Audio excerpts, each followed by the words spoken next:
Hi. Hello everyone. Good morning.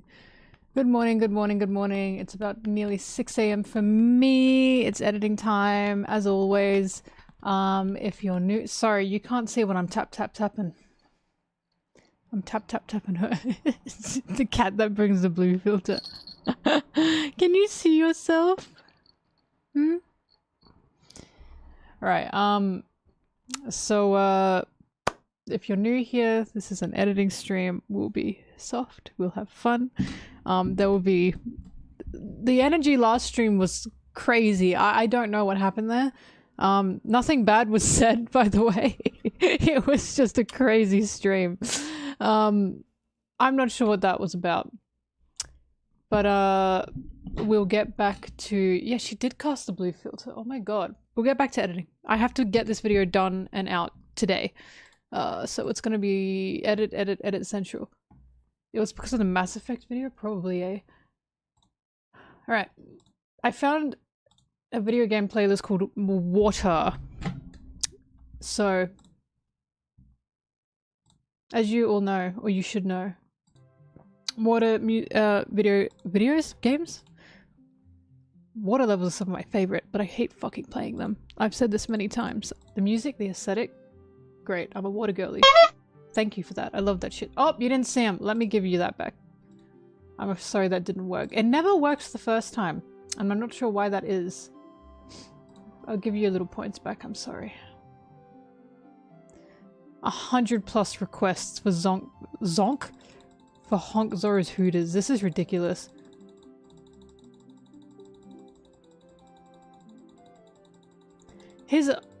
Hooters have been honked over 3k times. 3.2k times. I hope you guys know this. Alright. There you go. I apologize. It should be given back to you now.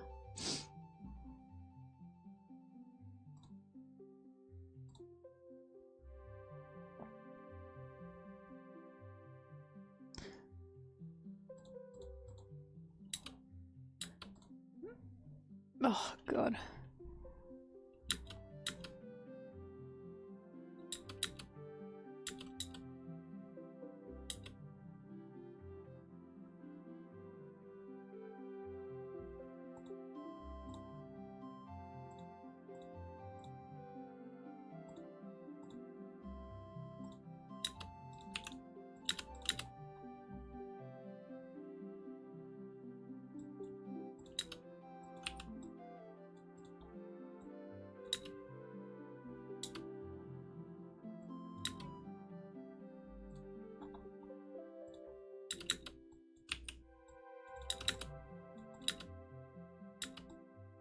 I woke up, as you guys know, I go to sleep with Family Guy on.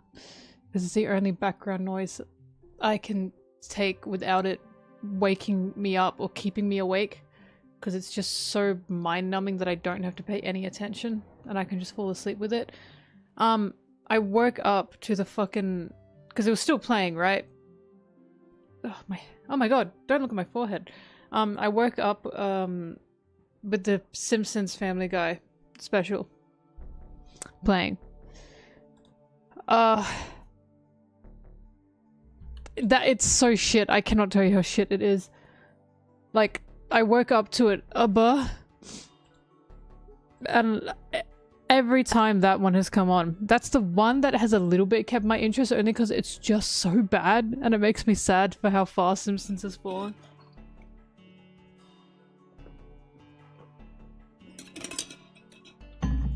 The Simpsons. There's a joke where they drink gasoline. And then they're like, wait, this isn't how you put gasoline in a car. How do you put gasoline in a car? And then they see a guy put gas in his car in the rear of the car. And they go, well, guess we're doing that. And then it cuts. It's just slop.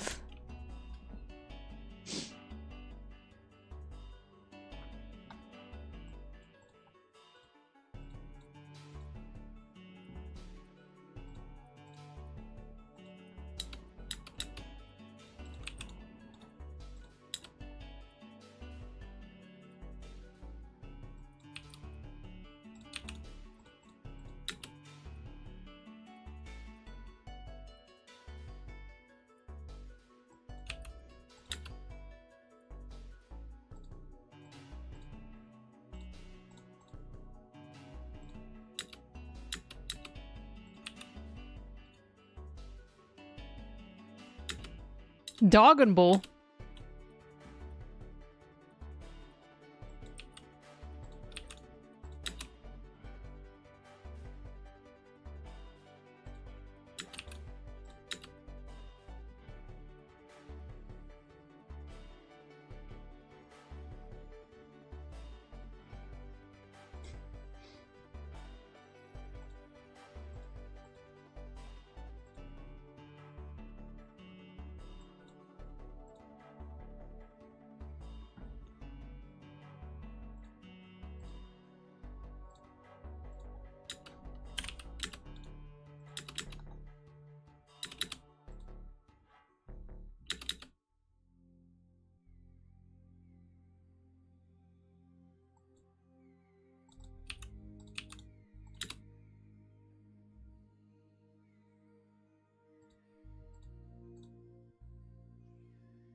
What is this song? It's so majestic. Echo the Dolphin, Home Bay Before the Storm. What the hell? Never heard of that in my life.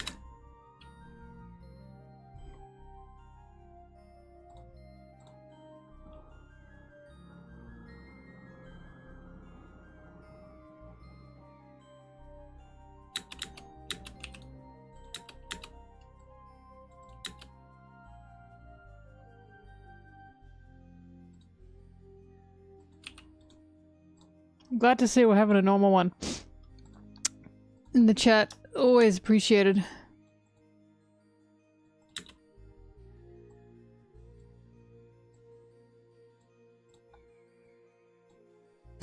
It's okay. It's not dastardly.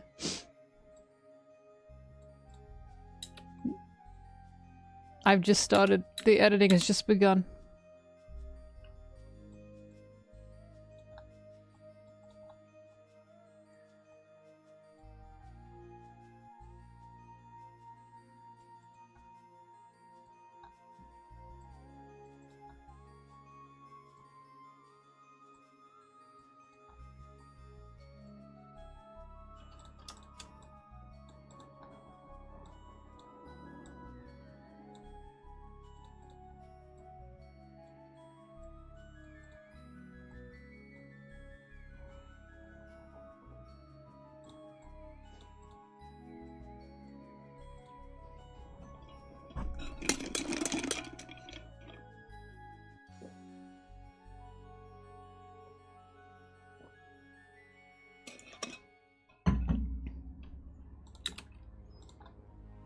Do do do do.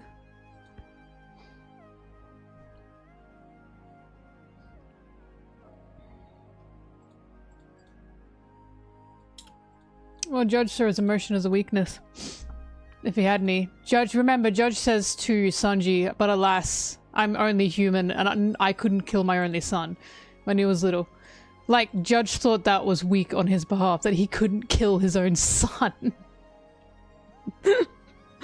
He was like, oh god, wish I were heartless. Like, he designed his kids to be what he wanted to be, which was a heartless killing machine. And then when one of them wasn't, he went, wow, kill yourself.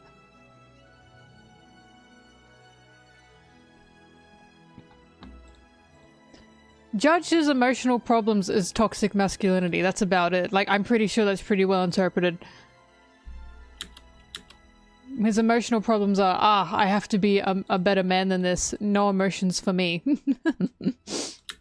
A strong man means a non-emotional man, obviously.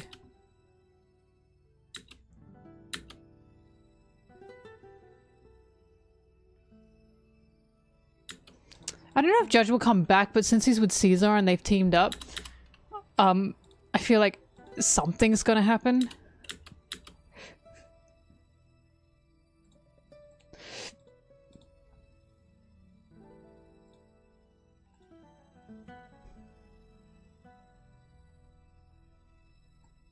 Wrigley, you didn't play Mario Party yesterday.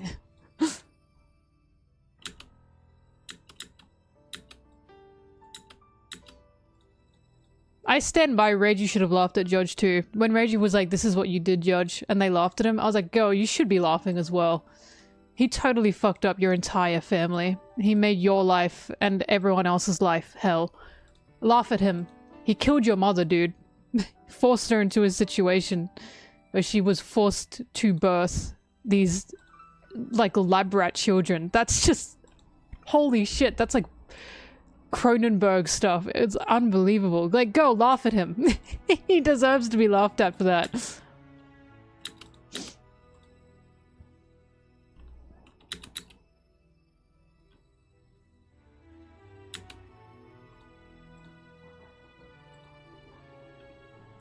Booping.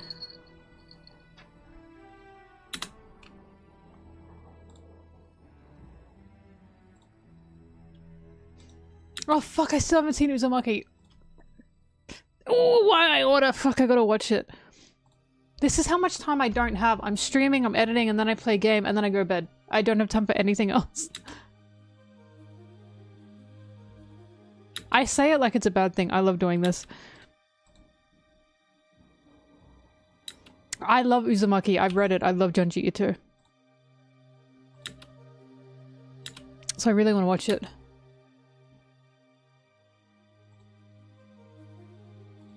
I don't multitask while watching things I enjoy. Like, I'm one of those people that when I show- I'm really annoying about this. When I show something to, like, I really like to someone, and they, like, get on their phone, just for a little bit, like, not all the time. Like, I'm not saying someone is, like, just disinterested, because that everyone can agree that's rude, but it's like, if I'm showing something to someone, and then it's like, oh, and they check their phone for a little bit. I'm like, oh my god. I'm like, oh my god, you're missing it, you're missing it. I can't do that. Do you know what I mean? Like, there's something wrong with me when I watch something new. This is why it takes me so long to watch new things, because I know my head's going to warp. Like, I am so full. It's like a task for me to watch something, and not in a bad way, in a way that I'm using all my fucking neurons when I'm watching something. It's like absorbing, and I feel like if I watch something really good, I feel tired afterwards, because I'm like, holy shit, that was such a good experience. I feel like I've just been through like another life, you know what I mean? Like, that's why, like, I need a day to just not do anything, turn off all the lights, sit in my room, watch Uzumaki. You know what I mean? Hi, bobbing.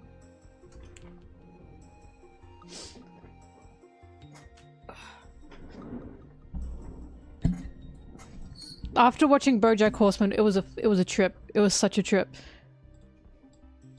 It's why I like watching things on airplanes. Because when I do that, I just totally... The amount of things I watched on airplanes over this year is actually insane.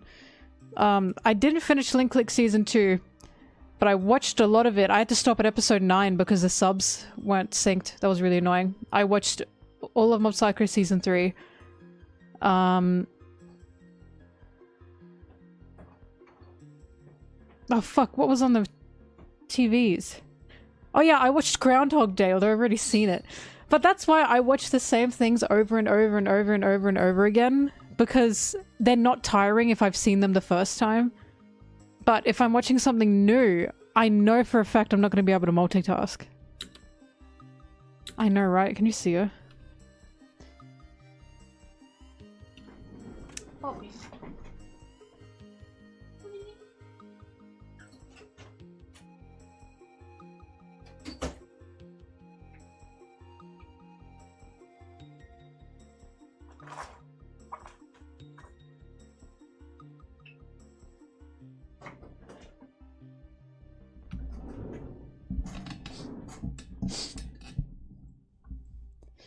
But yeah, being able to watch things on flights is great because I fucking hate planes. But the second I sit down and start watching something, no internet or anything.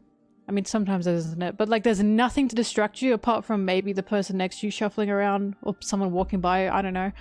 But it's not like anything that will like make me get angry. I am the most relaxed person ever on a plane. Like you would not guess how much I fucking hate flying if you looked at me on a plane with my headphones and watching my animus. Yippee! If anything, like the first part where you have to get on the plane, wait for it to take off, I hate it. I cannot stand it. I hate that feeling. I need to, like, tell myself you're not in the air, you're not in the plane, you're not flying. Like, it scares me. I hate it. So I'm like, I need to watch something now. I need to be distracted. I had a little bit of small talk with a lady once, actually, when I was flying to England. That was a nice little plane ride, because not only from Australia to Singapore, because there was a layover. That wasn't great, because I had a really creepy guy next to me.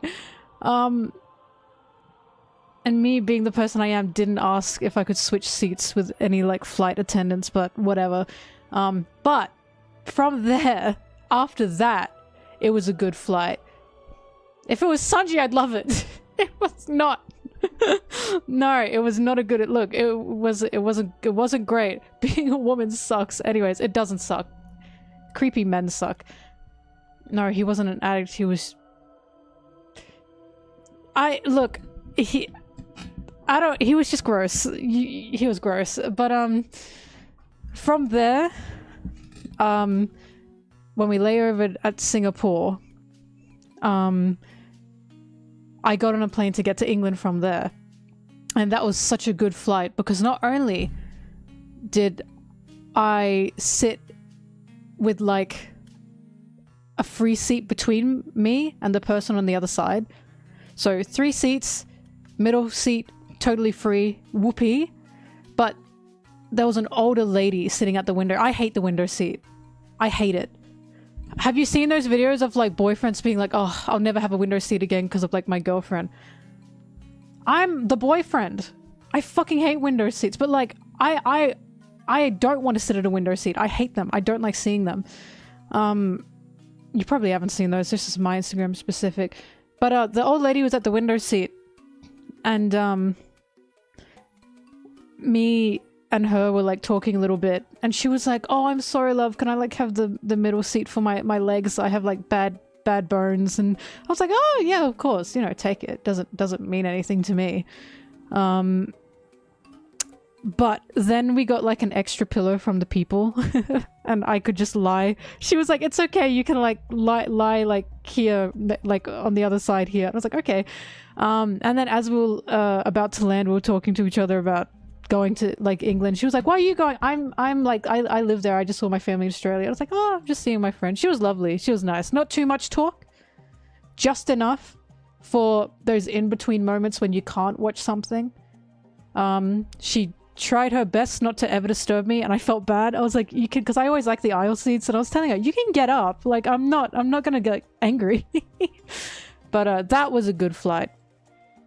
I haven't had any noticeably good flights like that. The rest of them are just mid because the planes are fucking packed. What?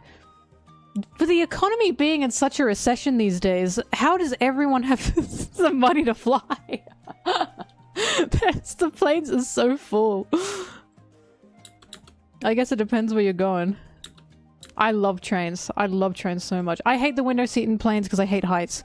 I hate heights. I hate flying. I hate everything to do with it. I don't want to be reminded I'm like how high in the air. The worst plane ride I ever had was probably the one to Singapore. by a mile. Because it wasn't just, yeah. Ruined. But that's life, I guess. But I don't want to be reminded I'm in the air. I don't want to look out a window and go, oh my god, I'm in the sky, what the fuck?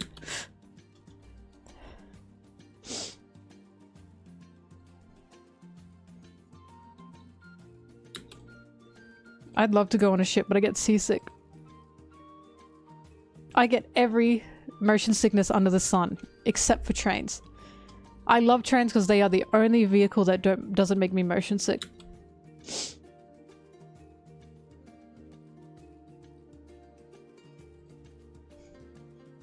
I'm baby brained.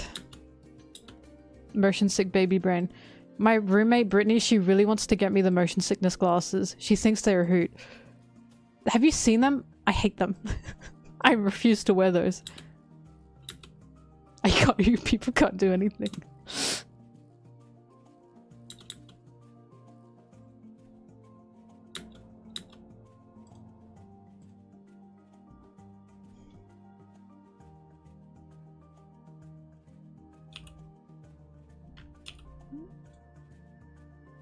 They're like nerd-looking glasses.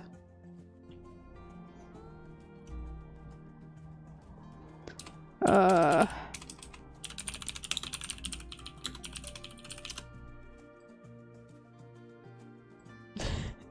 hate these stupid glasses. These are what they look like. Glasses for losers and nerds. I totally refuse. I totally refuse to wear these. Wait, hang on a minute. Wait. Hold the phone. Hold the phone. Hang on, they might have got me here.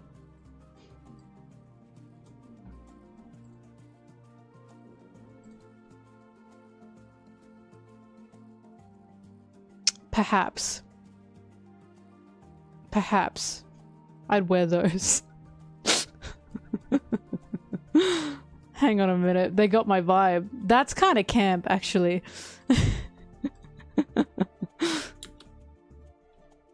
Why do they have holes in the side? I don't know. I'm not buying those.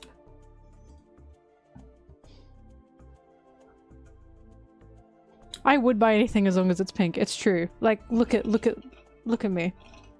I get so upset when something's not in pink. Also, okay, yellow is red. Okay. Don't go chucking stones when you live in a glass house. Yellow is red.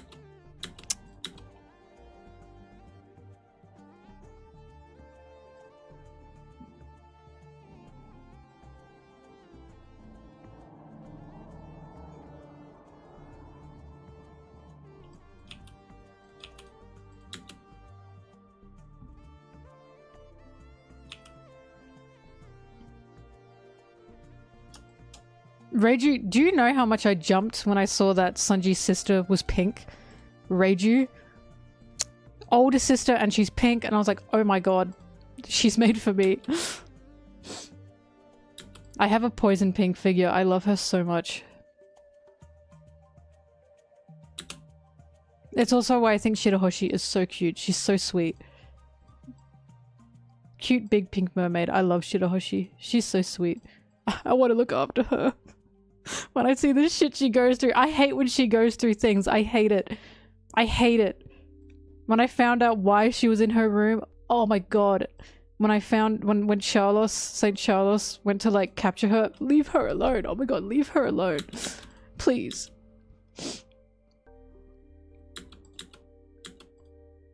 When Vivi was the only fucking one to yell, leave her alone. Unhand her.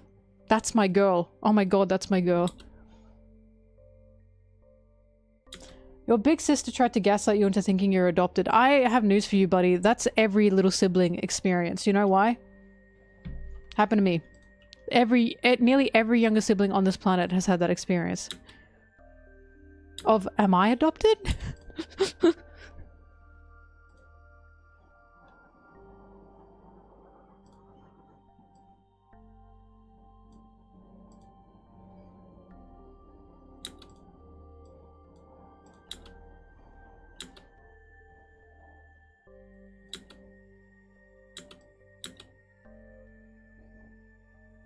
It's just older sibling things. Because you can't disprove it unless you ask your parents.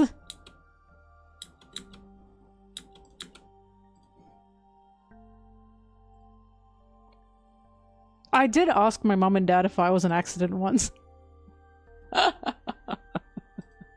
And they laughed. They said, even if you were, we'd still love you, but no, you were planned. And I was like, oh, okay.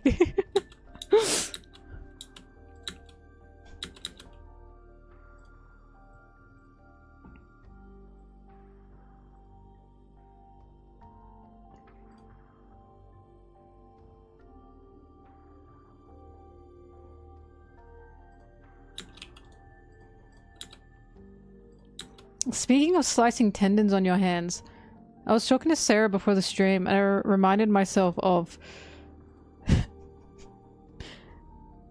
God, what is wrong with me? When she was in Australia and we were having breakfast, they had like a self-water serving thing. The cups were like hot. The glass was hot and had just come out of like the dryer or something, the washing machine. The ice was stone cold. I didn't think twice about it. I picked up the super hot cup and I was like, oh, it feels nice in my hand, I guess. Put the water, it exploded in my hand. In my hand, it exploded. Everyone looked at me. I didn't move. What would you do in that situation? Do you want to know what I did? There was a bin right next to me. I did this. Dropped the shattered glass that was in my hand still in the bin. And I walked back to my table that was like out on the patio. I just left. And I sat down. And Sarah was like, Mel, where's the water? And I was like, the glass exploded. And I had like a big cut on my hand. And she was like, Mel, you're bleeding. I was like, I don't want to go back in there. I was so embarrassed. The glass exploded on me and I was embarrassed. I was like, I don't want to go back in there. And then a lady walked out and she said, were you the one the glass shattered? And I was like, yes. And she said, you can tell us. She said it wasn't your fault. And I was like, okay, sorry. I still said sorry. Oh my god. That was so embarrassing. Sarah thought it was a riot. She was laughing her ass off and I was like, what was I meant to do? Ugh. I need you to know I had a good childhood. My parents are very lovely. So this isn't any kind of like response. I was just like, I don't want to be a nuisance.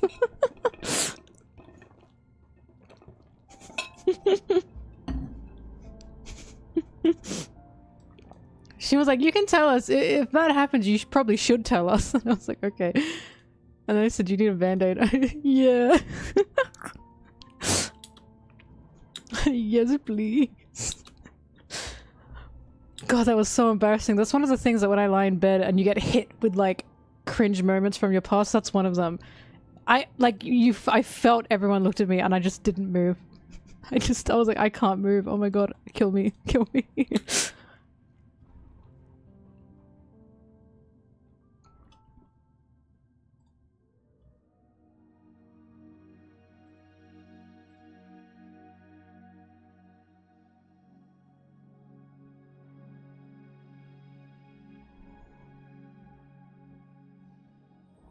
No, I didn't need stitches. It wasn't like the biggest cut ever. It was just bleeding a lot, but it wasn't deep.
This song, by the way, is from a game apparently called Subculture. Interesting.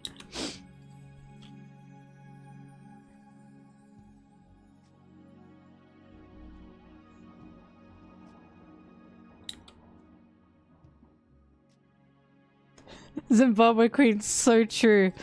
All we do is suffer because we just don't want to be in the way.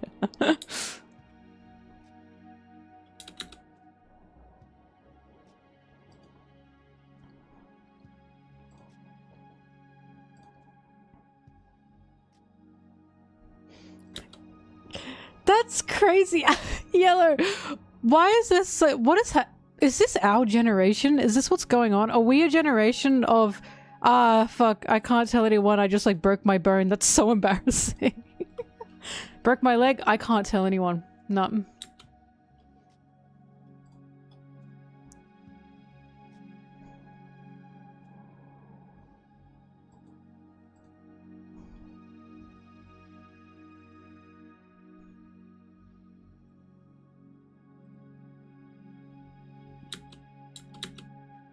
Nothing happened. Oh yeah, Zora's not fucking special. Oh my god. So what, Zora? A glass exploded in my hand, and I didn't make a big deal about it. Nothing happened.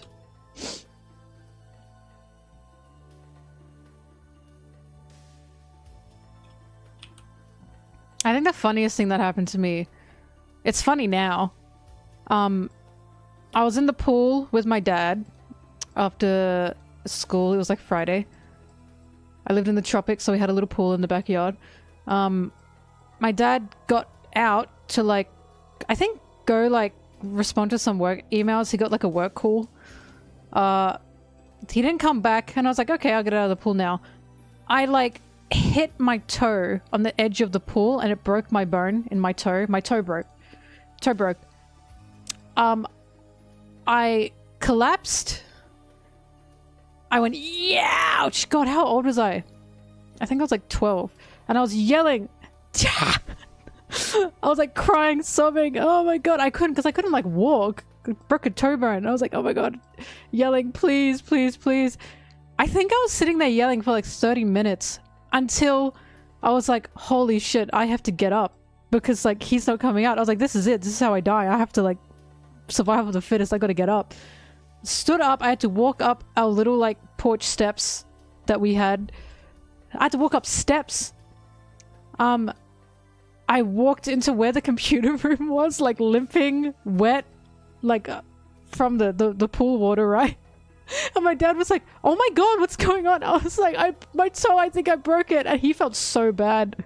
He felt so bad. He was like, I didn't hear you, I'm sorry. Because he had music on or something. God, we went straight to the not the hospital, it wasn't like an emergency, you know, like no bones were sticking out, but he felt so bad. He felt so bad. And he was like, well, you're walking, right? And I said, but it hurts. And he said, okay.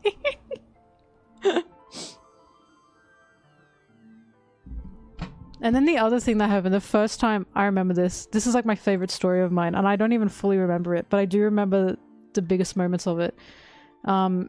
It's a Greek toe, thank you very much.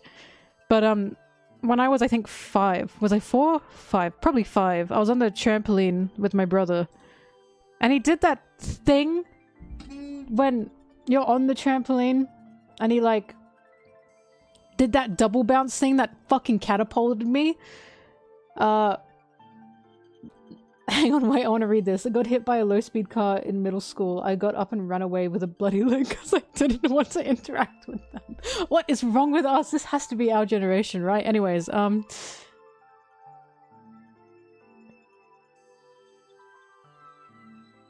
wasn't by yourself. Oh, thank God, with the sickle blade thing.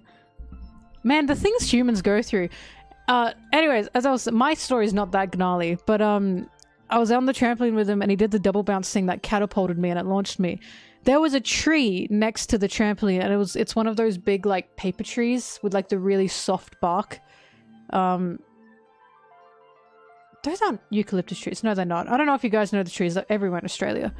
And my parents put the trampoline next to that tree because in their minds it was, well, at least like they won't like fall off the trampoline, right? What happened instead was I got catapulted. I splattered against the tree like a Tom and Jerry like cartoon. face first splattered into the tree. And I was so little and so small, right? That when I fell, I didn't then land back on the trampoline. I slid between the crack of the tree and the trampoline and just collapsed onto my arm, onto my wrist. Between the tree and the trampoline. And I broke my wrist. And, you know, my brother felt terrible. I remember it so well. I remember, like, I can see it, the pulp of the tree approaching as I slammed into it. And it was like a saw trap, sliding between the tree and the trampoline. But I broke my wrist. And my mum was home, so she came to get me. And she was like, oh my god, what's happened? I don't remember where my brother went at the time, but I think her and my mum were like getting everything ready to go to take me to the emergency, not the emergency room, but to the just the hospital in general. And I was sitting there with like ice on my wrist, right? And my mum wasn't in the room, my brother wasn't in the room.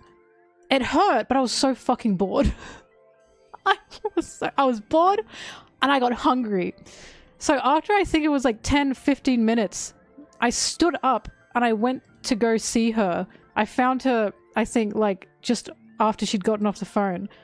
And I said, Mum, I'm hungry. And she just looked at me and said, what? And I said, I'm hungry. And she looked at me and said, I don't think you broke your bone. I don't think you broke your wrist. And because of that, I thought I hadn't ever broken my wrist.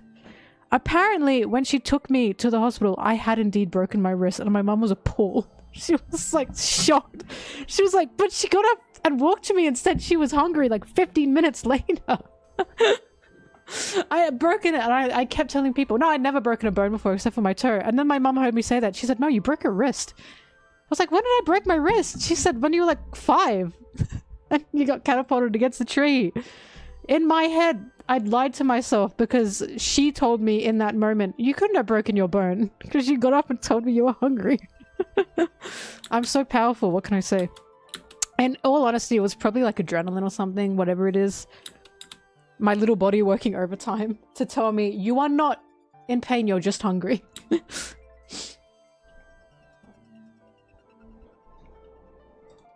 This is proof. We are proof. Me and you, Elf. Kids have to learn by being stupid sometimes. As long as they don't die, they'll be fine. I just remember being like, well, I'm hungry.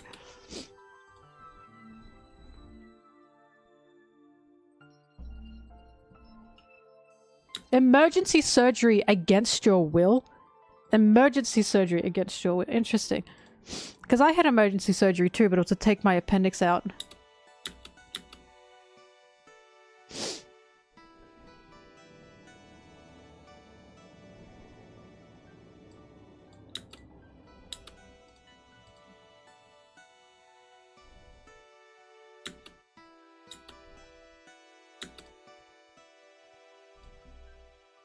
I'm appendixless. I can go to the Antarctic. Prickly, that's gross.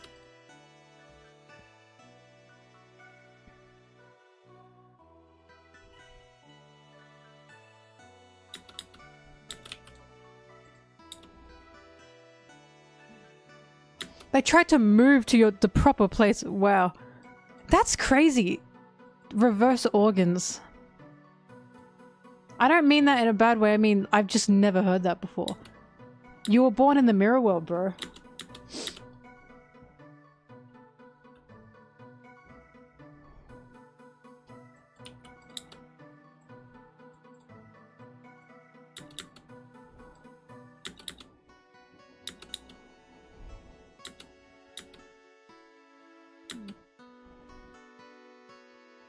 Some people feel everything?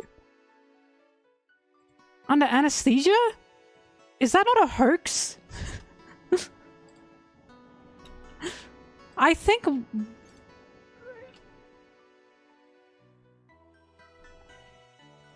I don't want to discredit people, but I thought what it was some people are like still like awake. Not that they didn't feel everything. Not that they felt everything. It's real? Well, God, I guess I'm lucky that that did not happen to me when I went under. Wow, I gotta ask my dad about that. He'd know. The biochemist that he is.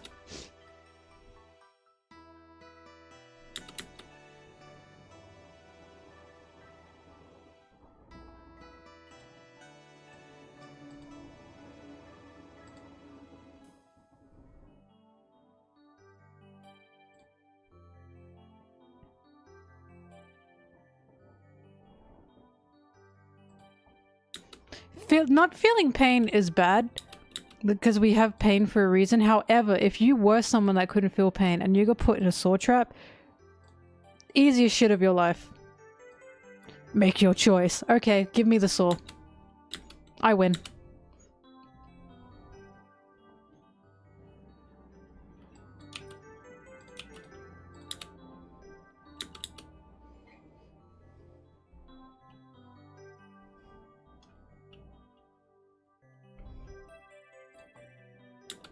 I don't think it's that we're lucky that the anesthesia worked on us, because I'm pretty sure it's a very high percentage of people it works on. I think it's that you're unlucky if it doesn't work on you. Because, that does seem rare.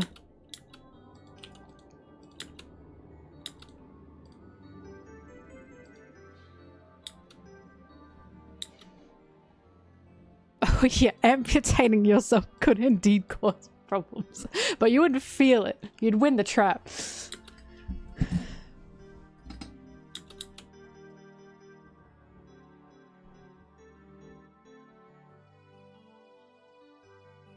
I have a list of questions to ask my dad over Christmas. Oh, unless he comes here for his birthday, actually. Probably not, but...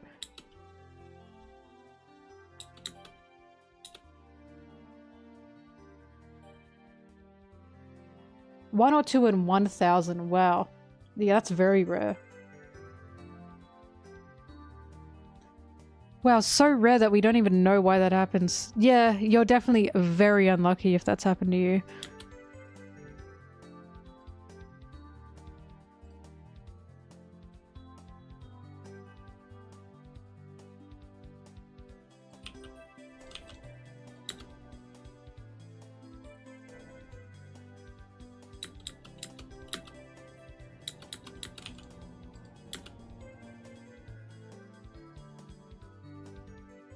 I mean, I'm not saying it's impossible, but I am saying that it's probably not the case for, like, anyone in this chat. Like, it's not impossible, but I don't think, like, it's just so rare that I feel like I think most are fine.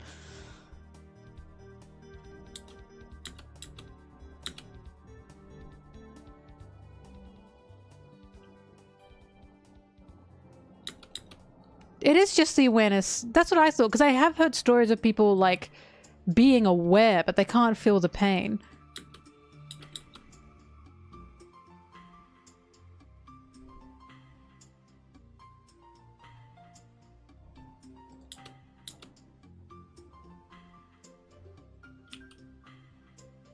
When I went under for my appendix to be cut out, I was 9. And my head was full of lice. Full of lice. And when I went in the surgery room and they put me under, like, the light and they turned it on. My mum was with me. She said all the lice ran out from my head and onto the pillow. And my mum said to the surgeon, "I am so sorry." She was so embarrassed. And he laughed. Apparently he laughed and said, "It's okay, we've seen this before." And then in the hospital, like 3 days after the surgery, my mum was like, "Okay, I'm washing your hair. Like right here and now, we're getting rid of those lice." Lice is such a baby problem. Like, if you still get lice, if you get lice as an adult, What the hell? Where are you hanging out?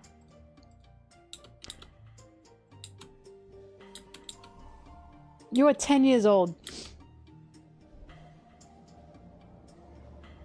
The reason so many... I feel like it's really Australian specific. Not like super Australian specific, but like getting lice is very... Like, so many Aussie kids have gotten lice. And it's because of our no hat, no play rule. That if you want to play outside, like in the oval, under the sun, away from the buildings, you need a hat. And, everyone would steal each other's hats. It was like a game. You'd steal each other's hats, and then you'd put the hat in your head. You go, haha, stole your hat. And of course, imagine that environment. Lice would spread like fucking wildfire, and they always did. They always did. I was always getting lice when I was in primary school. My mom hated it.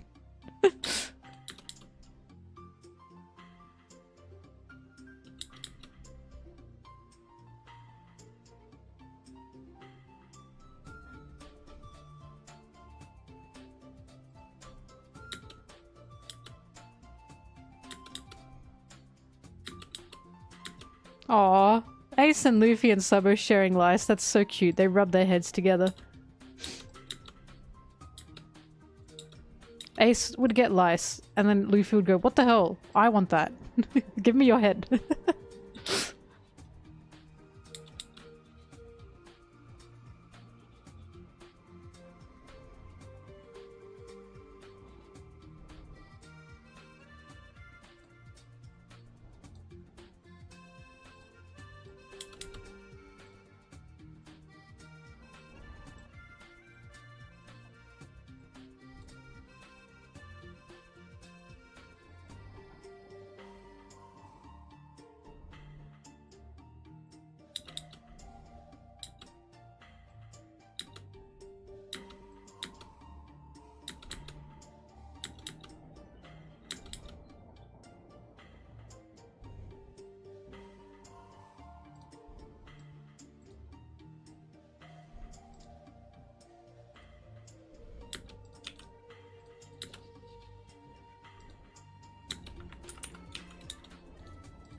You guys are gonna watch this video and go, what the fuck? Because I say it, I'm not a theory crafter, but the biggest question is where the fuck are they? Because again, I don't think it's Elbaf. I highly doubt it's Elbaf. The sun god is not matching up with Elbaf sun god. Why would a Elbaf giant who worships the sun god as the other Elbafian giants do, perform that kind of like sacrilege or whatever it is, with not only cosplaying a sun god but also getting it wrong? So I do not believe it's Elbaf. So the question is, where are they if not Elbaf? And you guys are gonna think this is crazy. I even say in the video, this is not me saying this is a fact. I'm just saying this is one of the only possibilities I can think of. More likely than anything, it's an island that we've never heard of before. Right? That's probably the most likely scenario. But my other idea was, could it possibly be Sphinx Island? Because I think they've been shrunk down. I don't think it's a giant. And the reason I say Sphinx Island is because when we see the sun god's, the fake sun god's house, it's got very similar architecture to the houses we saw on Sphinx Island. And then Sphinx Island was also relevant story-wise, and we got introduced to Stussy's clone and Egghead, and we know the original Stussy is currently on Sphinx Island. So my biggest thought is, could they be on Sphinx Island currently? Because that's going to connect back up to Stussy in any kind of way. And also, what the like, Weevil got kidnapped? Sphinx Island is where Whitebeard was from. But the architecture is the exact same as Sphinx Island. At least from the inside. And I was like, hang on a minute. Sphinx Island feels like it's becoming relevant, and Stussy was just introduced to us, the clone. And Stussy's actual original human form, like the first Stussy, is on Sphinx Island. So I'm like, were they kidnapped or like somehow drifted here and they were shrunk down by this fucking weeb who's an Elbaf fan? Because I just don't think it's Elbaf, and I don't think that's a giant.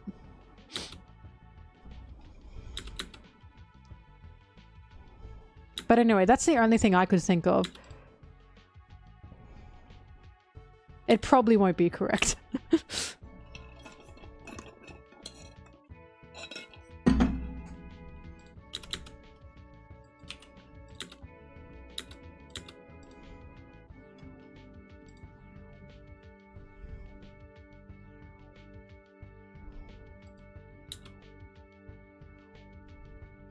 Well, it doesn't mean Sphinx is in the middle of Elbaf and Egghead.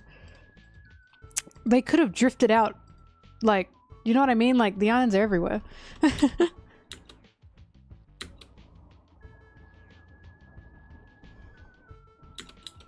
Or someone fucking, like, you know, popped them there. Like, the question is, how did they get to where they are and where are they? How did they get kidnapped without anyone knowing?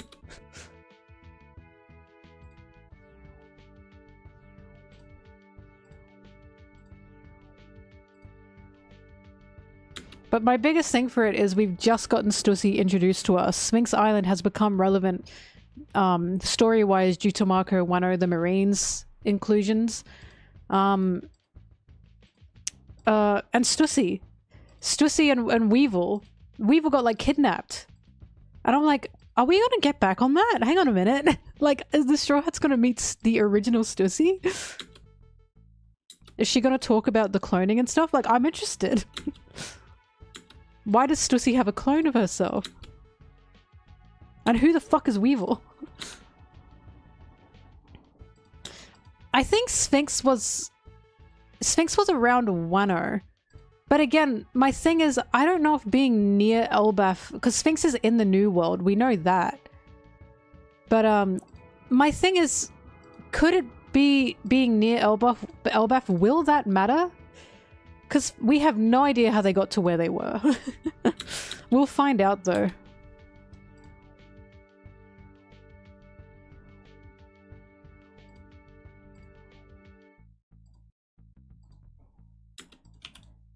But we'll find out.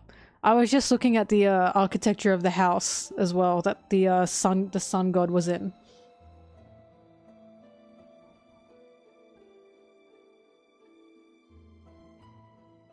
Vegapunk was splitting himself, yeah, but it's like, why Stussy have clone? Why Stussy clone work with CP9? What is going on? Weevil as well? What's the deal with Weevil? There's a lot of things happening.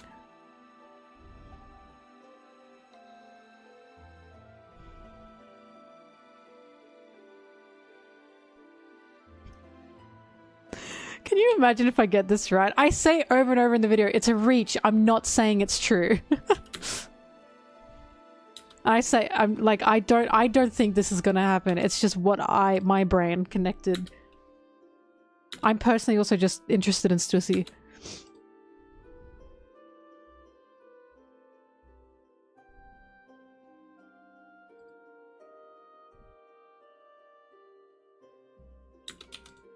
I mean, isn't there literally a fashion brand called Stussy?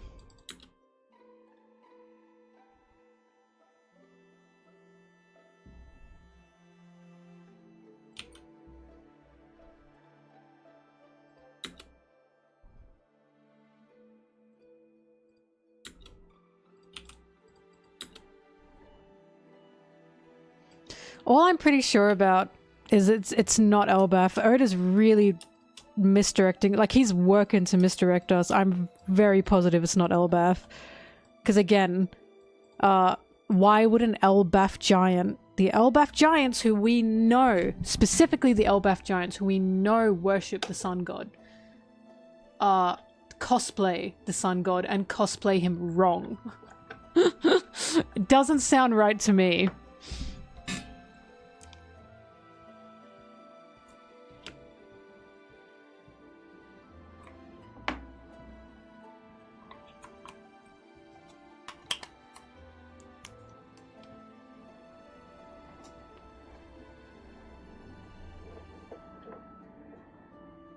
And even if it were a giant colony, as people are saying it could be, we know the animals on Elbaf are huge, right? We don't know about the other colonies. So the animals on Elbaf are huge. What about the animals in the other giant colonies? Why would they be huge? Do you know what I mean? We haven't been told this. So that's why I'm suspicious of all these house pet animals, essentially, including the snake. But if it were Loki, again, why would he be incorrectly cosplaying the sun god? There's just a lot of suspicion.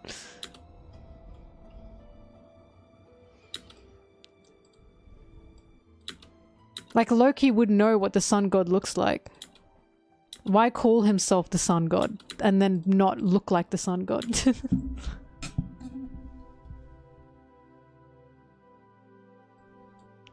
Either way, I'm very positive in my mind it's not Elbaf, but I'm much more leaning towards this guy's not a giant. The Straw Hats are just in a Thumbelina situation. And the thing that gets me the most is the fact that their outfits are apparently really, really, really well made. The fact that Usopp pointed that out. And they're making little clothes. I'm not saying it's impossible, but I'm saying for how well made the outfits apparently are, and we know that person's making the outfits themselves, that'd be fucking incredible if he's making like Barbie-sized clothing and they are perfect, you know what I mean? And they work and function perfectly as clothes. The fact that Usopp pointed that out, I was like, that's really suspicious. That it's like, it's not just, oh, they made little clothes. It's, wow, is this sun god like just an absolute artesian mastermind? So it feels to me like this guy made regular sized clothes and then shrunk everyone down to be able to do that. Especially with Nami's braids as well. Maybe Oda didn't think that far into it, but I don't know how Big Giant with big fat fingers and thumbs could braid little Nami's hair.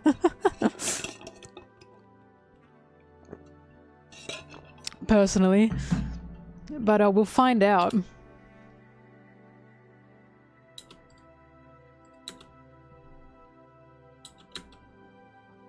The other suspicious thing is Zoro keeping his swords, Luffy keeping his hat. Why were they not taken off them?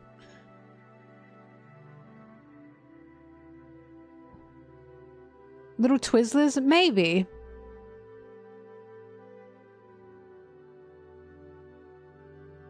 Well, the thing that got me with Barbie, and again, maybe Oda didn't think about this, but the thing that got me with Barbie is I watched like Barbie documentaries because I love Barbie, but they talked about how the thread count, and again, I don't know if Oda thought about this, but they talked about when you make clothes for Barbie, there's no such thing as like Barbie-sized like thread. That's no such thing. That's why Barbie clothes look so different, and how they fit her and look a bit bigger on like a Barbie than they would on like a normal person.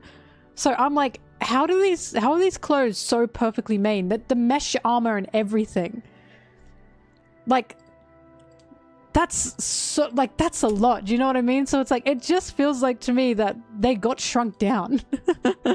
That's the best situation in my head.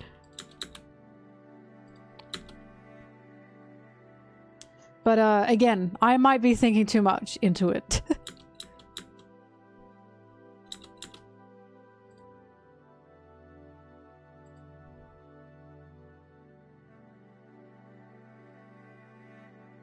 I'm just sensing so much misdirection with it. Usopp saying, we've been turned into giants, but we saw they were not turned into giants. Immediately, I was like, is Oda giving us this red herring and it's going to be the other way? It's not actually that they've been turned into giants, it's the opposite. They've been shrunk into little tiny guys. Right? Like Oda just, he's doing such a good job at being confusing.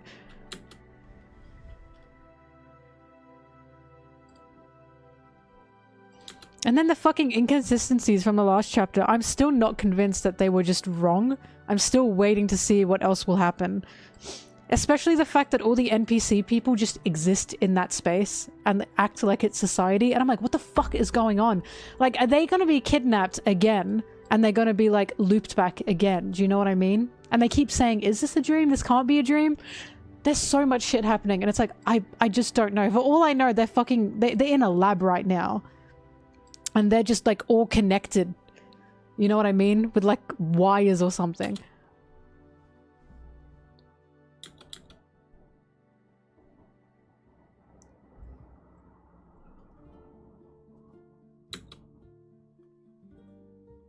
I was thinking that too. Zora's had a few reaction panels foily.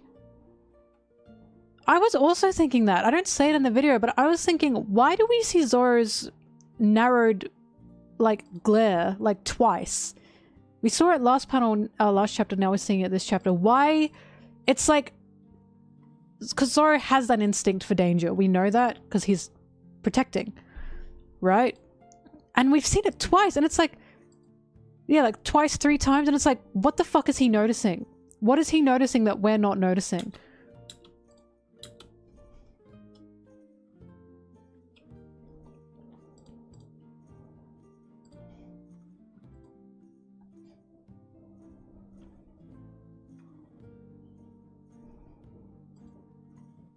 Also, the fact that Oda brought attention to plastic.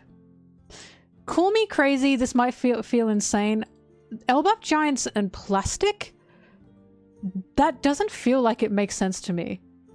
In my head, I'm like, Elbaf doesn't seem like a place that, like, has a plastic industry. Do you know what I mean? Like, Sanji brought up, yeah, that was the plastic smell. On Elbaf, plastic, that feels...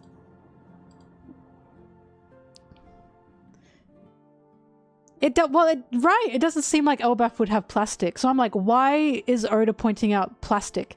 What is going on?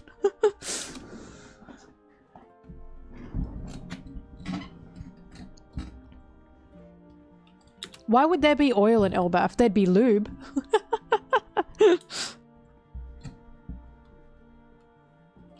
No, we knew there was plastic in the One Piece world because, oh, wait. We knew there was rubber because of Usopp's rubber bands.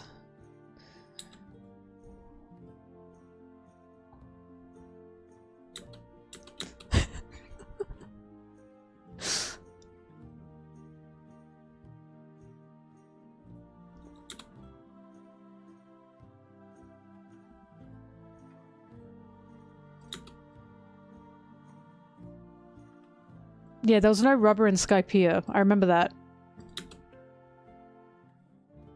But either way, Oda pointing out plastic specifically, I was like, why is he pointing that? Why do we need to know this is plastic? That's so specific.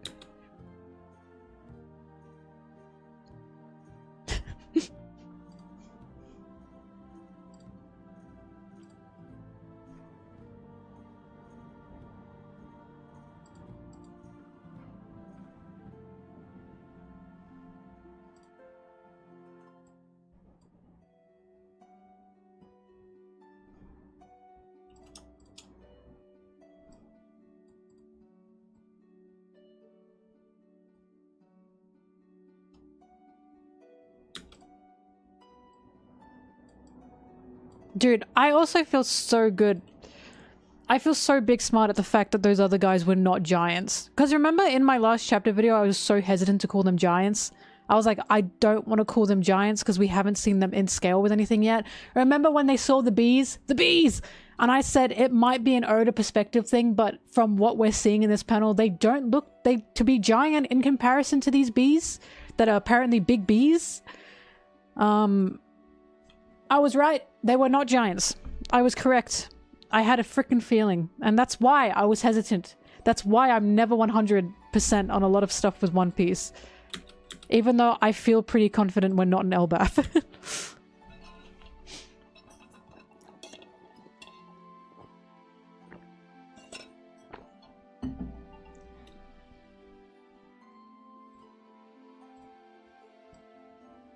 Also, what the fuck was the sound that the tree made? The tree made 2 big noises that went dong. What did that mean?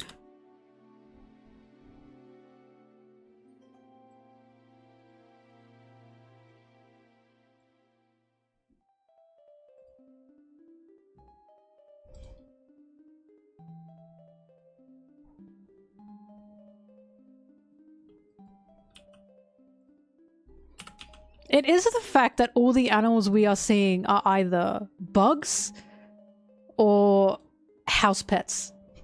Again, even the snake, that's a house pet. I know that's weird, but it is. Also feels like a Skypiea reference. Like a cat, a rabbit, a hedgehog. Hello? Mice, birds. Those are all little house pets.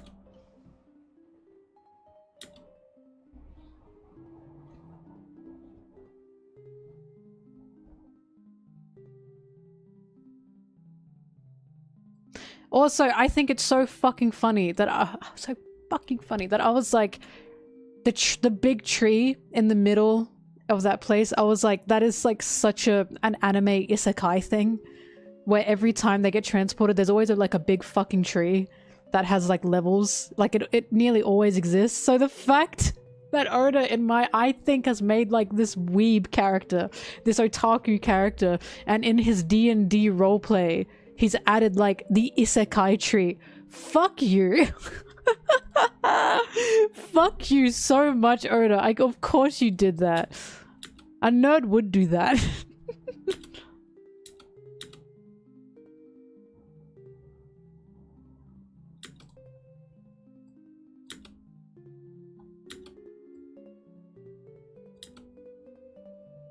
Every JRPG needs a big tree, exactly.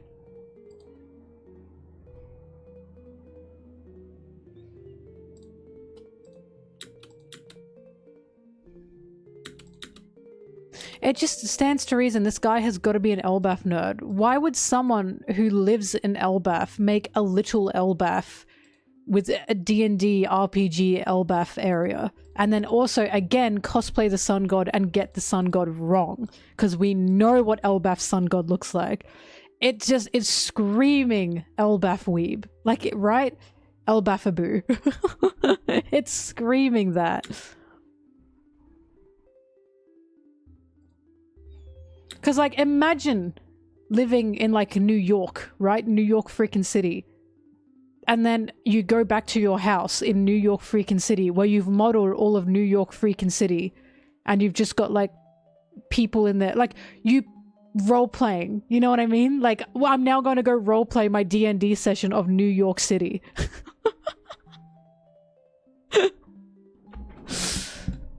Bye-bye. Like, it doesn't seem... It doesn't seem not possible, but it not realistic. Soul cosplay. Calling yourself the Big Apple.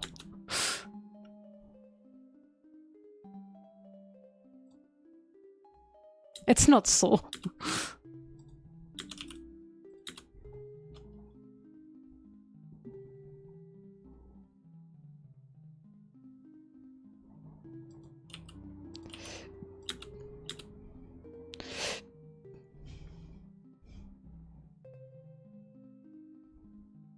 I really want it to be like a nerd girl so bad.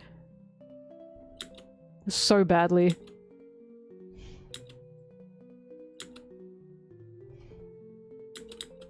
It's Mel. I can't believe when I was like, it's gotta be a hot woman, everyone was saying to me, Mel, men can wear heels. No one understood what I was talking about. Imagine saying that to me. Me. Number one, like, feminization of men advocate. Crazy. Crazy. Of course, MelonTeee knows that men can wear heels. Of course she knows. No one understood my thought process.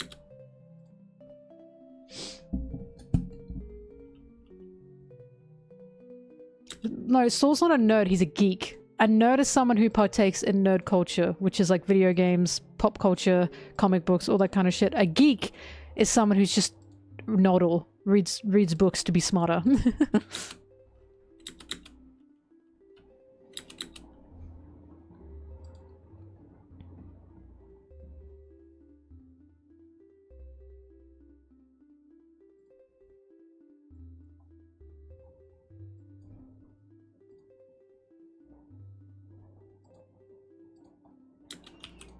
God, Oda's so fuck. I hate the way he writes his story, because in the last chapter, not the recent one, the last one, there was a point of like the people in the village saying, "What's that smell?" And no one thought about why anyone said that in the "What's that smell?" It's the plastic. It smells disgusting.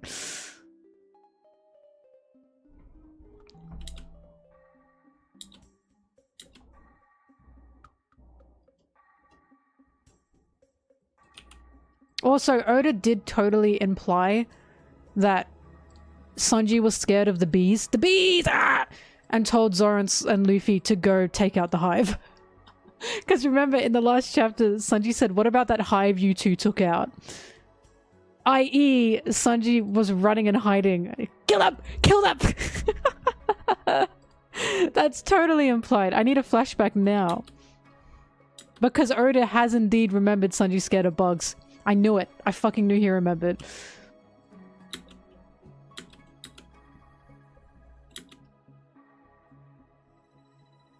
Can you imagine if they were born there? Oh my god, that's so fucked up. Imagine your D&D having like live birth. I don't want to think about that.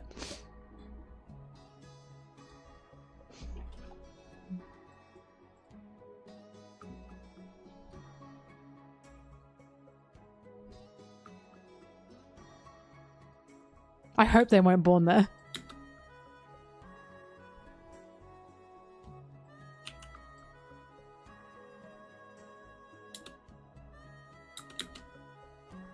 Zimbabwe Queen, don't say that.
Also, next question, what the fuck does everything have to do with Alabasta?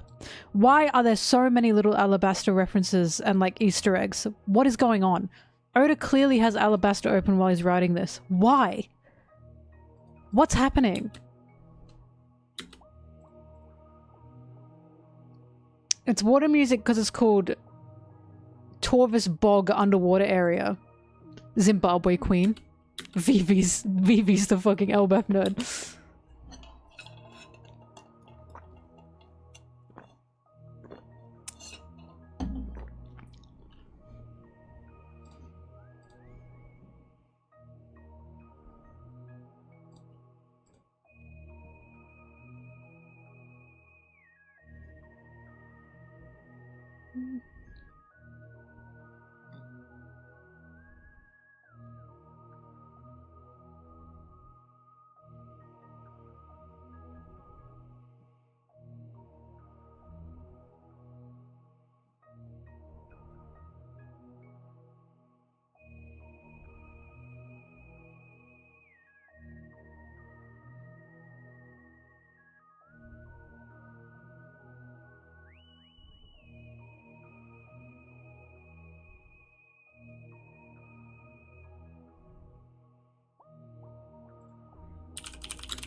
Oh my god, she's typing. She's working. I'm kidding, I was messaging Sarah. Frightening and cathartic, why? Maybe I should do streams of writing the script and I just sit here and I turn this side of the screen off, or I don't have it up so I can't see you guys talking and I completely ignore the chat and writing my sci-fi novel, please don't disturb.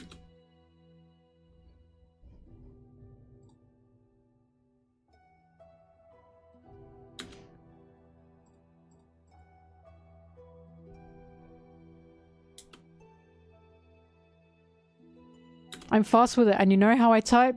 2 fingers only. I never realized that was weird until my mum saw me doing that and said, "You type with 2 fingers?" I'm not writing my own novel, no. One day, maybe. I was thinking, actually, before I do the Alabaster video, I was thinking maybe I should do another tier list with Sarah. It's been a while. What would you guys think of that? If I stole Sarah away for a tier list before going all in on the Alabaster video.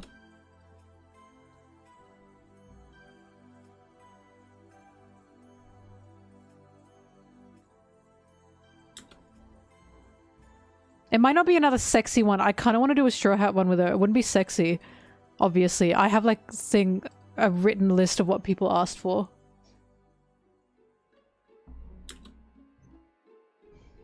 Please do. Oh goodness. God damn. Hang on. Let me tell her.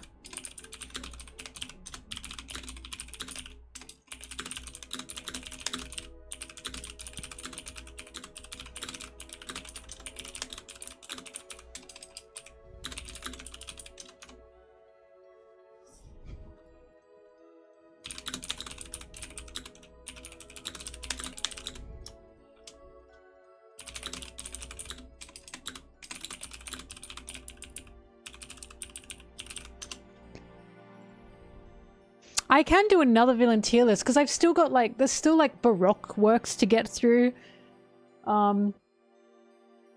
We did all the admirals. But I'd say we did all of East Blue. I was thinking of doing a Marines one, honestly. Best laugh tier list. I have the list somewhere of the tier list people wanted us to do.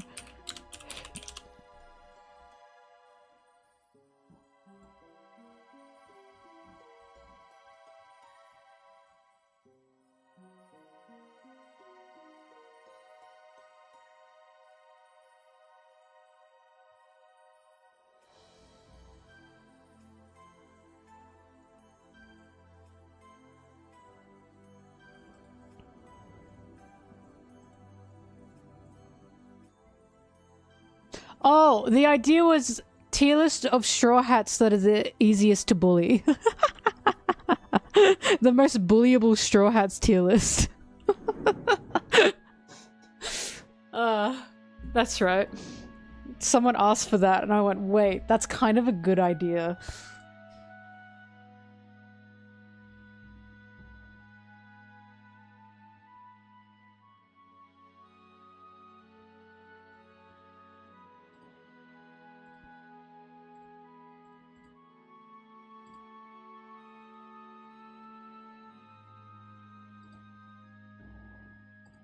Where were the other? God, I wrote them somewhere. This is so sad.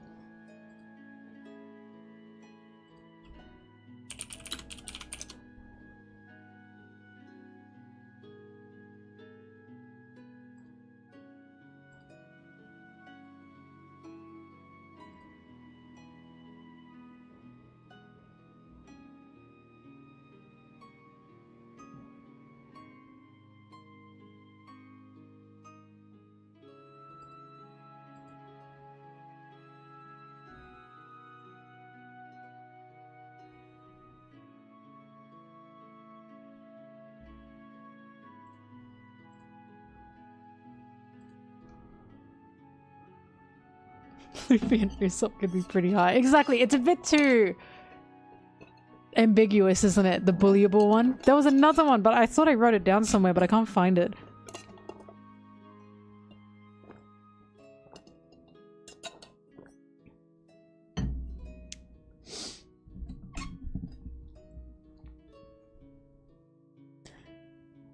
But I want to, and oh, I could do a captain tier list. I just realized. The smash or pass captain tier list. There's so many captains. Although a few of them are, villains.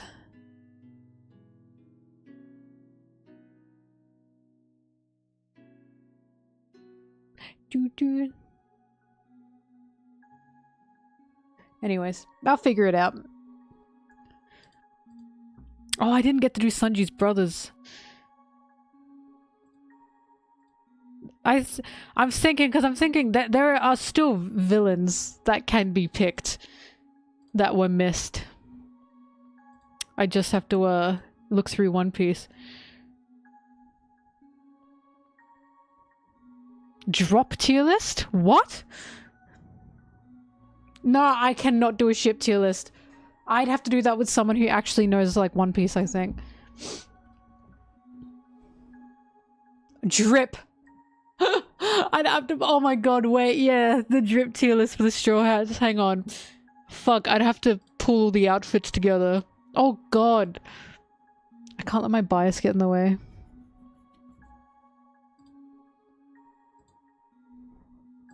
Sarah just said to me, I'm just a piece of content to you.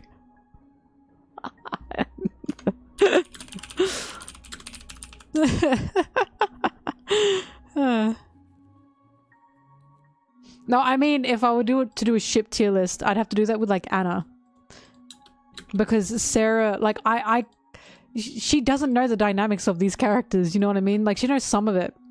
But a ship tier list is more personal.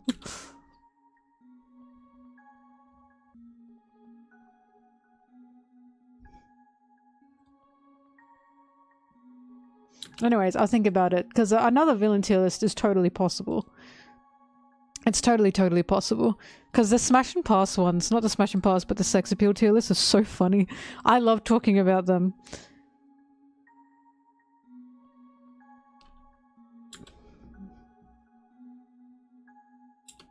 I work both really early and really late. I work when I wake up and I stop working when I go to sleep. You know how the sleeping schedule for the Straw Hats is all different, and then Luffy's is when he wakes up, when he goes to sleep? That's me with working.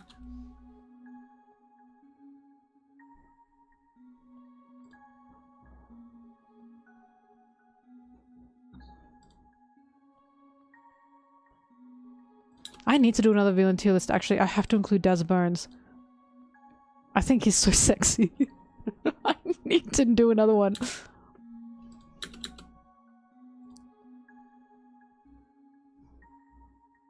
I can put Garp on it to make people angry. This was the villain of Marinefoot. Get his ass.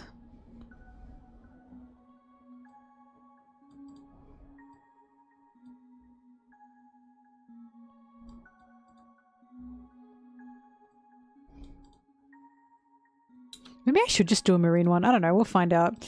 But a marine smash or pass tier list would be good fun.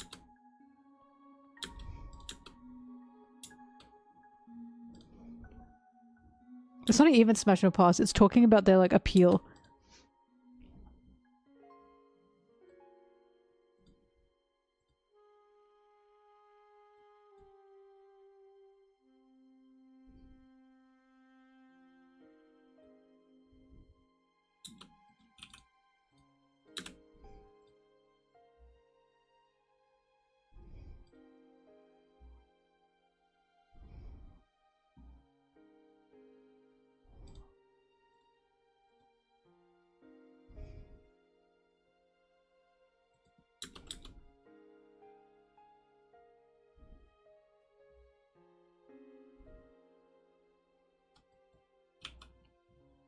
Yeah, Slim Wapple was... well, not Slim Wapple, but, like, we did talk about him.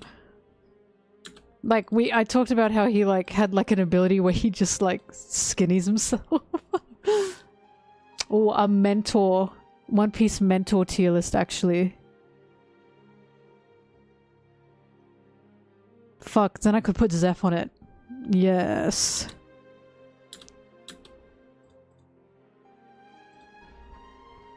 Then I could put Mihawk on it. Yes.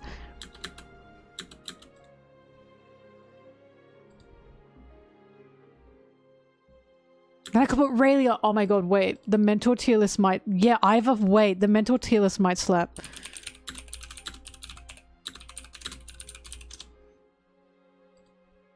It might slap. And Buggy again. Shanks can go on it. Guys, I think that's it. I think that's the moneymaker. Corazon can go on it. I think this is it. I think this might be the tier list.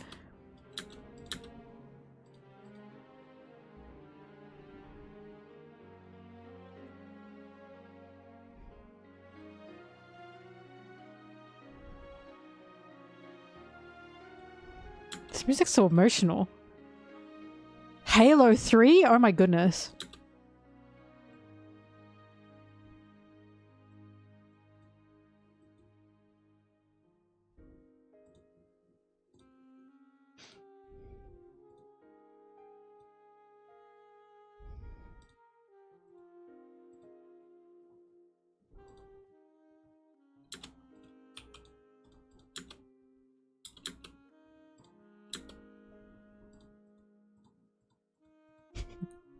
It wouldn't be a tier list, but it'd be like a yes/no question. Who would you put in your the blunt rotation?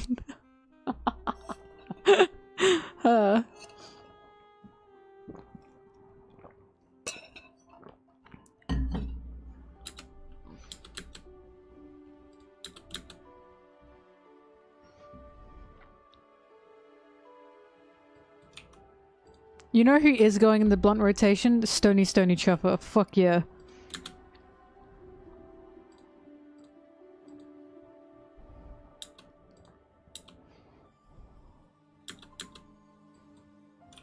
A good blunt rotation? Chill. Chill and a good conversation. Sanji, he's not going in the blunt rotation. I fucking know. He'd like hit that Tsar and then he'd have like the worst high ever. Cause he'd be like, oh, I feel the helmet! I feel the helmet! I feel the helmet! Get the fuck out. You're ruining the vibes. Law's the same.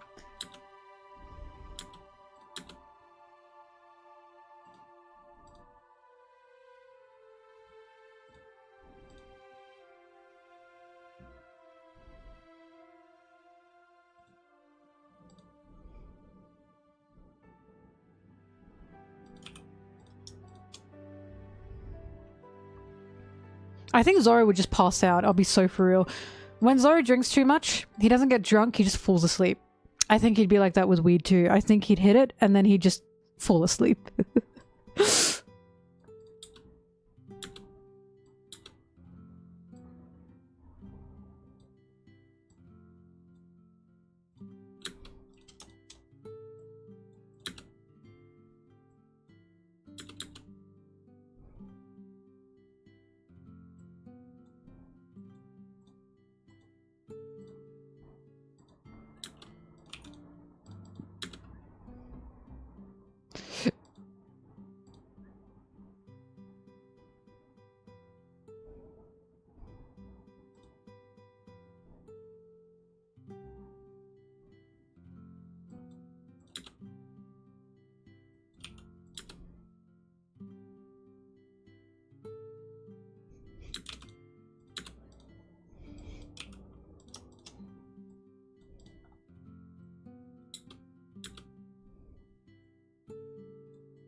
This isn't from Kirby's Epic Yarn, by the way.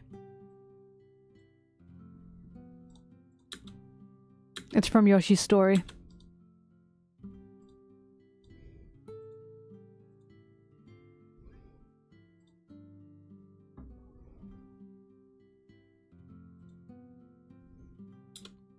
Also, I just lied to you. It is from Kirby's Epic Yarn. I just wanted to see if I could get away with lying to you, so thanks.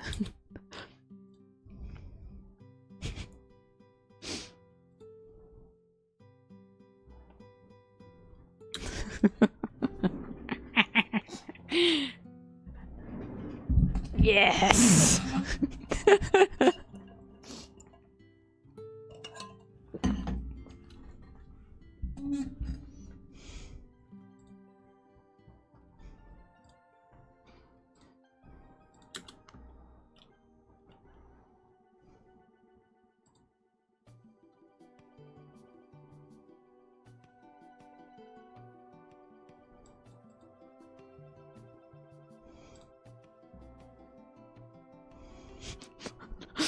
It's not about me trying to cause a reaction. It's if I just like blatantly say this, just straight up, blank right out, will you just believe it? And you did.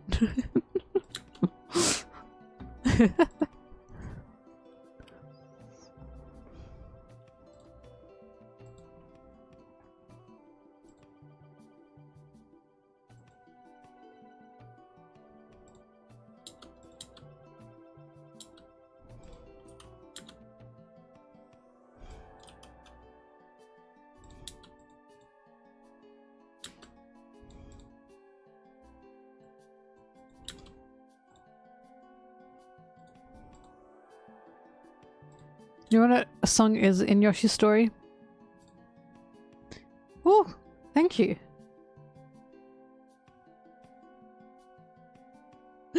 Oh my god. Stormbreaker. Trust me, mate, you are not the only one. There are so many people out there who follow my Twitter. Sometimes they follow my Twitter and my YouTube, and they still don't realize I'm the same person. I don't even change anything is what gets me. I have accidentally created 2 like personalities online, and tons of people don't know. And I'm not even like actively like trying to do that. But hello, welcome. The amount of times I've posted like a video going new videos out and someone has gone, like multiple people have gone, oh my god, you're the One Piece lady on YouTube. Yeah, that's me. That's what my bio now says, the OP lady. The One Piece lady. The amount of times I've been like, oh, you're the One Piece lady. The One Piece lady from YouTube.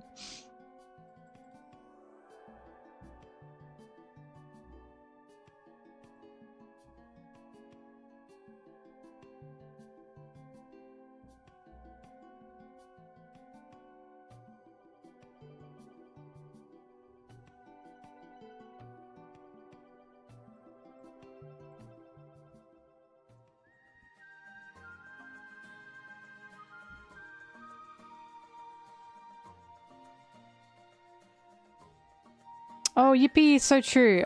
You should be able to join the Discord through your Discord. Like, the Twitch link will be connected to your Discord. So long as your Twitch is connected to your Discord. If that doesn't work, let me know. I am more well presented on YouTube, it's true.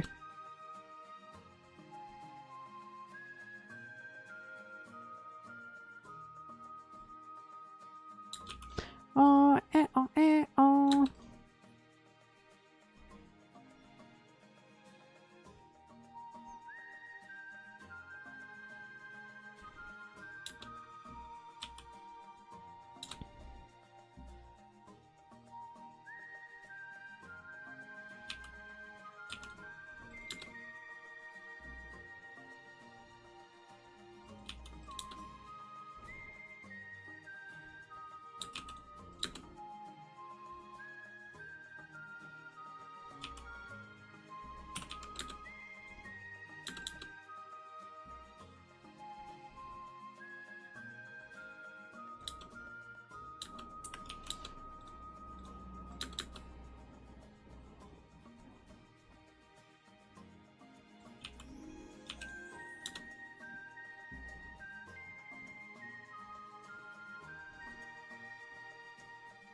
By the way, good news, my manga video from last time was not taken down because so many people were warning me about that, but I was thinking I'm not only using the official pages, but it barely takes up the screen because, you know, it looks like this, right?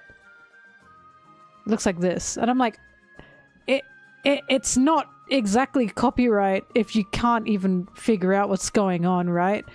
And I have a feeling the reason a lot of people's videos were being taken down beforehand is because they were using unofficial pages before the chapter was even released. And yeah, that'll fucking do it.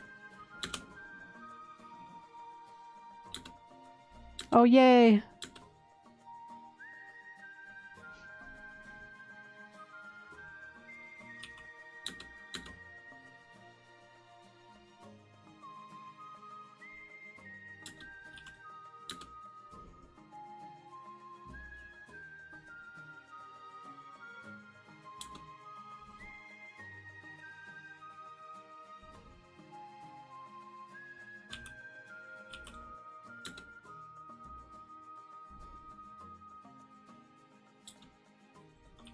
Well, people were not only showing unofficial chapters, they were showing the whole page. And it's like, you can't show the whole page, mate. That's gonna get you fucked up. That's why in this video, all I do is show like specific panels, but I don't ever show the whole page. I think I only used how many pages in this?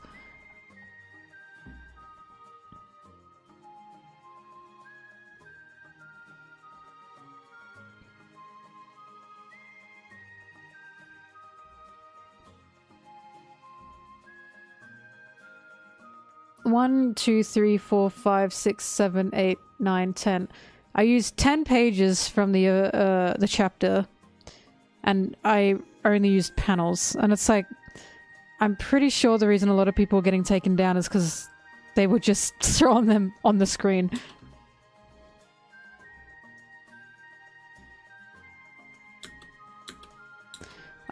I like One Piece YouTube. I mean, not all of it is for me.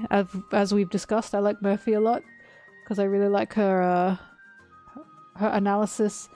But a lot of One Piece YouTube is just not for me. Like, if anyone knows why I'm a One Piece YouTuber, it's because I finished One Piece and I couldn't find any content on it that I wanted. And it really pissed me off. And I was like, I'm gonna make my own videos now. Because I was like, I need to get this out there. I need to talk about this. And no one seems to have any One Piece, like, video essays in the way that I enjoy them. I was like, fuck it, I'm making my own.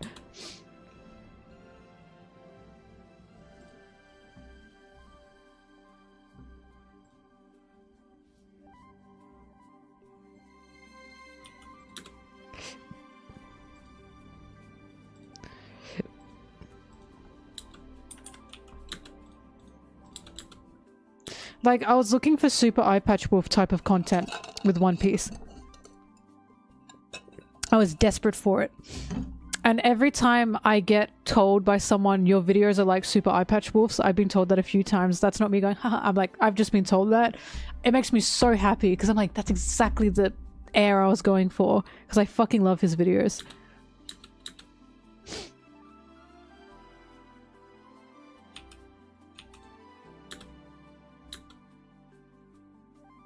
My buddy John?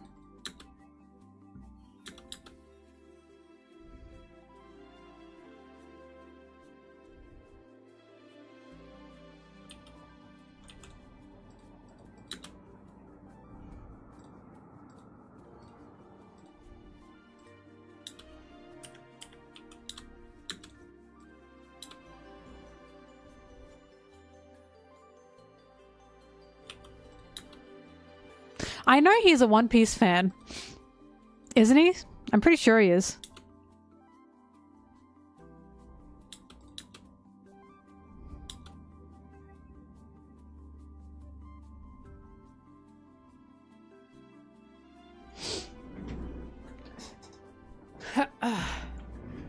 Hi, Bertha. A slot from... Oh, you got a commission slot. Oh my god, congrats. Ah, yeah, because he did have some One Piece videos. Oh, crossing my little fingers. I wonder if he's seen any of mine. He'd be like, wow, these suck. No, he wouldn't.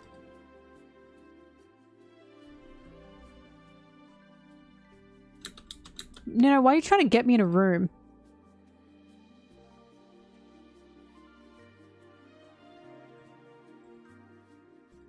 Weirdo.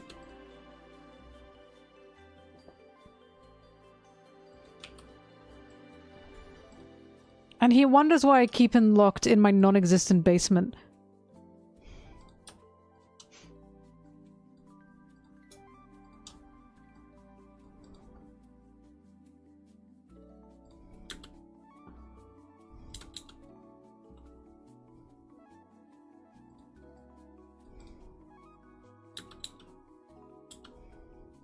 Dude, I don't exactly know what imposter syndrome is, by the way. And I might be misusing this term, but I'm a little bit sure I have it.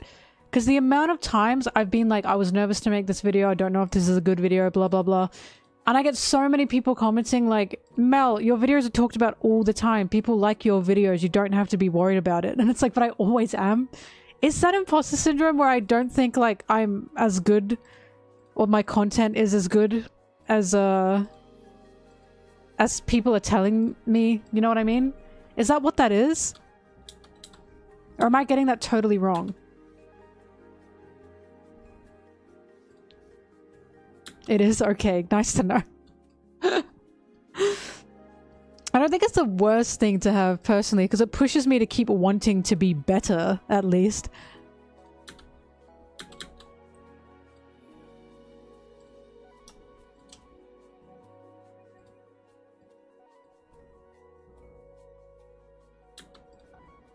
I mean, my biggest fear is literally just getting to a point that I've seen other creators get to, not One Piece specific, just in general, where their heart clearly is not in it anymore. And it just feels so sad that there's no passion in it and you're just chugging out this content for the sake, you know, of it. Like, you can feel it. That's my biggest fear of becoming like that. So that's why I try to put my heart in everything, but even at the same time, I'm like, is this enough?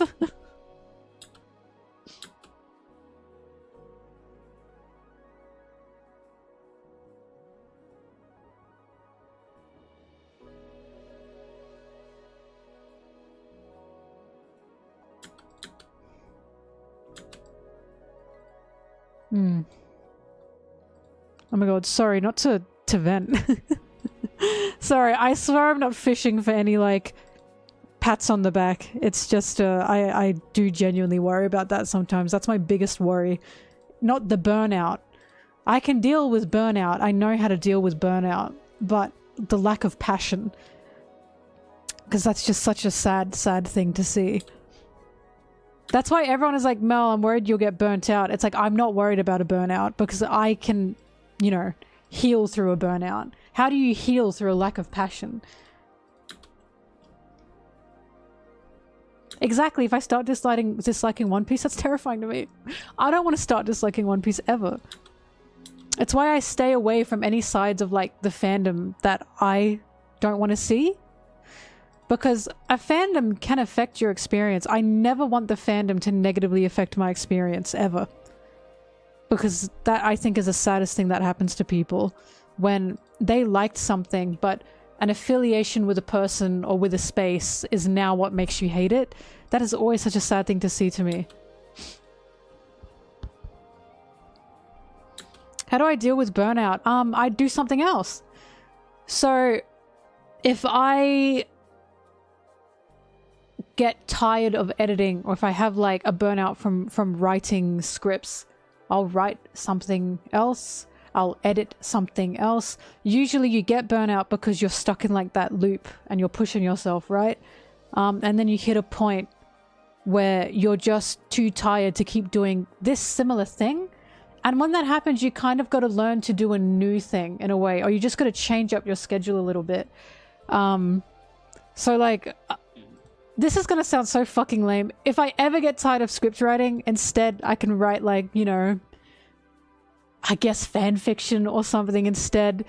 if I feel like I'm drifting away from something I used to enjoy or I am enjoying, do something else that you enjoy. And eventually you'll see your enjoyment come back for what you kind of lost, you know? Like, you don't have to post them or anything. Like, you need to make something that isn't for profit, I suppose, or do something that's not for profit. For me personally, anyways. But, when it comes to burnout artistically, you literally just have to learn to do something else. And that's how I've experienced it. If I get burnt out with my editing, I'm like, I have to learn something new in Sony Vegas to be able to be excited about it again. If I get burnt out from script writing, I have to write something else to get excited about it again. Like, burnout is controllable. It's easy to... It's not easy, but when you know how to deal with it, you can deal with it. Like, also writer's block as well. Just write. I know that's like the weirdest thing to say, but if you get writer's block, just write fucking anything that comes to you. Anything. It'll push through it. And even if you think what you're writing is arse, just write anyway. You'll find that probably what you wrote wasn't really arse. Your writer's block is just telling you it's arse. In a fresh way. But that's personally how I deal with it. If I ever hit a point where I'm like, I don't want to edit this anymore.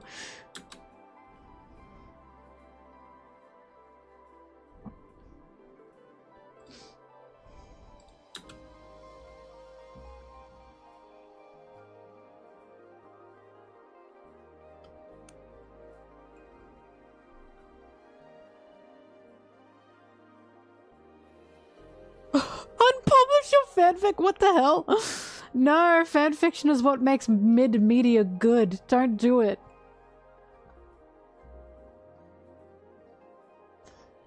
I'm so serious. Don't make me say it, but Harry Potter, the most mid thing in the world. The only reason Harry Potter became the juggernaut that it is because of fanfiction. That's why it's still up there as like #1 fanfiction, okay? I don't like, I know I keep fucking mentioning Harry Potter. Again, it's because it fascinates me in a pop culture sense. Fanfiction genuinely makes people love like a media again. You can watch the media and go, wow, this is kind of arse. But then you read a fanfiction and go, wow, it could have been this good. But then you still like the characters, right?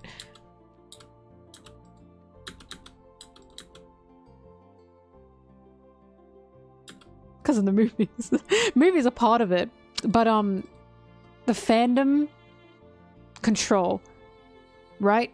Fandom power is crazy. Because Harry Potter, right? It didn't have new content for a long time apart from the fucking Cursed Child. You want to know what keeps these fandoms relevant even without new content? Fan fiction.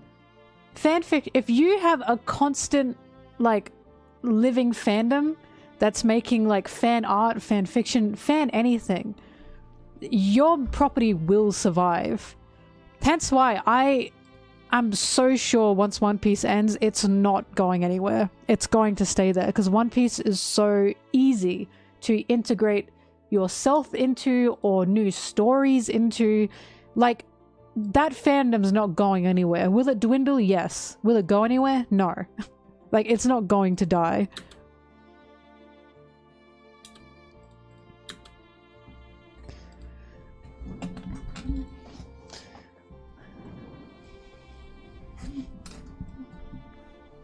My Little Pony is a whole different area. A whole different area. My Little Pony had, like, that's not an outlier, but just so sad. So sad in what happened to it. No, that fanfiction is between me and God, okay? That's me getting through my burnout. It is not for publishing.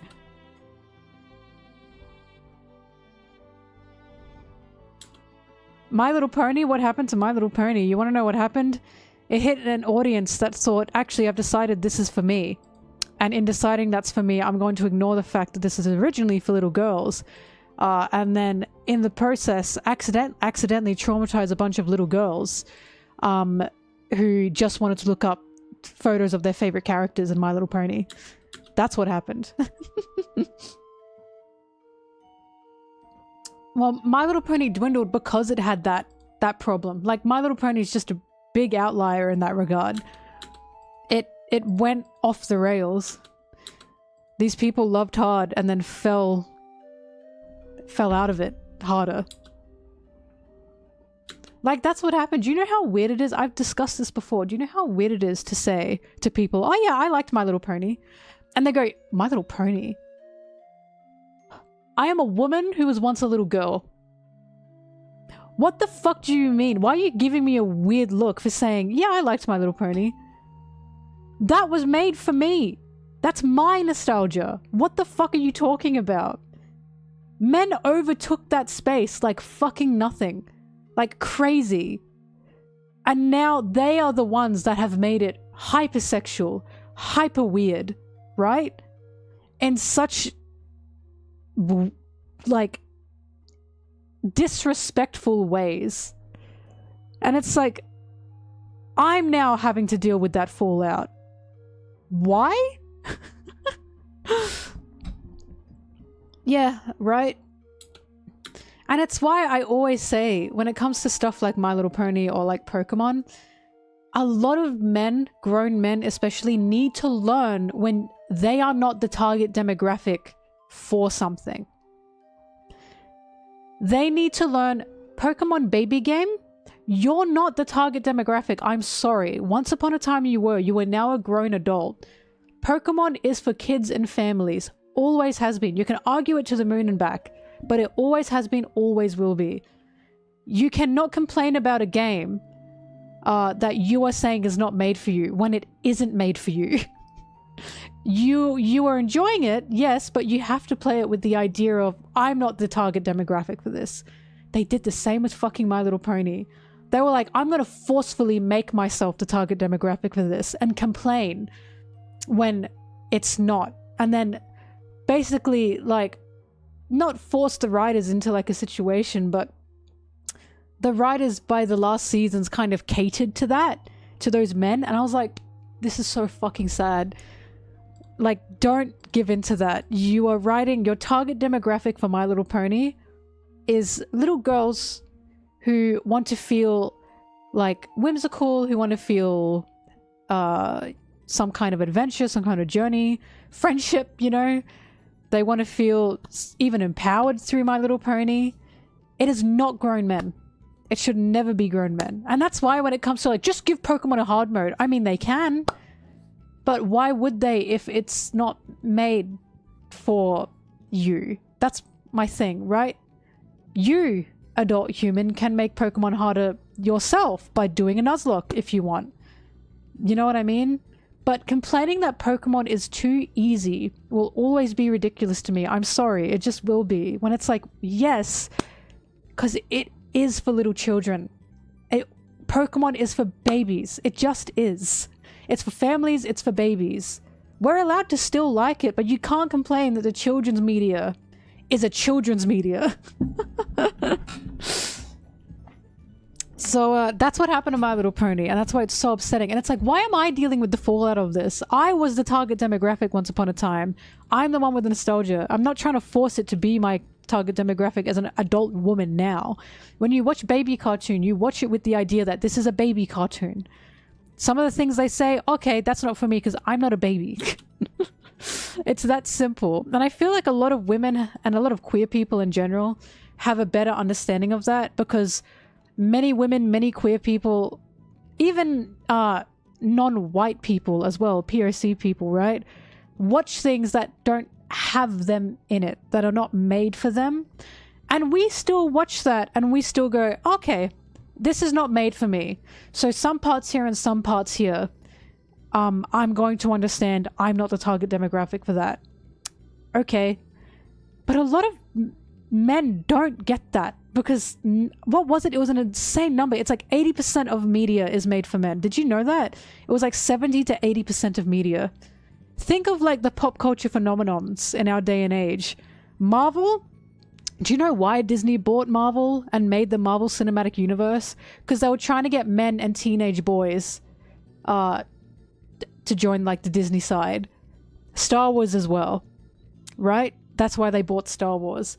And that became a fucking phenomenon. And a lot of people who were not men, not teenage boys, watched Marvel and understood some parts are not for me. So it's like, this isn't me going, oh, men. It's me saying, like, not all men, sorry, but ooh, you know, grr, men. This is me saying, I've just noticed this idea that so many men will watch something and go, why is this not for me? Because it's not for you. You can still enjoy it and recognize this wasn't made with me in mind. It's not that hard. But that's just what happened with My Little Pony. It's why it makes me so sad. I still like it, but oh.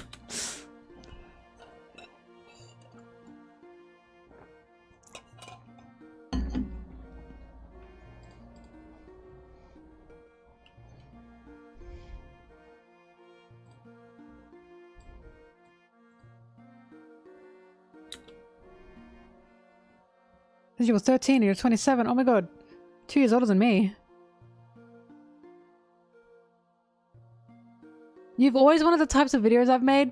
Wow, thank you so much. I was just baffled when I was looking for One Piece content and I couldn't find like video essay content on One Piece. So I'm glad to know that, you know, I've made that content as well, that other people were looking for that. Obviously they must have been. If I'm where I am now.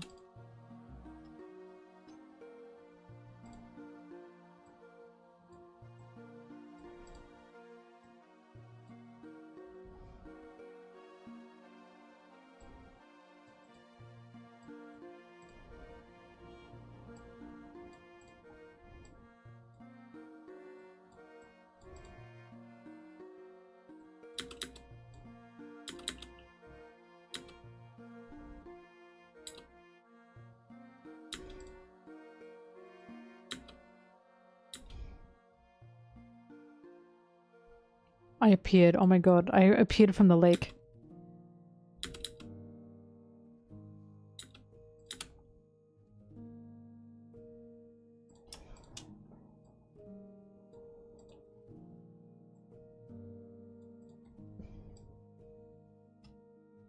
Hearing my own voice fucking sucks. I hate it. I hate it. I hate it. It is no secret that the audio editing part is my least favorite part. I have a theory, a game theory even, that, because I will sometimes get headaches when I'm audio editing. My theory is us humans, we were not made to hear ourselves this clearly. We have not been evolved to be able to hear our voices like this crystal clear. And our brains are hearing ourselves and going, what in the goddamn world is that? It can't make heads or tails of this.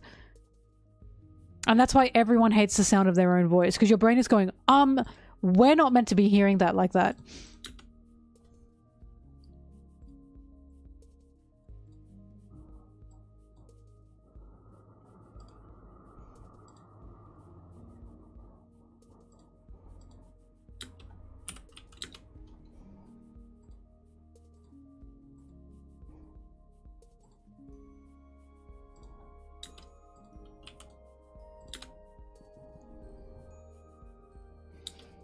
That's funny, Zimbabwe Queen, because I think I sound annoying.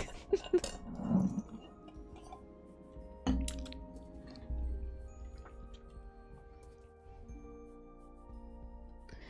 you know how shocked I've been when people have said to me, like, you have like a really soothing sounding voice, like in my comments and stuff, even in the Twitch chat? I'm like, me? My voice? I don't think so.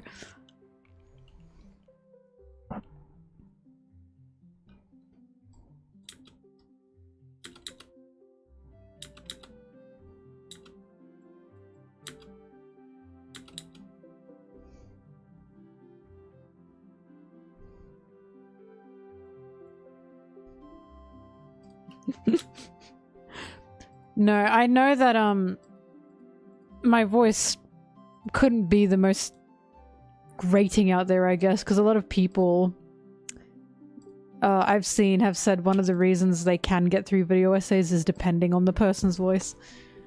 So it's nice to know that, I guess, mind you, I have the benefit of an accent, and by that I mean I've noticed that people who don't have an American accent tend to get a little bit more recognition from time to time.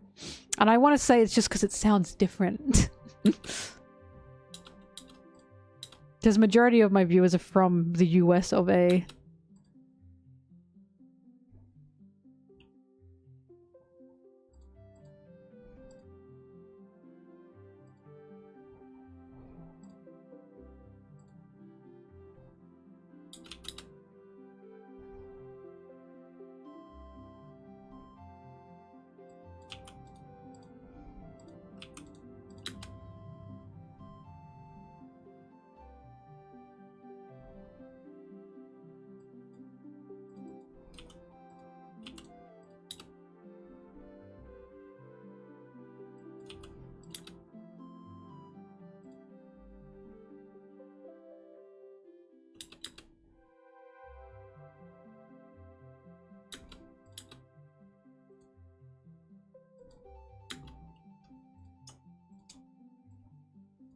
I mean, the reason there's the belief of accents being charming and funny outside of America is because a lot of, like, I want to say fantasy a lot of the time. A lot of fantasy stuff includes Irish accents, British accents, like Harry Potter. I know it's made in England again, but like the accent was part of the charm for a lot of like Americans.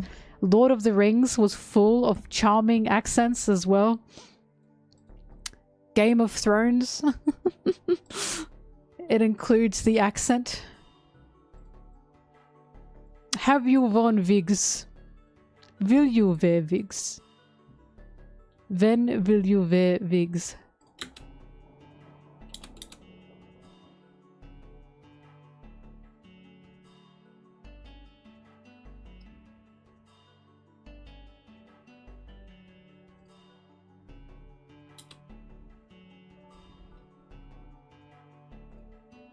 I think French accents are lovely, even though, you know, jokes aside. I do think that they're nice.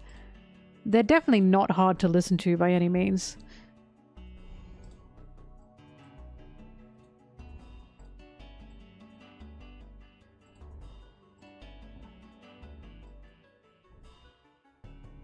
Maybe because you're French. Yeah, that probably is the reason. Like, as an Aussie, I cannot fucking believe people like Aussie accents. That's shocking to me.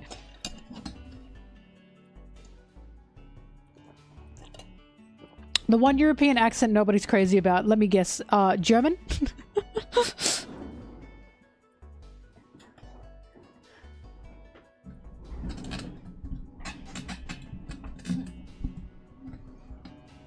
Yes. I think German accents are nice. Oh mein Gott. Yippee! Fortnite in Cola drinken. Yippee! How cool is that button? Or whatever he says. Fuck, I love that video. Sorry, I probably really butchered that.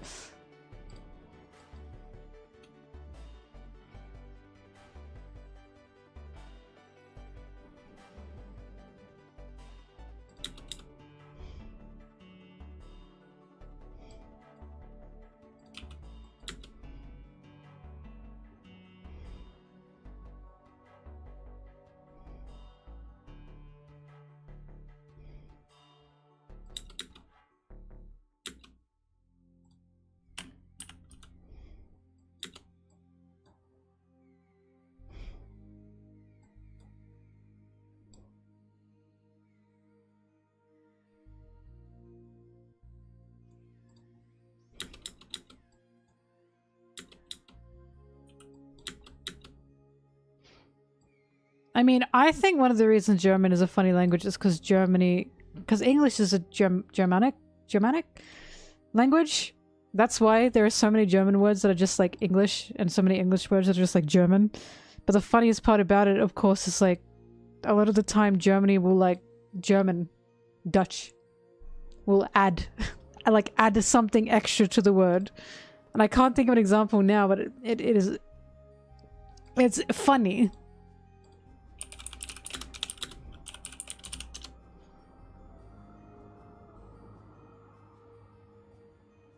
Like,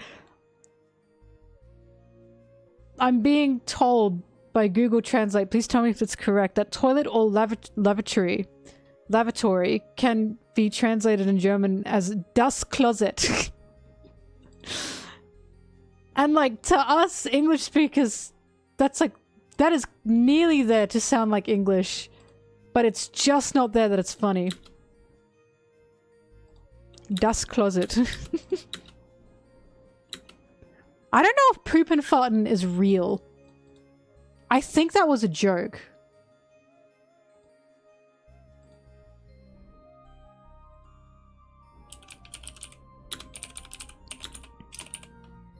Hang on, I need to know how you'd say that. Toiletta? But do you see what I mean? We have the same roots, but there's always a bit more flair in German.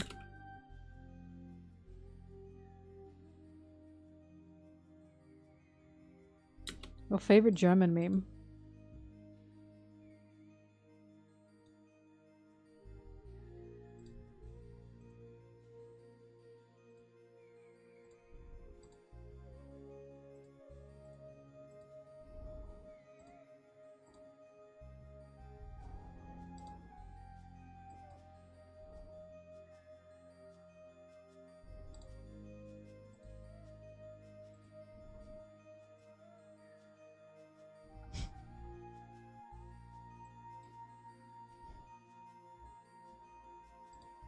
Where's the joke? I'm confused.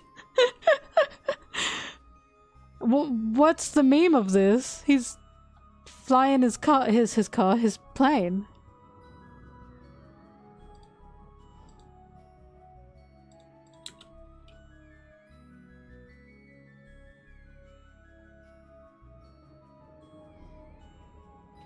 Oh, he's stressed, okay.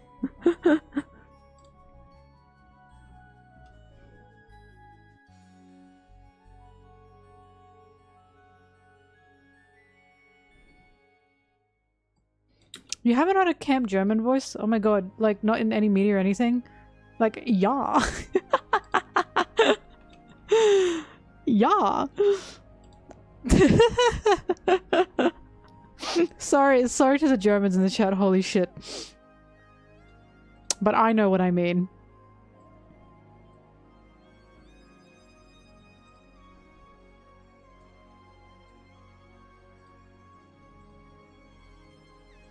I need that fire to be like moving in the back, I think. Let's see if I can figure that out.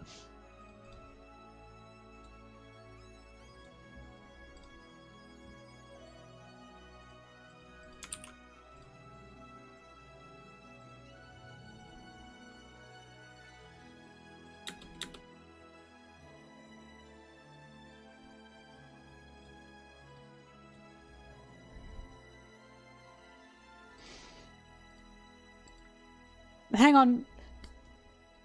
The played out German accent Americans do, nobody sounds like that. You'll never guess what. Americans do that to goddamn everyone. The fancy British accent, only a fair, like, that's like the upper class British accent, right? A very small percentage of British people actually have that upper class accent. And then, of course, the bogan Aussie accent. Fucking classic. The reason a lot of Americans can't pick my accent is because it's not the bogan one. Oh yeah, nah, fuck, bro, yeah, we'll go over to the bush and we'll put the fucking bricks on the barbie. You're like, barely anyone sounds like that in Australia. Right? The very strong Irish one as well.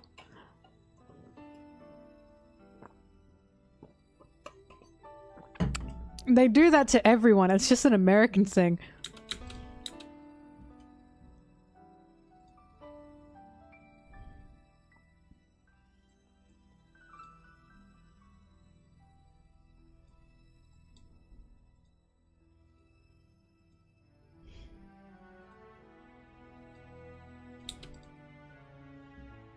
The Camp German, hang on. Schwerken.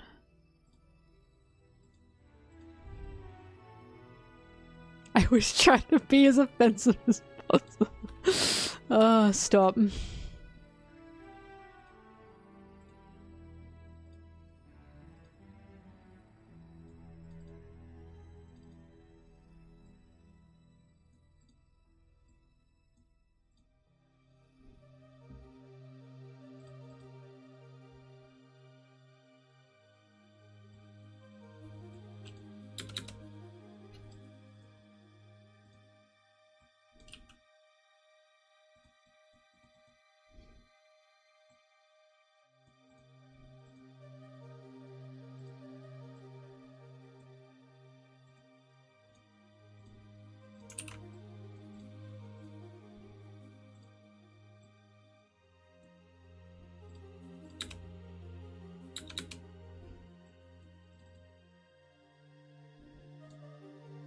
Oh, I have seen the Mentos one. Yep, this will be uploaded when I'm done editing. No, I'm actually going to keep this hidden for another month and torture all of you with knowing I've got a video done and I'm not releasing it. Too bad.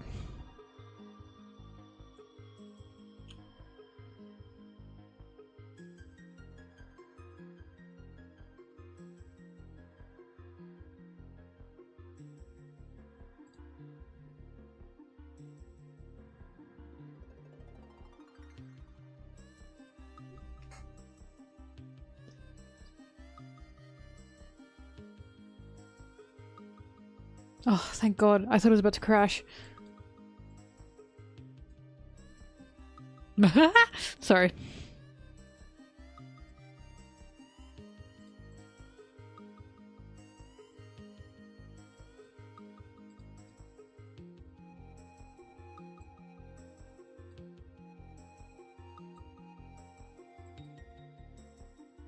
Yeah, that's good.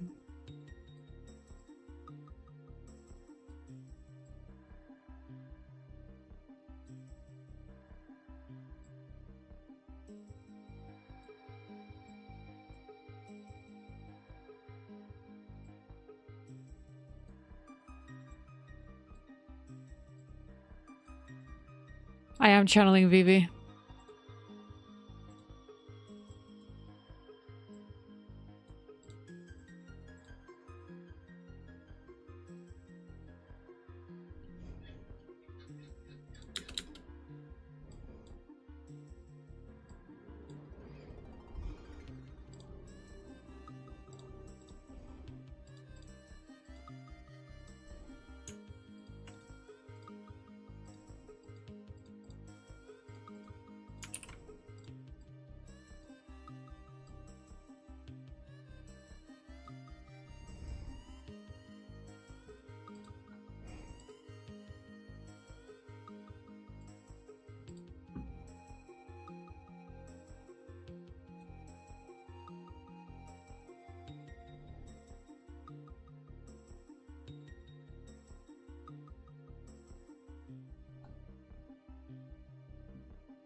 What in the world are you guys talking about?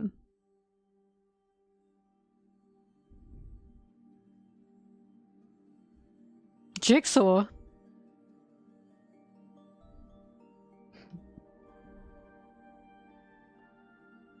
Jigsaw as a sub. Do you want to play a game? Dude. Like, choice is yours. Bruh. What the fuck? Oh, I'm not in transitions.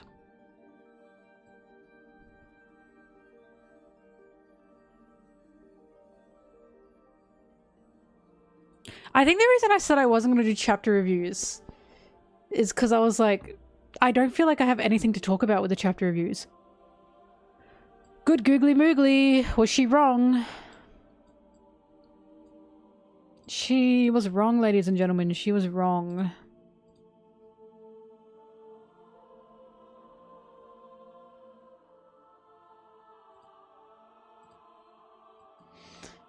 I think I've talked about this before. Does anyone fucking remember I say fuck a lot. I'm sorry. Does anyone remember this music? Sorry, hang on. Why is this so dramatic? Does anyone remember or know the Mickey Mouse voice video where it was Mickey Mouse, but Mickey Mouse was putting on a Valley Girl accent and Mickey Mouse was going like, give me $2 for a slushie. I know you have some. I know you have it. Let me see your purse. Bitch, I want a slushie. Does anyone remember that? For the love of God, does anyone remember that?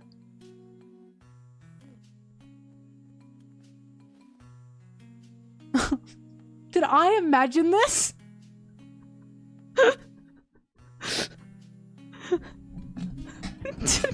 Does anyone know? Oh my god, please. I need to know I'm not like imagining these things.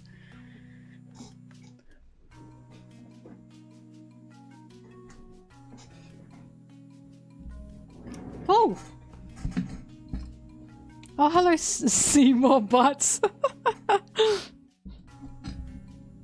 Oh my god, you guys. Okay, it is real. Also, thank you for the sub. I knew it was real. I tried to like talk to Brittany about that and she was like, what? I was like, I don't know how to explain this. For a slushie. Give me $1. Bitch, I know you have $1.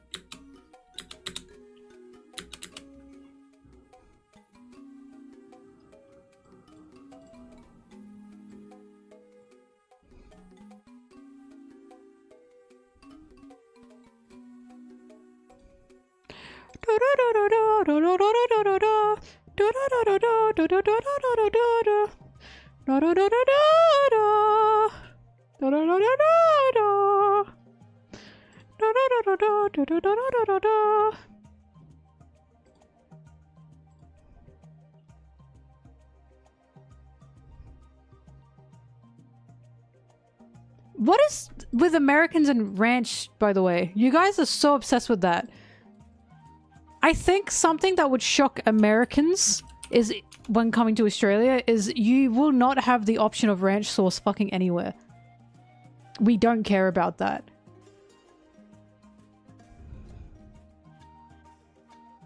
We love blue cheese. We love blue cheese sauce. We love it. I was talking about we have like blue cheese sauce, like with our steak, like a blue cheese steak sauce. And so many Americans I knew were like, blue cheese steak sauce. And it's like not in a bottle. It's like pan made, professionally made at a restaurant.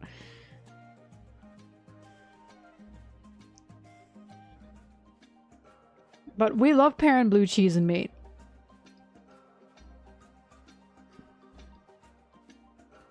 We also have, God, what was it that scared the Americans?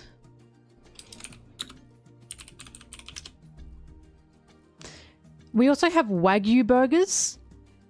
Apparently that was weird. Because my American friends were talking about Wagyu, and I was like, oh yeah, I've had like a good Wagyu burger. And they were like, a Wagyu burger? And that's like a pretty norm here? Unless that's just them. I don't know if Wagyu is beef. I don't know if Wagyu is cheap per se in Australia, but we can get it on like burgers, so...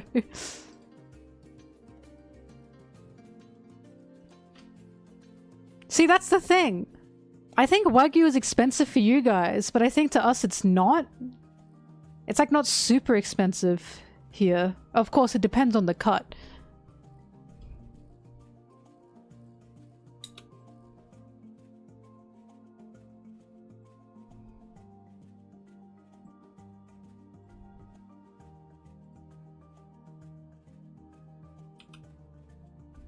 I love pineapple. A pineapple slice on burger. That is so fucking yummy. Oh! The sweet and the savory. Nom, nom, nom, nom.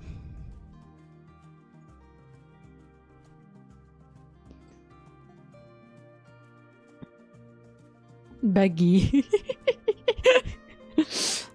Well, there you go. I love Marco.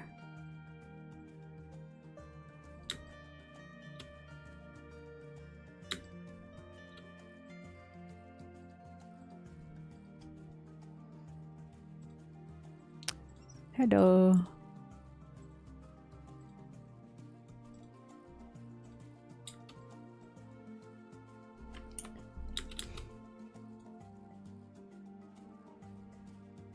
Some people put beetroot on their burger. Some people put beetroot in their sandwich.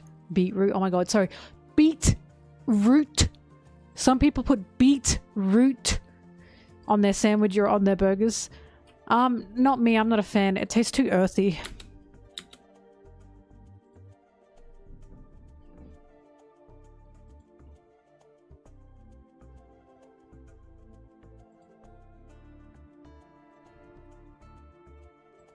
We also have carrot as well at our Subways to put in our sandwiches. Apparently that's a weird thing for you guys.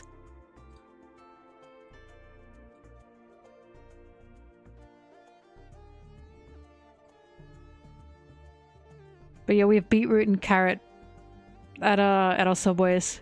Also, our Subways are good. Our Subway slaps. Thin cut, it's shredded carrot.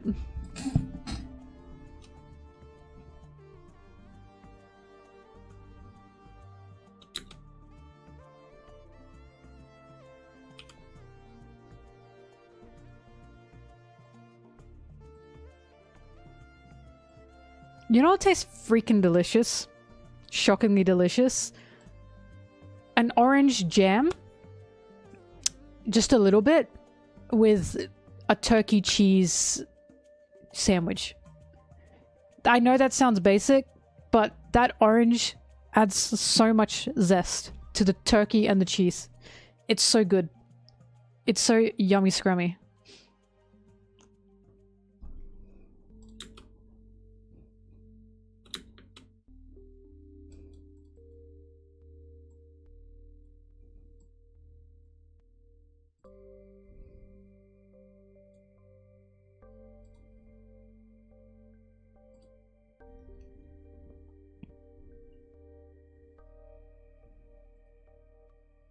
You know what else tastes good together? Turkey and applesauce. A lot of Aussies here where we have Christmas, we surely that's normal for a lot of people though. I guess your guys is cranberry, not applesauce, but what kind of turkey? Just turkey. A lot of Aussies here, when we have our Christmas roasts, because we still have Christmas roasts even in the summer, crazy, right? And we have our turkey. We pair up our turkey with applesauce. It's so good. It's so good. I like cranberry sauce, but cranberry's not a big thing here.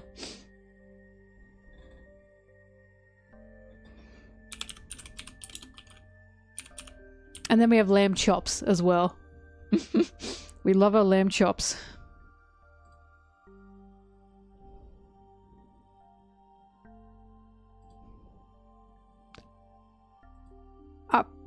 Not good.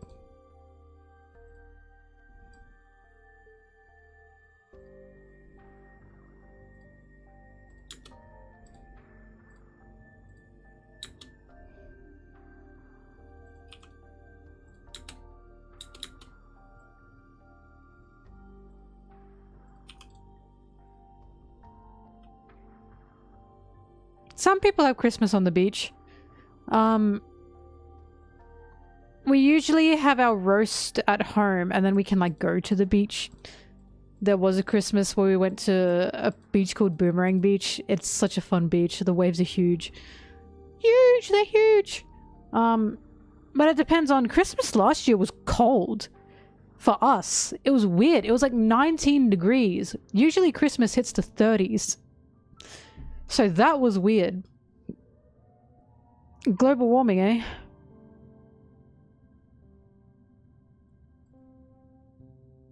Nicki Minaj.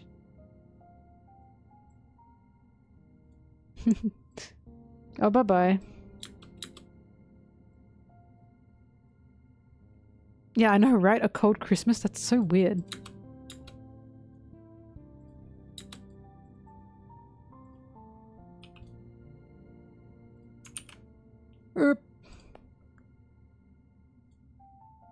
Let's go to the beach. Nicki Minaj. But no, my family does a Christmas roast. My Italian side.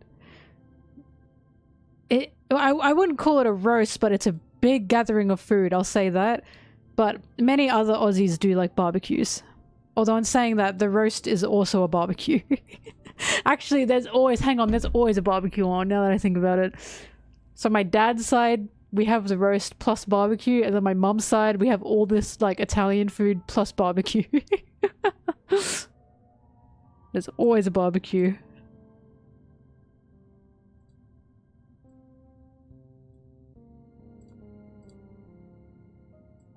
Yeah, we have penguins in Australia. They're called fairy penguins. They're so cute. They're like this big. They're the tiniest little things. I saw them. I know I saw them live. You can go to an island called Phillips Island, and they have the fairy penguin march. There are so many of them. They are so cute and they're so tiny. And I saw them with Sarah because Sarah like came to Australia. She said, "What can I see?" And I said, "Well, we have fairy penguins." And she said, I need to see the fairy penguins. What the hell?" And they march through this little sand area.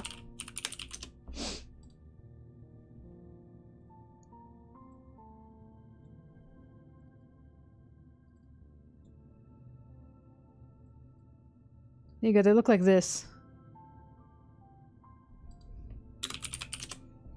I'm trying to find a size comparison.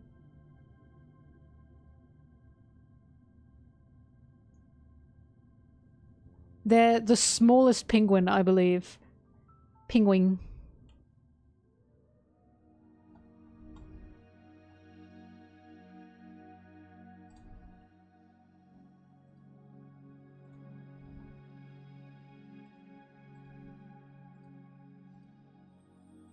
Why are these images also small?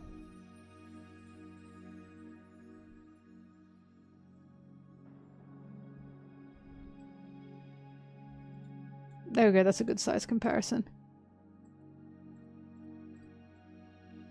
And then here's how big they are in comparison to a person. You see them? They're so tiny.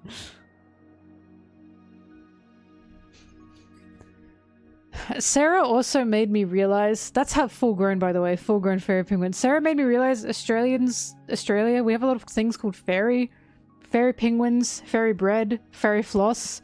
There's also like 1 or 2 fairy falls around, which are waterfalls.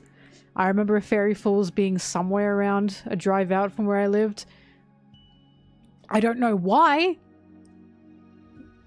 Fairy spelled F-A-I-R-Y, not fairy, like the boat, like the fairy, the mythical creature. I don't know why we name everything fairy.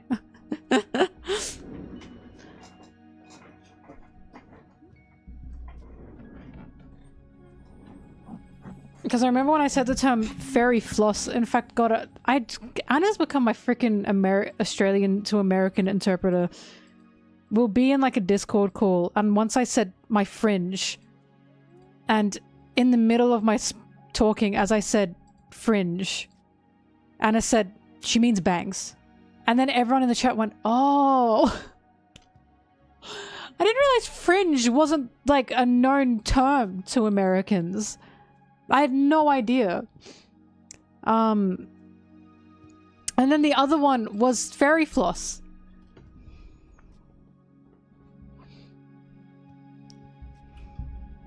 I don't know. But the other term was fairy floss.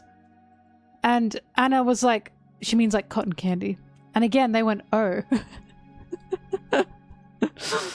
Fairy floss is so much better than cotton candy.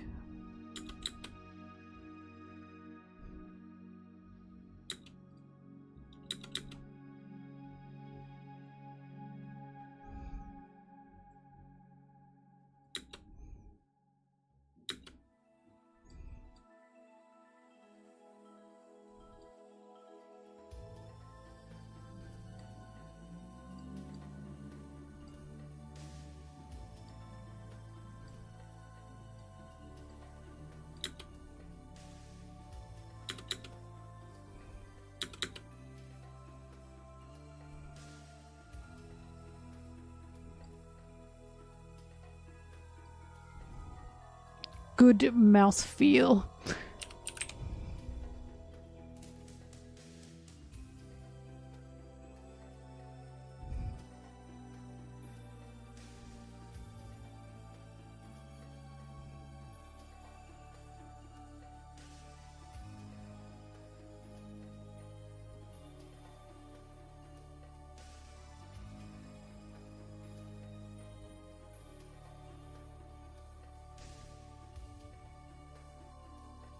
It's you, Charlie. Check out this video I have. It's pretty good, right?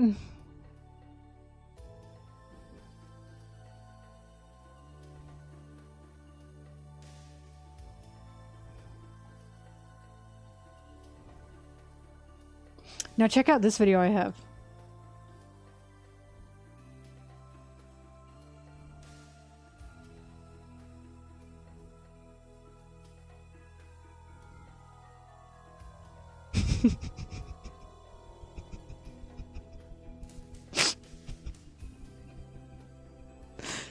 If you can't figure out what's going on, this is a speaker. There's a speaker under like the little water thing here. That's why it's vibrating, and he's going, interesting. And then it got to like the bass boosted chorus. He's going, ah!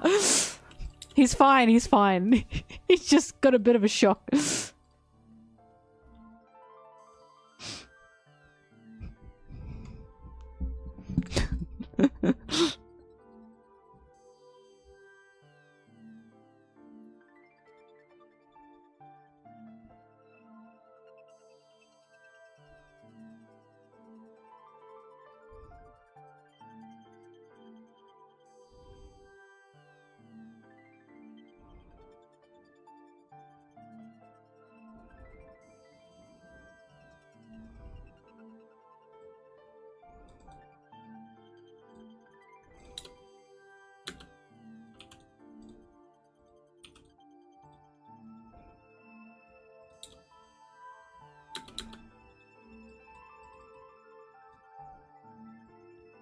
He's fine. He was not killed.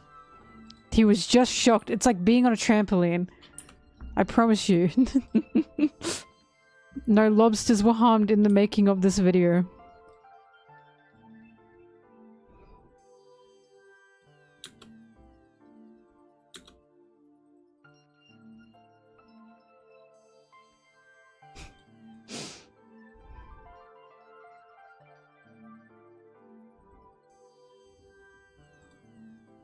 You'll be okay.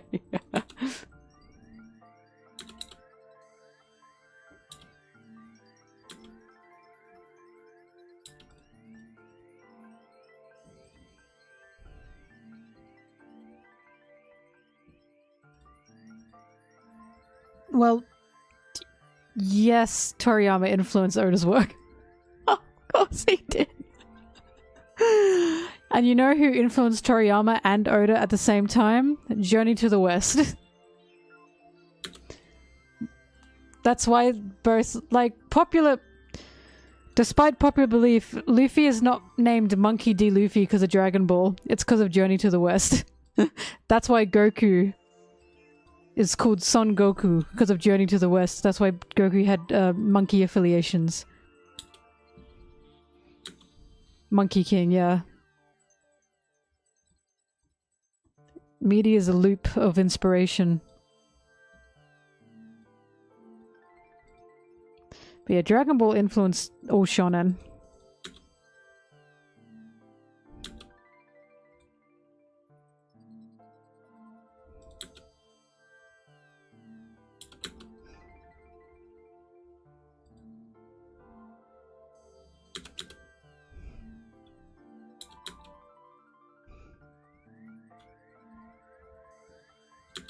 What was Journey to the West inspired by? That's a good question. I'm sure it was inspired by other Chinese stories at the time. Every shonen and nearly every anime in existence has perverted humor. Unfortunately, that is not Dragon Ball specific. That's kind of just in general.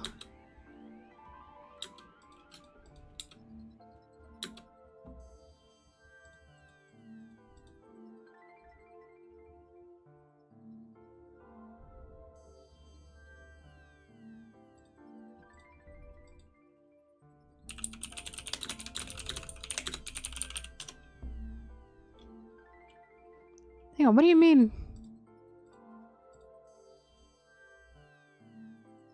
What Journey to the West am I talking about? Journey to the West is of Chinese origin. Are you asking me?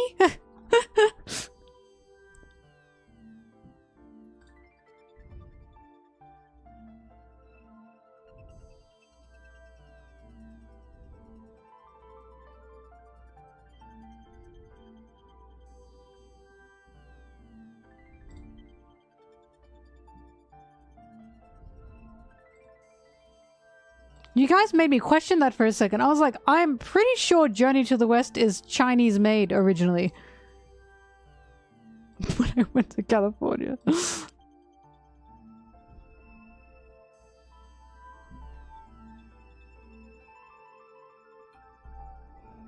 yeah, Journey to the West is like the base of all shonen.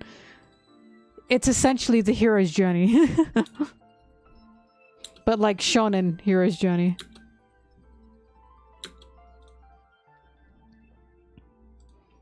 The perverted humor is just... Gosh, how do I explain this? That...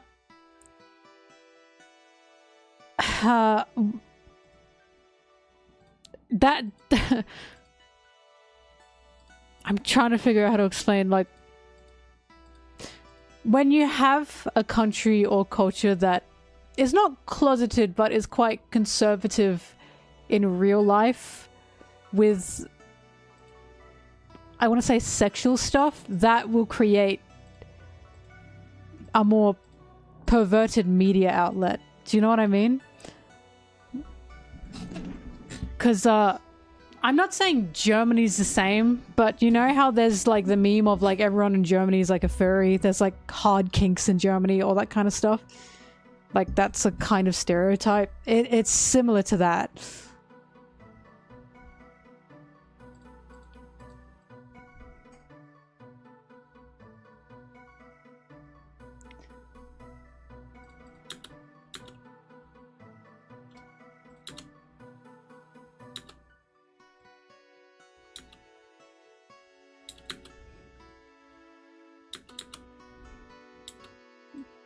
Zimbabwe Queen. I might need you to hone in on Zeri there. Come on, dude. Perhaps don't make that joke.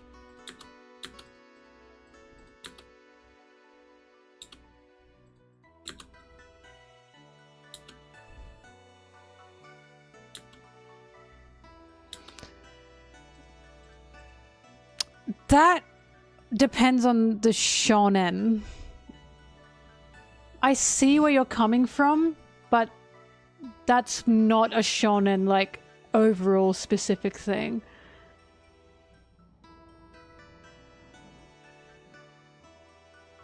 Because not all shonen, like there's self-perseverance in a lot of shonen, but that's not, you know what I mean? The theme of all the shonen. Like, how do I explain? It's... Because there were two... It depends on the author, because there was two splits that happened in that time. One split was the one side of, you know, that self-perseverance of the conservative idea of what should be taken then. The other side was then a more... I don't want to say peaceful, but more of a anti-war side. Hence, like, because Devilman Crybaby was on that other side. Devilman Crybaby was, although not a shonen, wasn't total anti-war, total anti-nuclear inspired story. So it depends on the shonen. I wouldn't say that's shonen specific. I'd say that it depends on the shonen and it depends on the author. Because of course, One Piece, right, is as total anti-war as you can get. It is, no matter what anyone says. You can see that just from Alabasta, right? And then you have, like, Attack on Titan. That is pretty much military 101. Although again, Attack on Titan's a seinen, not a shonen. That in my opinion doesn't depend on shonen itself. That depends on the author.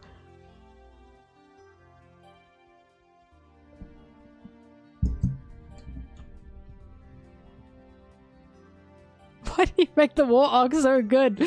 Well, what was the outcome of that war arc? Kobe saying this is meaningless. Oh yeah, Attack on Titan, yeah, the guy's a fascist. I can't believe people don't know this, because I was there when it happened, when this dropped. Some people, like, this, I didn't realize this has become news that people didn't know about. Basically, as the guy was writing Attack on Titan, okay, let me explain. I was, guys, I was there. As the guy was writing Attack on Titan, there was a day I woke up, and I remember, I was following some South Korean artists who were fans of Attack on Titan. They stopped all their projects. And I was like, what the fuck happened? And I had to search far and wide for what in the world is going on for like their fan projects. And they said the author for Attack on Titan just said something extremely like fascist leaning. Extremely offensive to South Korea. And I was like, what the fuck just happened? The dude basically made a bunch of tweets that was like, actually, South Korea should thank Japan for what happened during World War II. This is not a fucking joke. He was talking about the women's comfort in South Korea, if you know what that is. The whole quote, you should look it up. You should look up what he said. It was some crazy shit. Yeah, the Attack on Titan author. And I know this is real, because I saw it happen in real time. I saw this happen in real time. This was the guy. This isn't a hoax. This isn't a rumor. He just tweeted that one day. And it was like, what the fuck? It was insane. It was absolutely insane. And from that point on, that's why you'll get people going, like, dude, you watch Attack on Titan? Because we remember what the author said. And he said other stuff as well. He went on a rant. He went on this, like, pro-Japanese imperialism rant. It was fucking crazy. And it's like, what in the world is going on? And that's what I mean. It depends on the author and their own beliefs. And that's why now when I see Attack on Titan, I cannot see it the same. I cannot see it the same because I now know like the mindset of the guy writing this thing. Hence the way Attack on Titan ended does not sit right with me. It does not sit right with me. If it were anyone else writing it, I'd be like, I guess there's something to be said here, but the fact that the guy himself has said like these things and the way he ended it, I was like, this is fucking weird.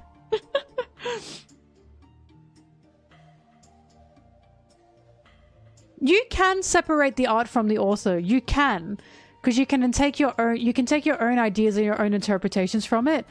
But what you should do is also know who's writing it. I.e., don't make me bring it up again, Harry Potter, okay? You can separate Harry Potter from JK. You can do that. But you also need to know who wrote this. You can know what you're reading has come from someone like that.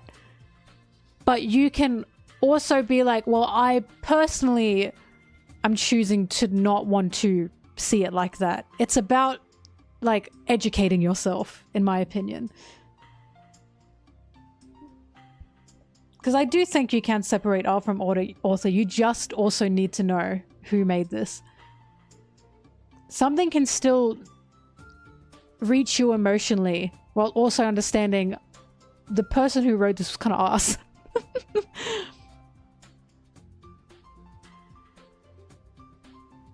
It depends on. It does. Like, I can separate art from author. But I also want to know who wrote it. That's just how it is.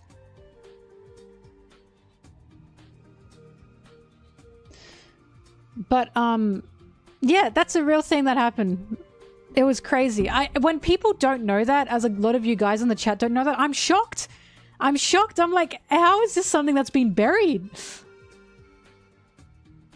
Like, how is this something that's been buried so deep to the point that tons of people don't know about it?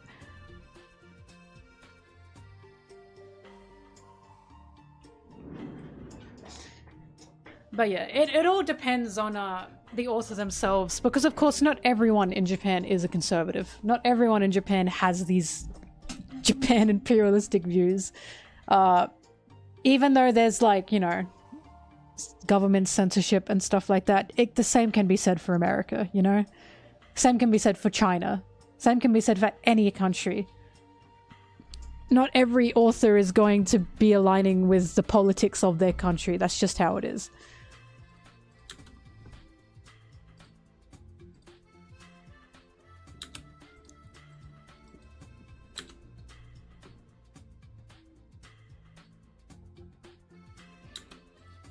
That's my biggest thing. Just know who's writing your story. It is important to know. And then from there, you can decide if you can remove art from artist.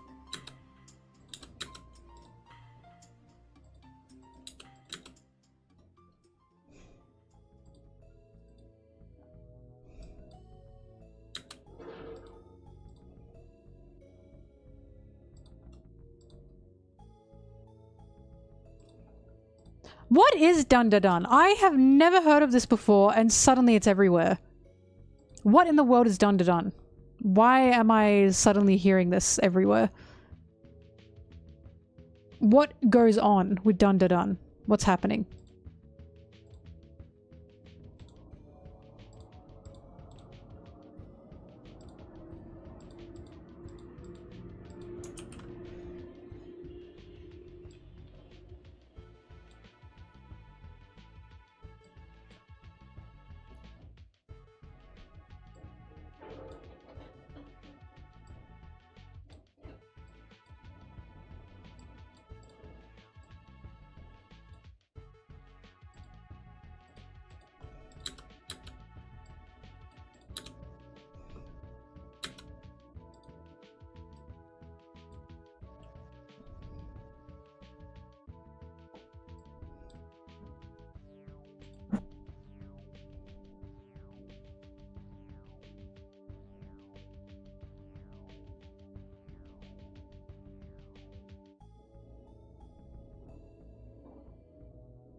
So it's about aliens, spirits, and romance? Bro, is this Mob Psycho?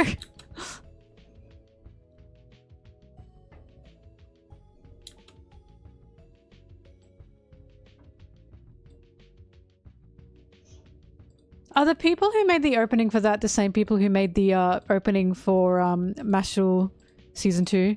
Brim bum bum brim bum bum. I think I heard that. Fuck, I love this song. Brim bum bum brim bum bum brim bum bum brim.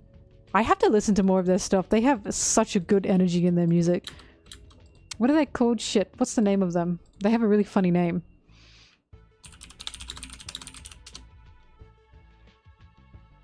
Creepy Nuts. Yeah! That's a good name. That's a good name. Creepy Butts.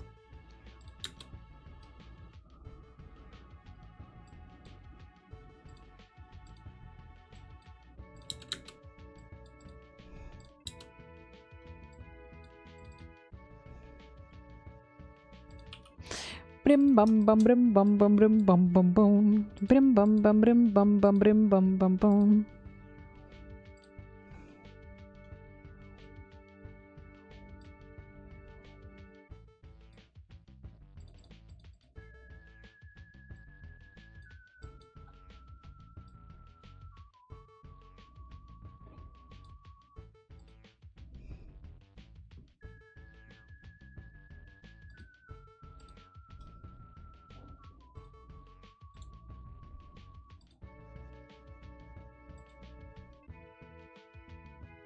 You know what a good anime opening is? Devilman's. Man, man, man, man, man, man. Human, man, man, man, man, man, man. Human. That shit rocks. It's so simple, yet so iconic.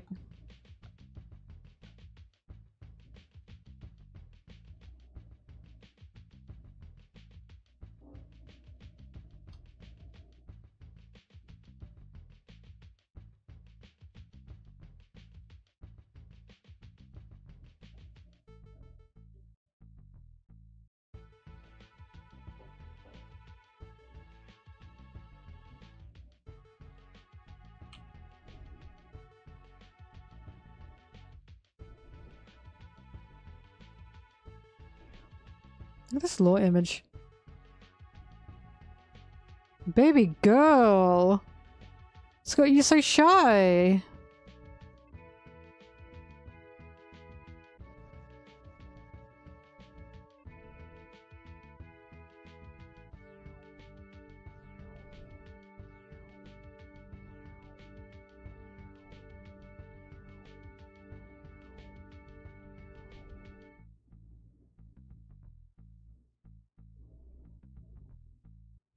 Now look at this chopper image.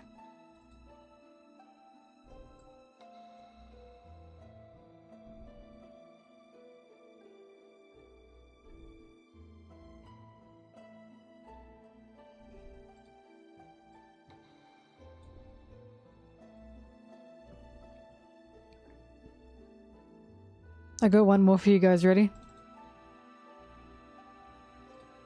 That's a threat. That's a warning.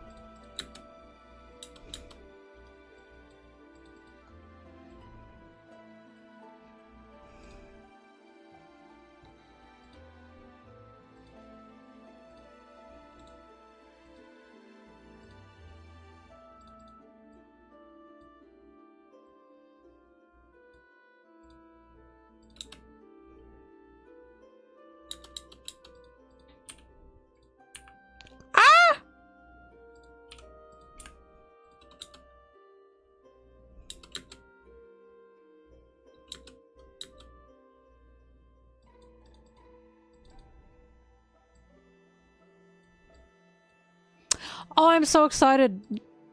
I'm going to a J-pop club night. What's the date today? On Friday night. Yippee! I haven't been clubbing in so long. Oh my goodness. I don't tend to go clubbing because a lot of the music, I don't know it. I don't keep up with like... The last time I went clubbing, they played like the top 100 music. I cannot express how much I'm in a bubble. Unless it's like become a meme, I don't know it. And I was like, I don't know half of these songs. But they said they were going to play Miku at the J-pop club night. And I went, well, I got to go to that. I know you don't have to know the music to club, but it does make it more fun. It makes it more fun, because then you can sing it. You've seen my streams. I love singing. It's so much more, like, you can, like, okay, dancing to club music, and then they put in, like, you know...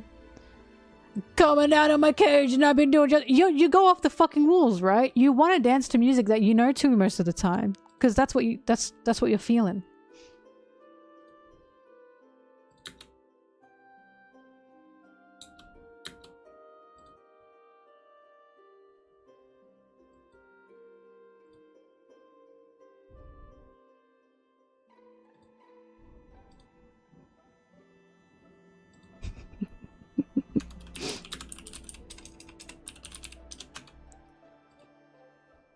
Coming out of my cage and I've been doing just fine. Gotta get down because I want it all.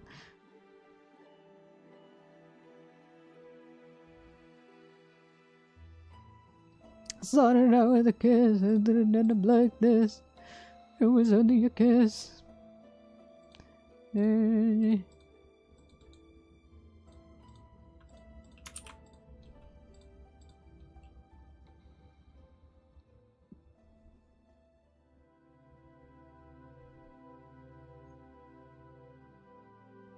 One Piece drama, what does that mean?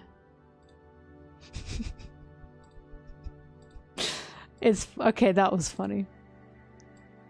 Mother trucker, dude, that hurt like a butt cheek on a stick. Vine was good. Was Vine actually good? A lot of it wasn't good, but sometimes it was good when it was good. But you know what's gonna happen? Those Vines are going to quickly age us. The Vine generation, like the I'm in me mom's car, you know what I mean? We're gonna be old because we are gonna be the only ones going, I'm in me mom's car, and then like the goddamn like 12-year-olds are gonna be like, what are you talking about? I look different to what you expected? What do you think I was? What do you think I look like? Did you expect me to be a super hot anime girl with the biggest boobies you've ever seen?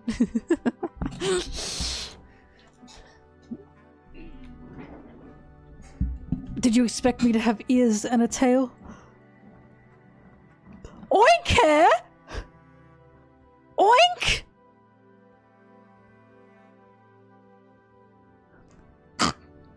What the hell?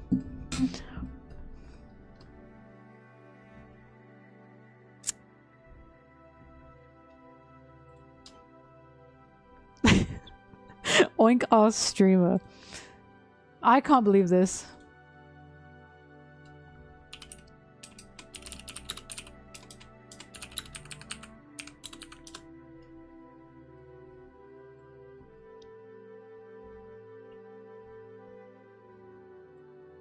One of my favorite vines was Hurricane Katrina. More like Hurricane Tortilla. I loved that one. That was a good one.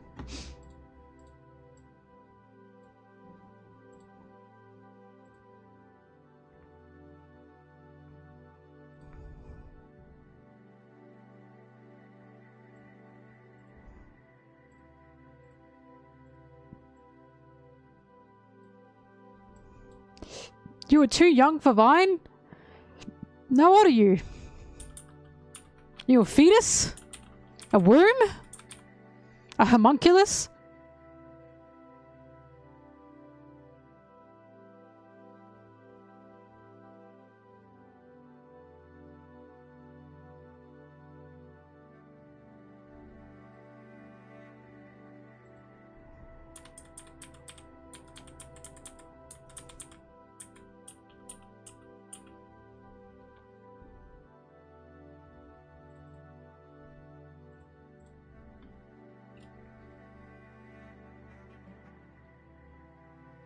I spilled lipstick. Wow, wow, lipstick in my Valentino white bag. That was a good one. Also, the absolute classic. What do you have? A knife! No! That's still used. I still see that used. I think that made it outside of Vine.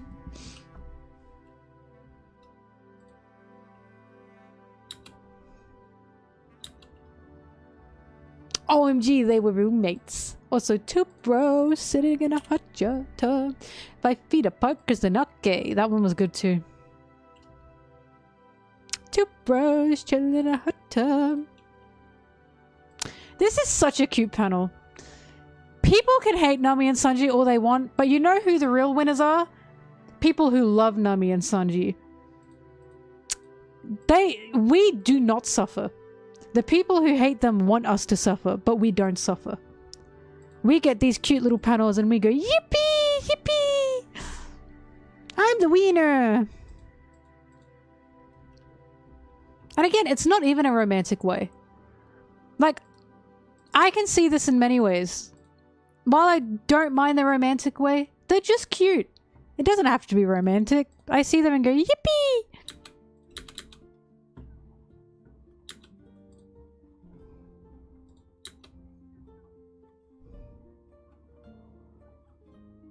Charlie Bit Me wasn't Vine. That was YouTube. Oh my god. That was like 2006 YouTube. Get your facts right. I know. No more. Expand. Expand your brain. Excuse me, Charlie bit my finger to not start everything. Sneezing Panda did. Sneezing Panda did. Thank you very much. Oh! Little baby Sneezing Panda. That was the start of everything. Thank you very much. Also the Numa Numa guy. Absolute classic. We don't forget who brought us here.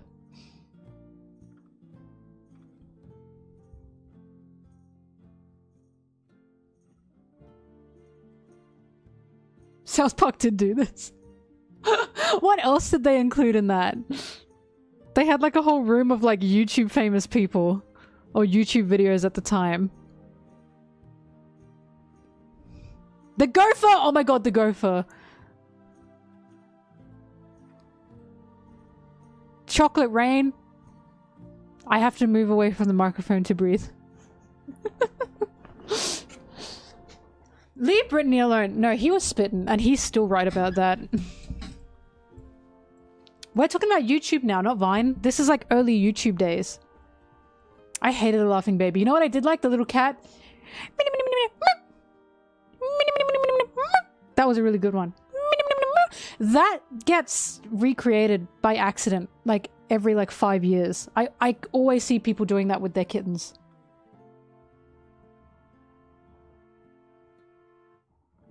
Also, Leroy Jenkins. Peanut Butter Baby was Vine. We're off Vine now. Now we're on early. Oh, Keyboard Cat. Nyan Cat.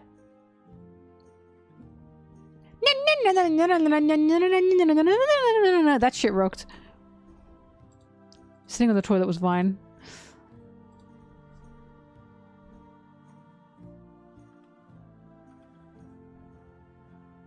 Keyboard got ruined. No, I love Keyboard Cat.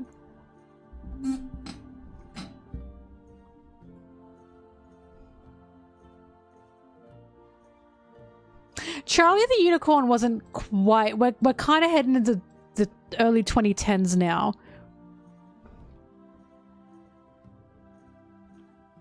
The Caramel Dancing thing is so funny because Caramel Dancing isn't even Japanese nor anime. That's Swedish, from what I know. Oh my god, the He-Man video. It's so wake in the morning and I step outside. Can I be so for real? That He-Man video is when I was like, how are they doing this? Oh my god, I want to make videos like this. That He-Man video was part of my I want to be able to edit. Because I thought it was like the funniest thing I've ever seen. I said, hey, what's going on? I fucking loved that video. And I was like, I wish I could like make videos like that. Harry Potter Puppet Powers. Oh my god.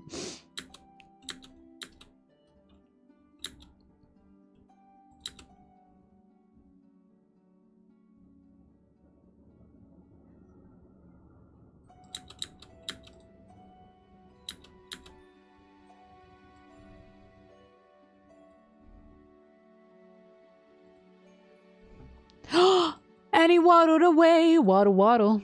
I don't know if the youth of today, I say being the youth of today, know the duck song, but they used to use it in like TikTok sometimes, a little remastered version of like the beautiful orchestra duck song. So it's like, I don't know if they know that's the duck song, but it's still around.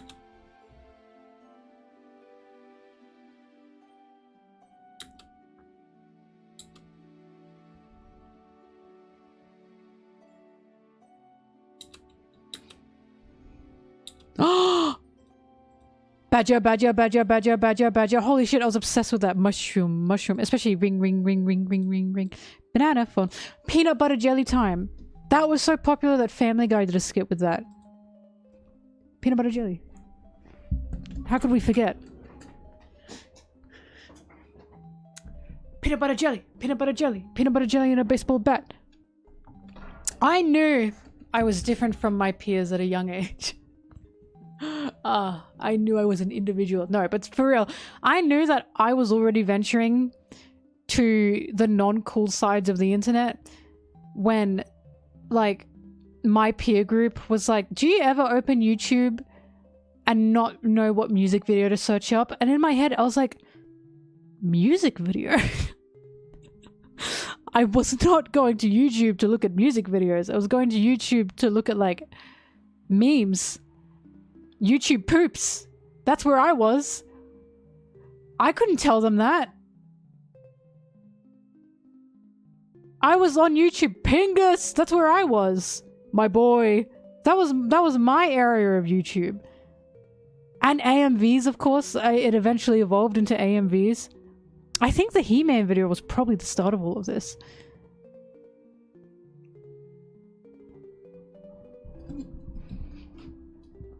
But like music videos, I was like, wait, they're using YouTube for music videos?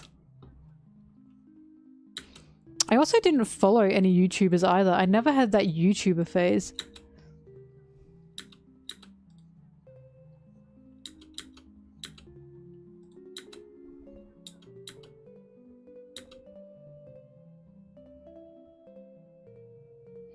You found Coldplay through Minecraft. Was that the Kingdom Minecraft video?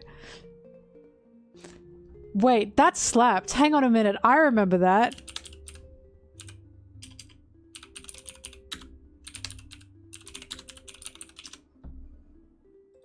Fallen Kingdom? Chunks would load when I gave the word. Now every night I go stow away, hide from the mobs I used to slay. I gaze up into the boundless skyline, no block choirs playing in the sunshine. Oh my god, I remember that. It was the creepers and the skeletons blew down the doors and boxed us in. Fuck, oh my god, I remember that one. That slapped. That slapped. It went hard as well. The ending when he like jumps off like the castle and he's falling and it's going, oh, like I cried. I was like 10 years old. I was like, this is so emotional. Oh my god. That kind of slapped. Oh my god, Skrillex. Call 911 now. Boom, boom. That shit slapped.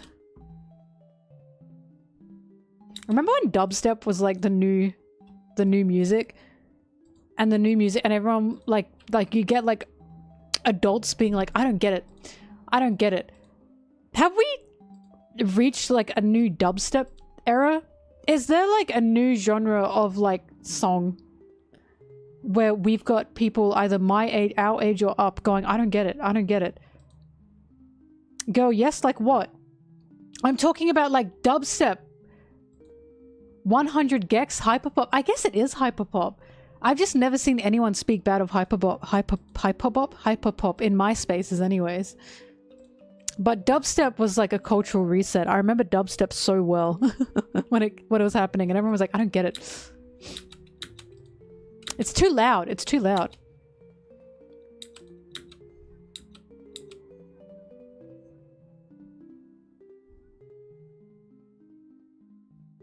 Penis music is a compliment.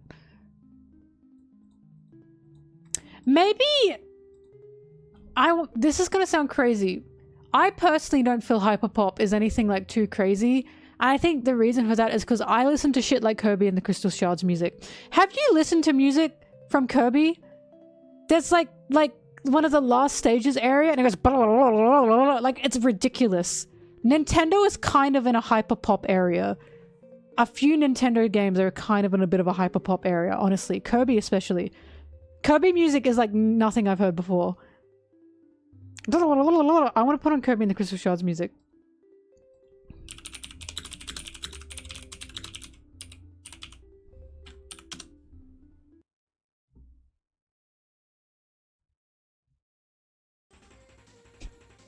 This shit.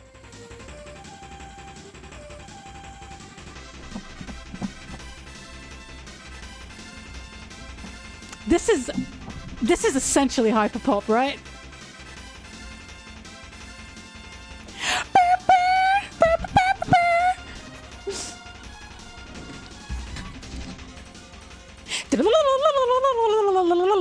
Oh, it stopped. But you know what I mean, right? There's one I'm thinking of. It goes like it just doesn't stop. It just keeps going. Hang on, I want to find it.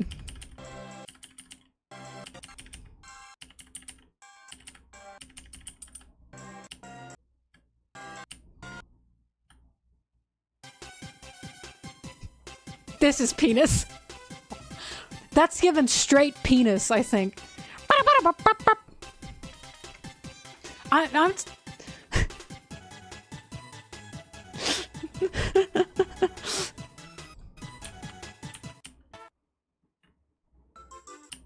No, that's cute. Where's the one I'm thinking of?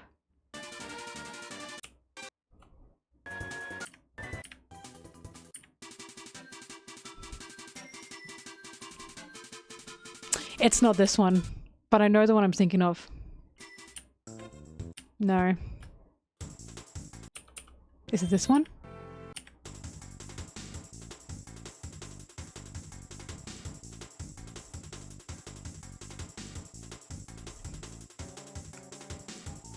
Near the end? Okay.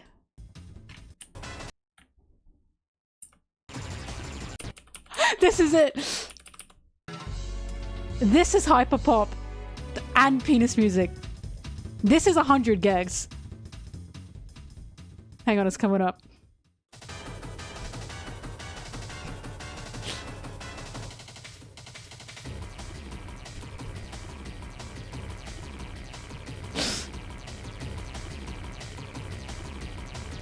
This is 100 gex.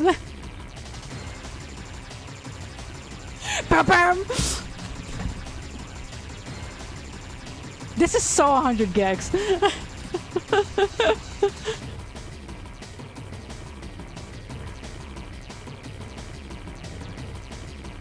But there's another one.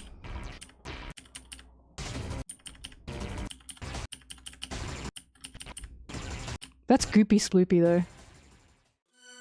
Nope.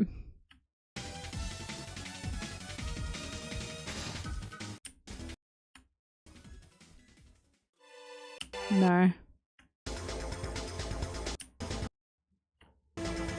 No. They put the slower ones in between.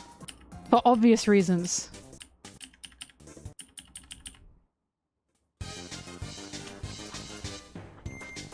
Oh, it's a classic. Bum bum bum bum bum bum bum.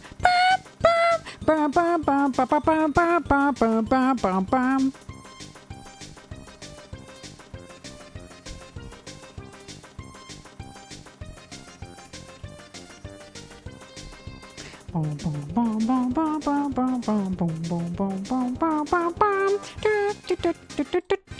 Okay, sorry, anyway, sorry.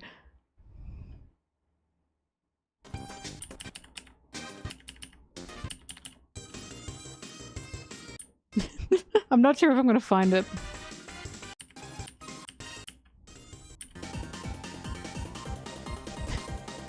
Anyways, whatever. You see what I mean, right? Like, this feels like an area of hyperpop to me. This is just Kirby and the Crystal Shards OST. Like, I feel like because me and you and us have been like raised on this kind of Kirby Nintendo music, I hear hyperpop and I go, okay. Bro, that's Kirby.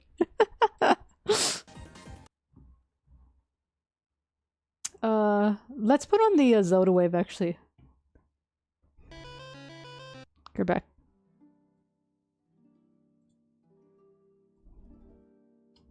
Straight up called penis music.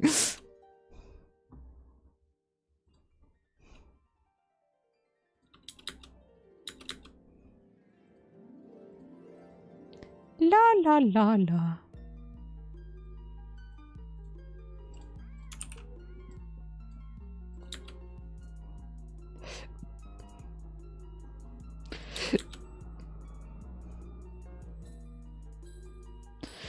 Oh god.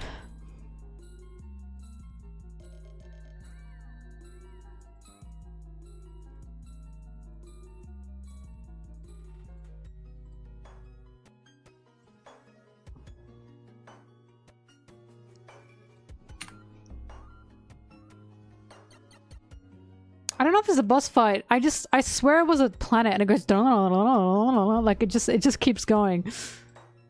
And even my little brain, my little baby brain was like, this is crazy music.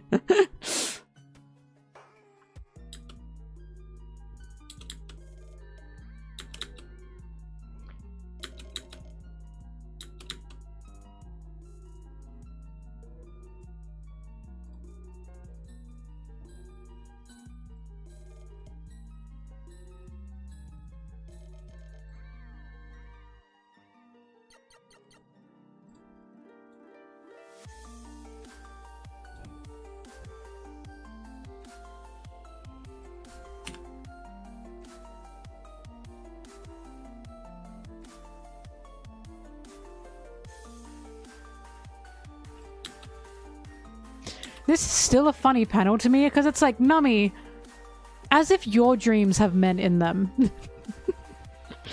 What kind of dreams are you having? Girl, probably the same as you. Just your dreams would have more money, no doubt. More money, more women. Like, he's valid for that. My dreams do not involve men.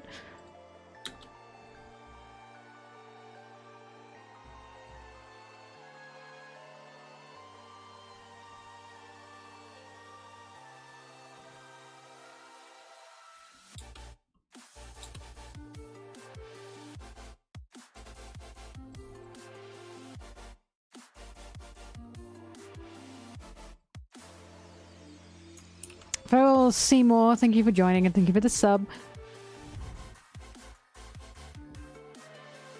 You got me? Okay, hang on. Oh shit, open in the wrong. Oh my god, stop it!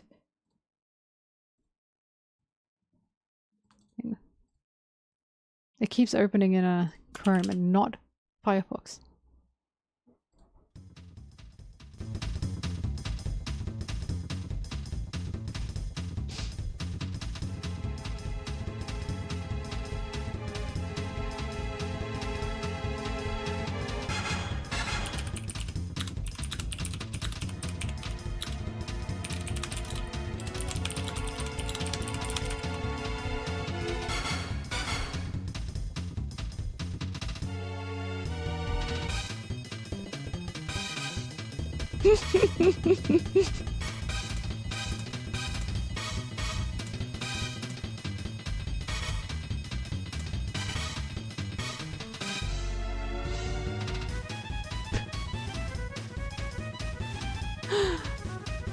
I think Nintendo needs to be thanked for Hyperjazz.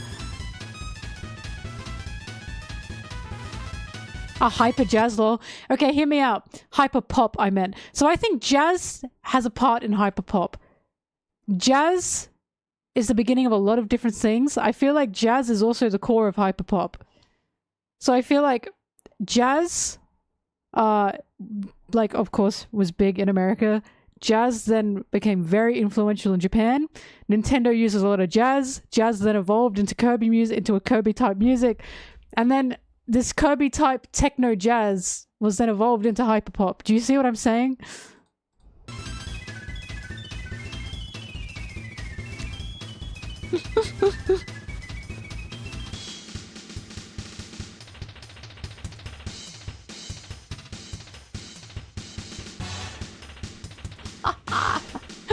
This is so good.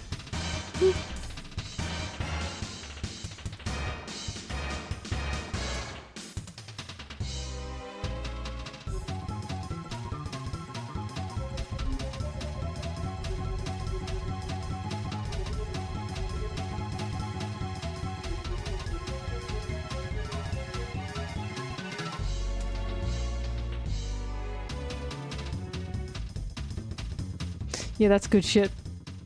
That's good shit. Anyway, Kirby needs to be thanked for hyperpop, I think.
I just realized that's the...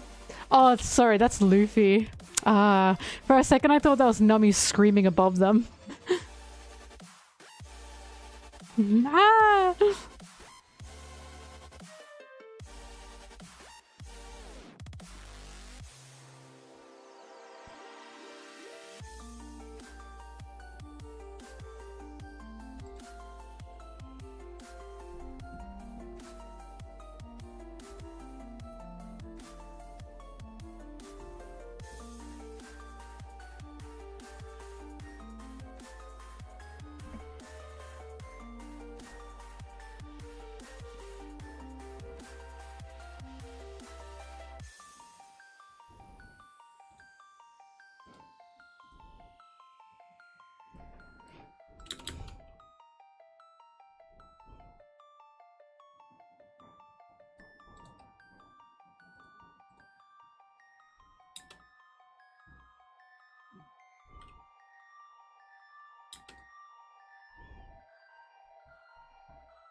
No, this one sucks. This playlist is good except for this one.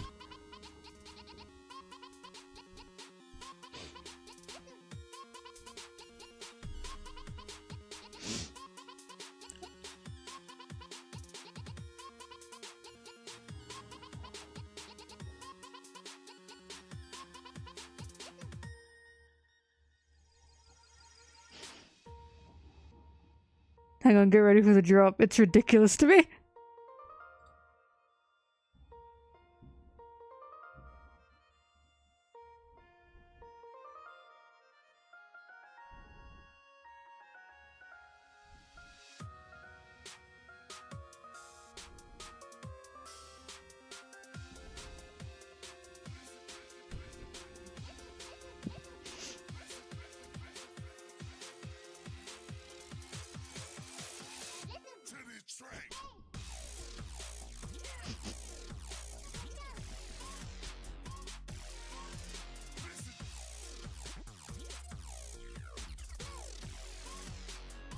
Alright, moving on.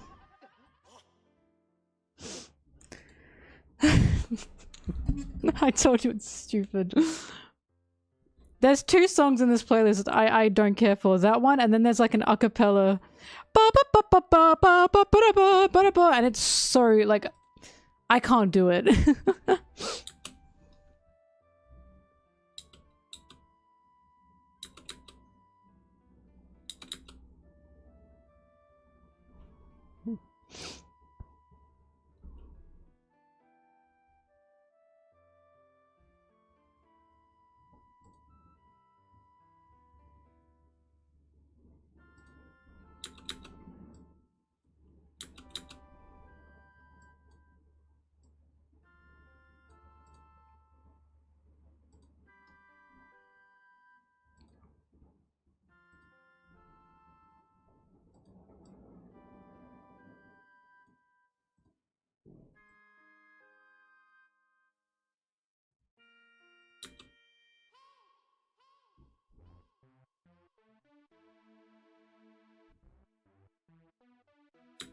Oops.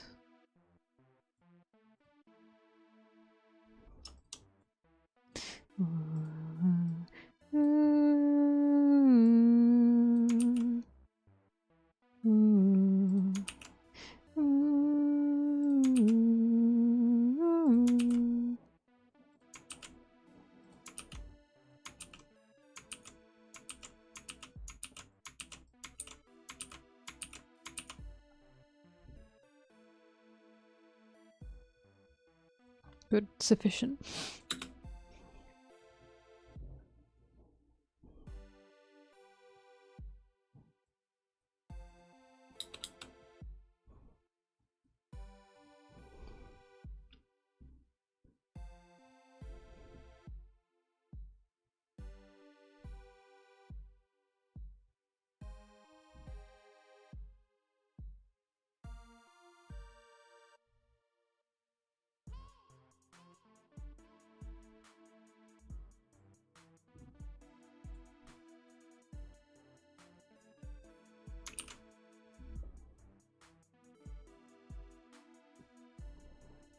Oh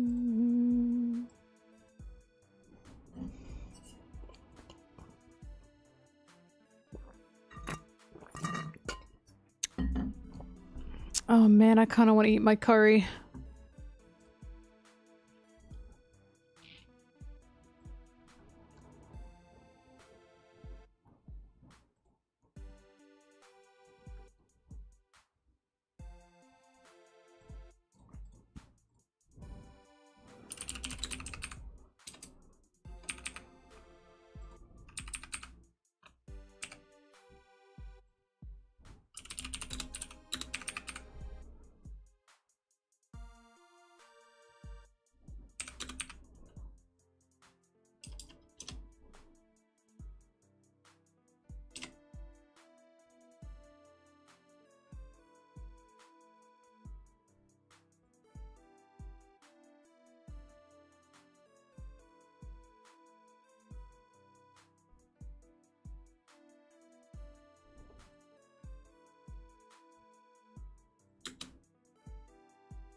It's all blocks. Great observation, Luffy.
I found another, well, my friend sent me another power scaling tweet yesterday, and it made me laugh. Or today, I guess they sent it to me. They're once again talking about Sanji and his Haki, right? I'm a real big fan of this one, actually. Please look at this. I agree as well. I agree with them. So they're talking about the scene, for context, they're talking about the scene where Sanji says to Zoro, Luffy acts the way he does because of your influence, of Zoro's like goblin energy influence. And this was the tweet. Fantastic start. The beta couldn't get the alphas. The beta still can't get the alphas. This is why Zoro and Sanji have gags. Beta Sanji is envious of Zoro. Alpha Zoro doesn't want to be dragged down to Sanji. You should be ashamed. Why? Of being a fearless conqueror Haki user. The only thing that would make this better is if they called Sanji an Omega. Right? But like, this is unironic. It's unironic, and that's what gets me. Bro unironically said Alpha Zoro and Beta Sanji, and said Beta Sanji is envious of, like, Zoro. Right? And what should Sanji do about that? Personally, I think they should kiss about that, spread their pheromones everywhere, but maybe that's just me. I love this. You should be ashamed. Why? Of being a fearless conqueror Haki. You should be ashamed. You fearless conqueror Haki user. Anyways, what a fantastic tweet. I really like that one.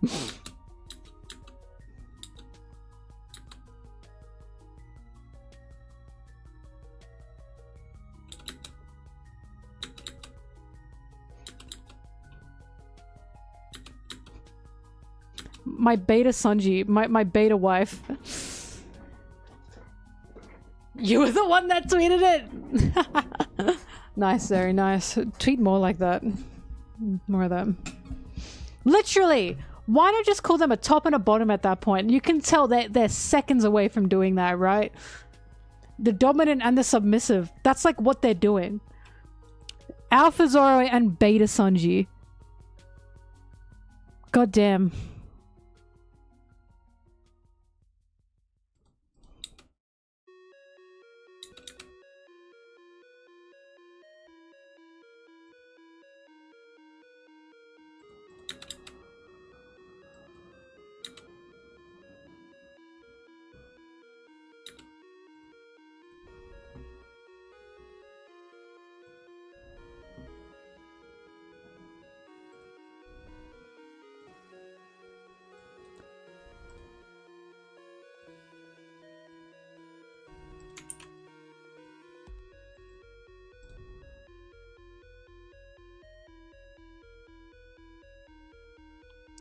My eyelashes, I gotta get them done again.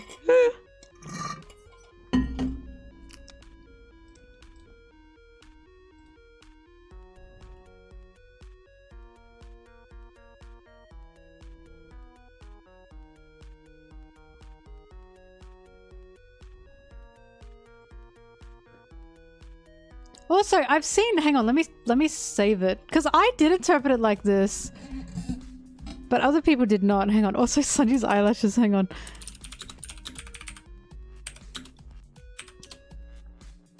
I guess because Nami called him a dog.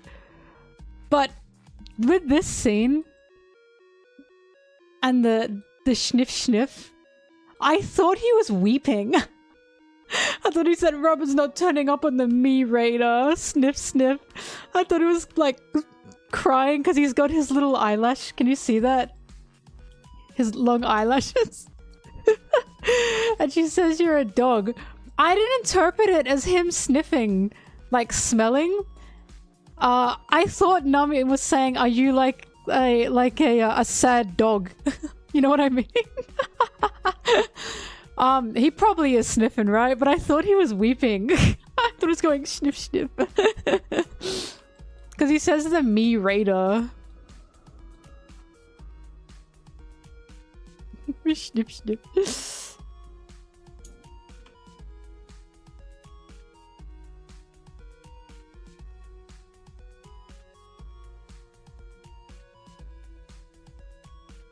But also, this can be probably taken as well, sniffing aside, as probably Sanji's observation hockey, right? Because he does have that, and it's very advanced with it apparently. So sniff sniff me radar aside, it's probably him going, I'm sensing out the area. I am not feeling anyone's aura.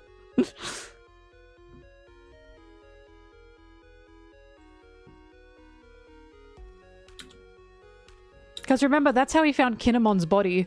He could feel it.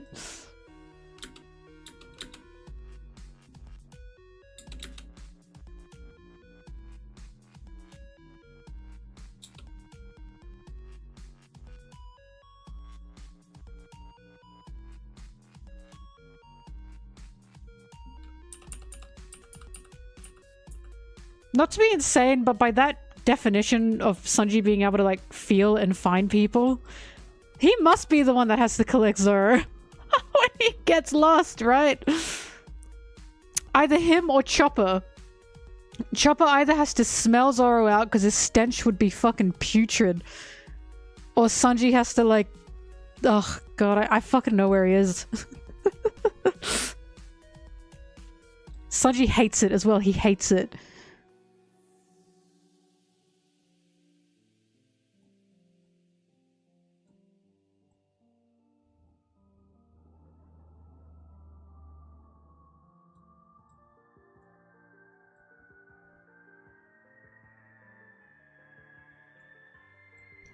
Bro, it's his beta pheromones.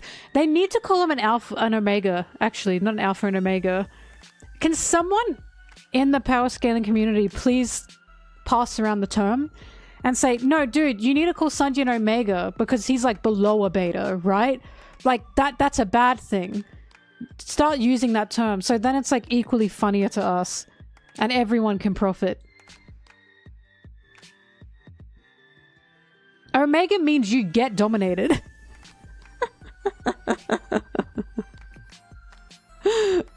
Omega means you are at the very bottom of the chain.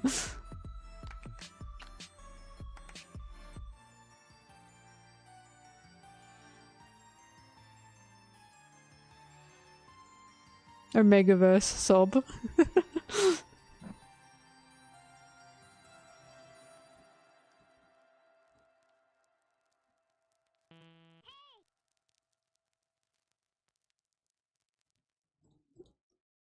Wait, no, they all smell.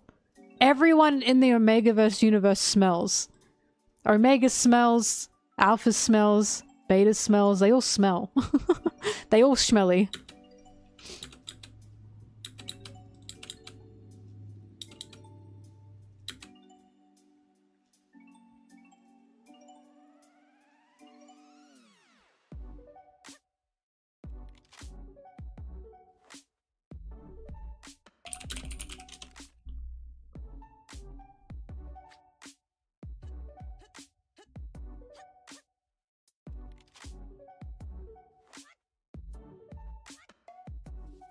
They'll be stinking it up.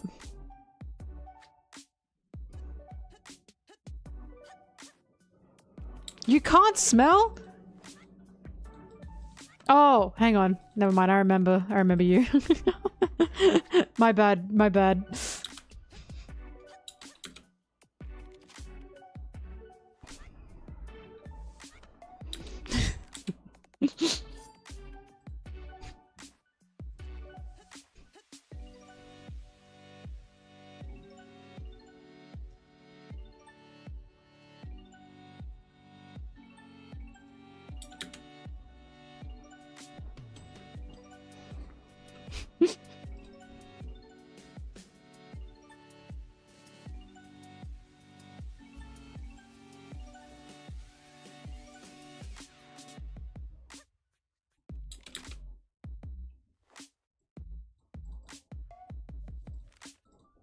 There are two problem childs in these streams.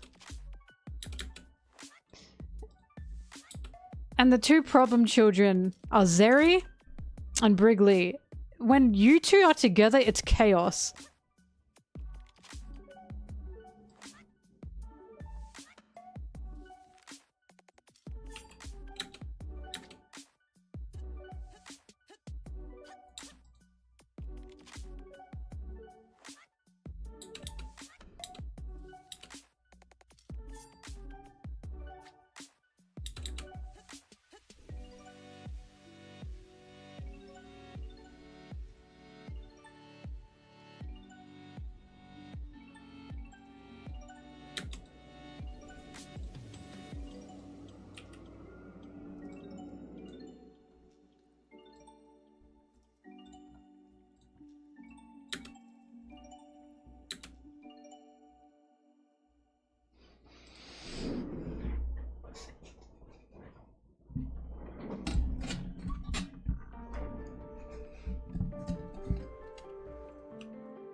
I just wanna be part of your symphony. Will you hold me tight and don't let go? Symphony.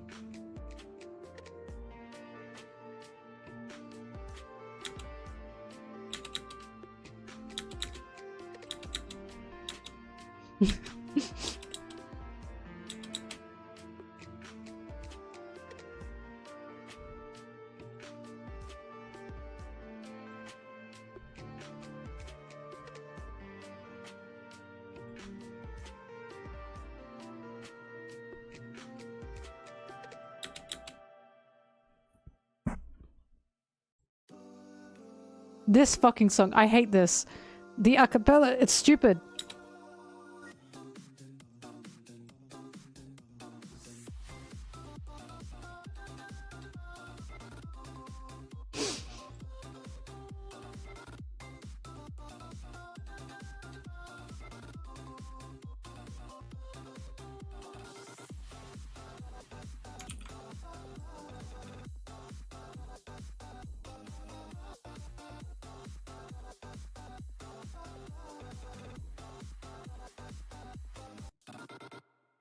Bah.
I've got no coffee left. Oh, I'm hungry. I want to get to at least 2 minutes though.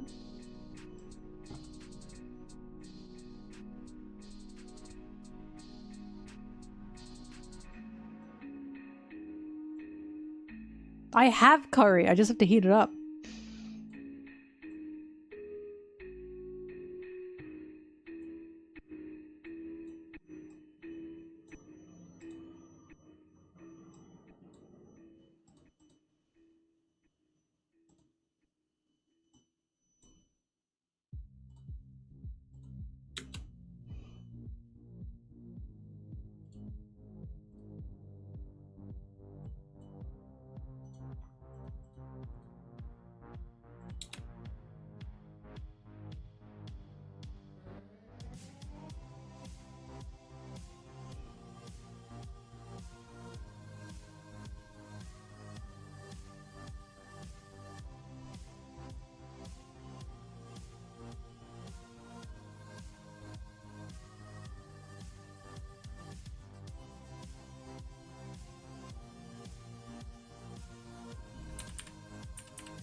Yeah, dude, 6 different kinds of cheeses and 7 different kinds of meat. I don't even know that many kinds of meat.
Can't use that.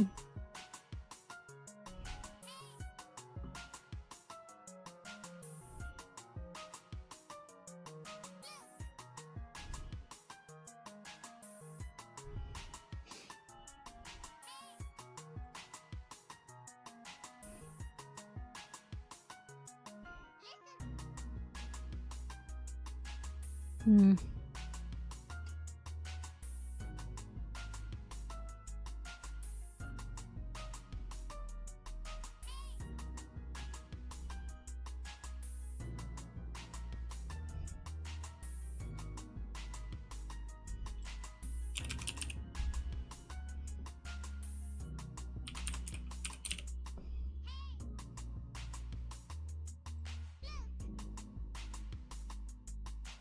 I can use that one. I like that one.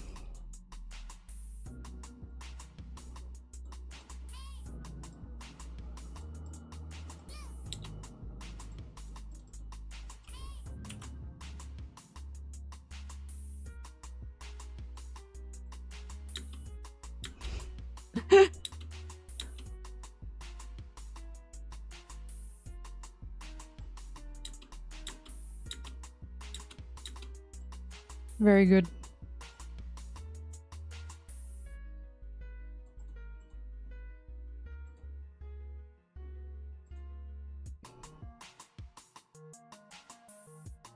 Sorry, girl, I gotta...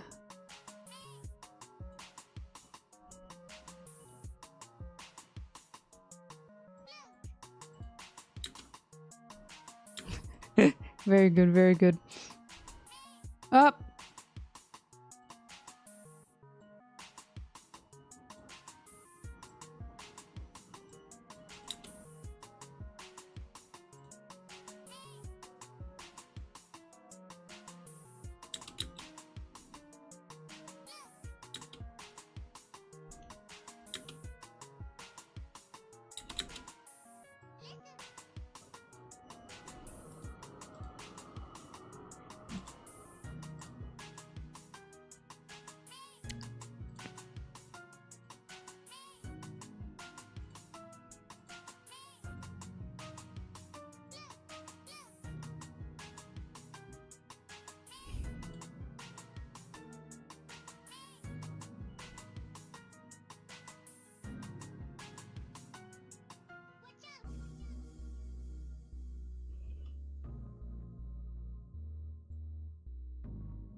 Oh my god, I hate when this happens, you bitch.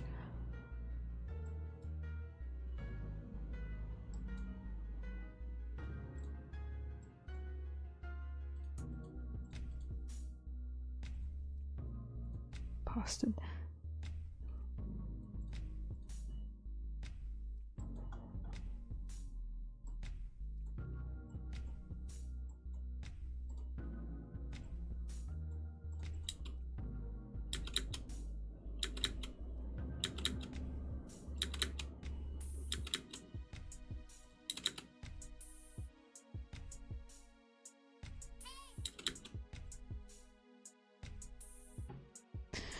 Where is the chapter where Sanji and Nami are like ill bugs?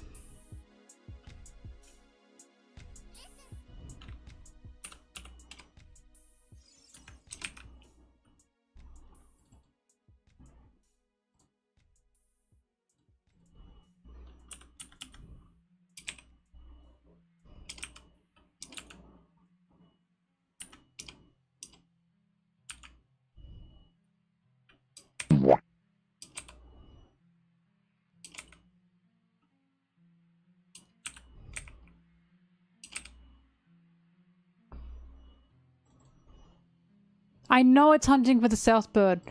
I'm asking for the chapter. So it's in the 230s probably. I want to say 232? No, 234? 231?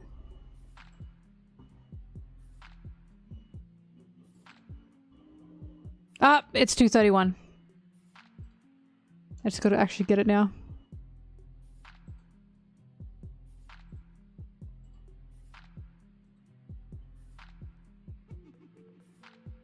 La la la.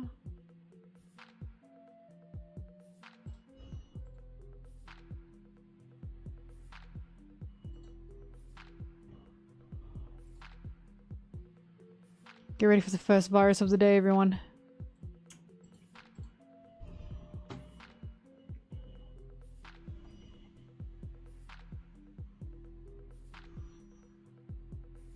Oh, it is 2:30.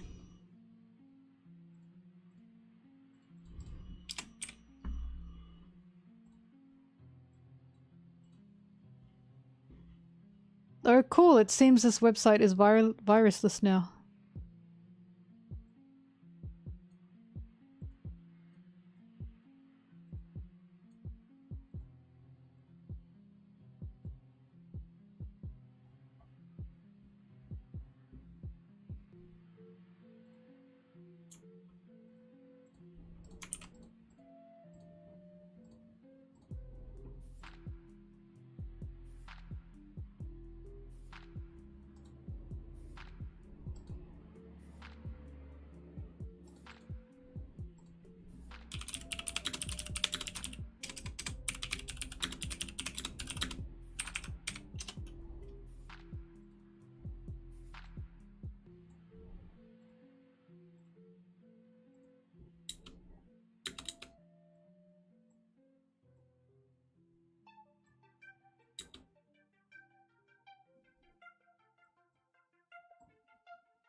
Zoro and Twink are two words I never thought I'd hear.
I hit 2 minutes. I can get my curry now. I'll be back in a bit. Enjoy the music while I'm gone, everybody. We'll be back soon.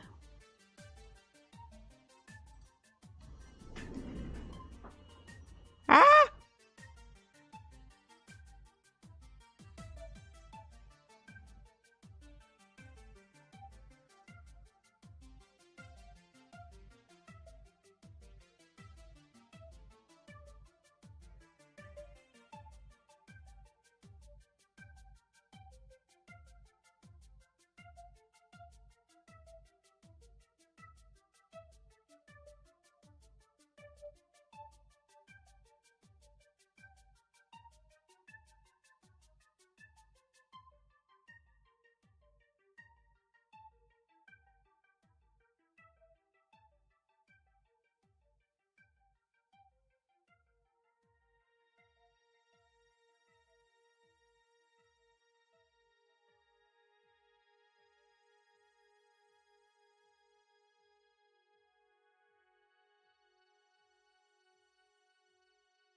She's back. You best have been behaving.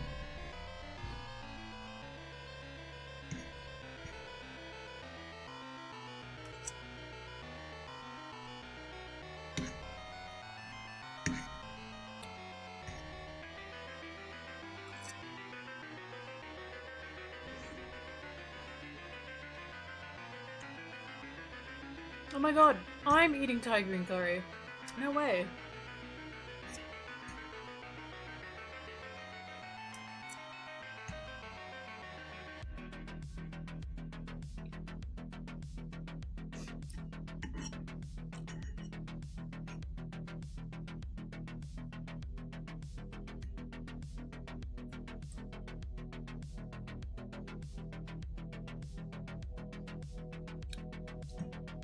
You can get mild curries, by the way.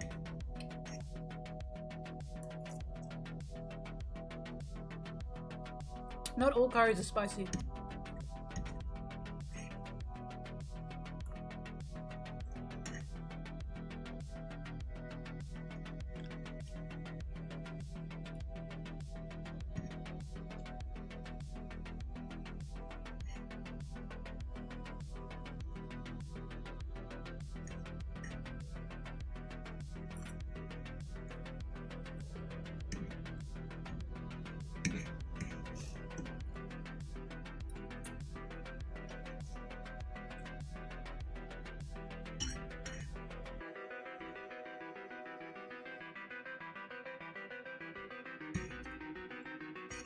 Or if you make your own curry and you don't want it to be spicy, put a fuck ton of coconut milk in it and just don't put any spice in it, any chilies.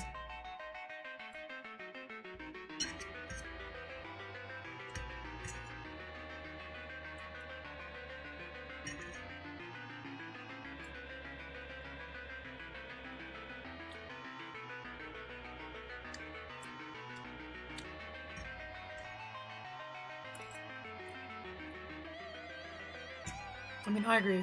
Spicy curry is the best curry.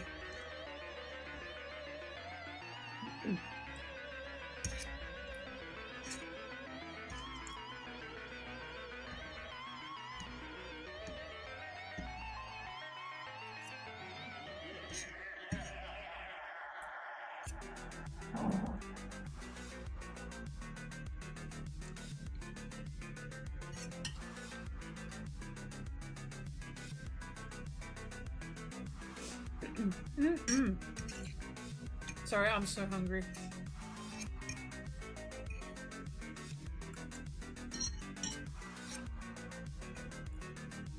You want content? Wait for it. The content machine is fueling up.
As always, just sitting here eating. Awesome. Good content, good content.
Shut up!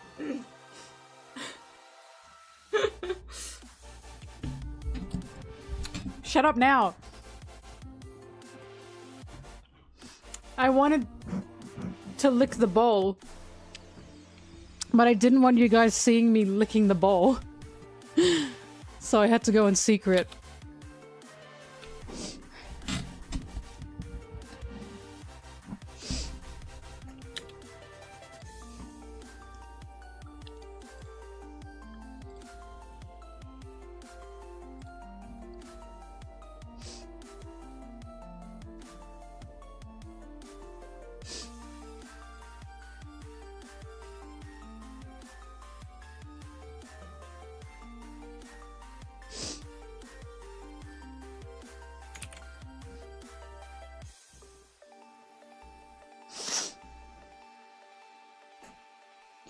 Ugh.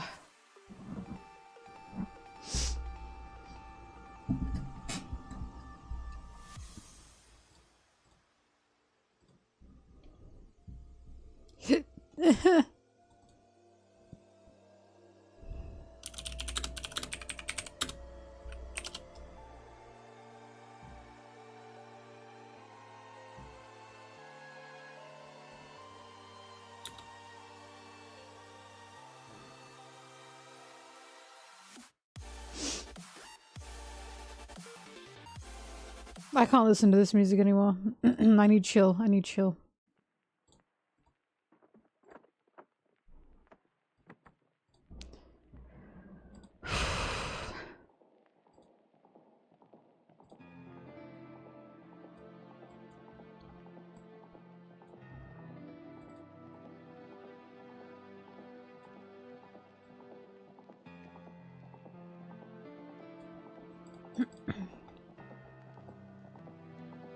God forbid a dish is so delicious that I can't lick the plate.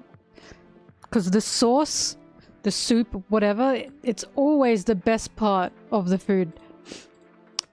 And I don't want to leave that untouched.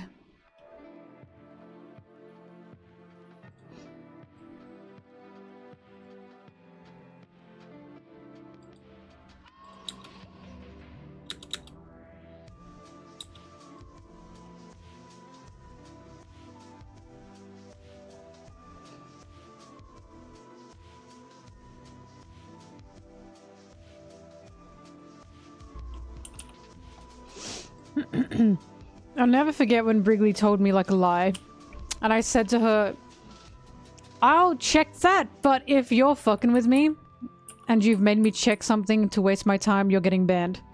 And then she immediately went, no, don't check, don't check, don't check. Couldn't even keep up the lie.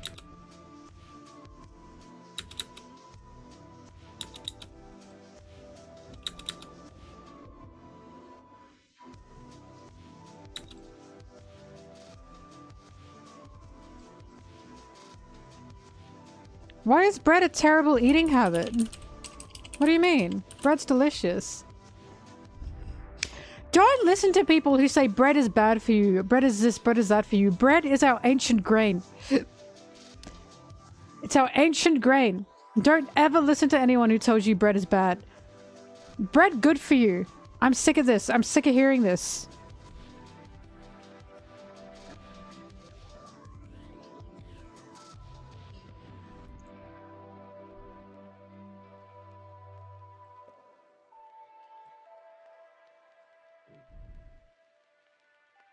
Italians, Greeks, and the French. The French love bread.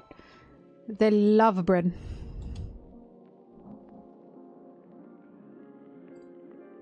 Sauce left in the bowl, fill it with water and drink it. And then what if there's water residue left behind? How do I then get that?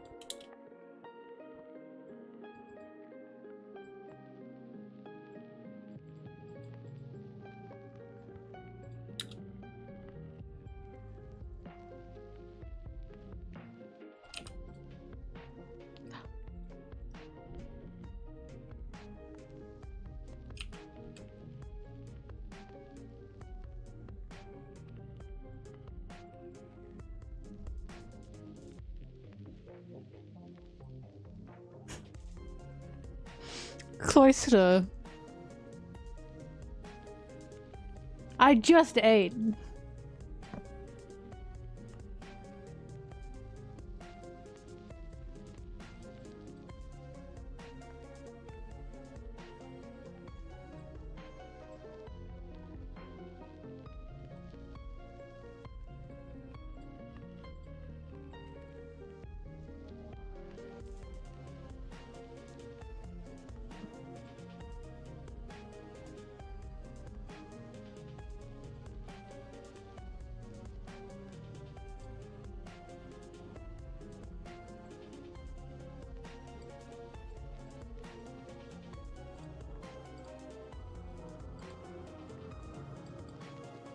I'm envious you don't know that term. Zimbabwe Queen. Envious. You live a better life than me.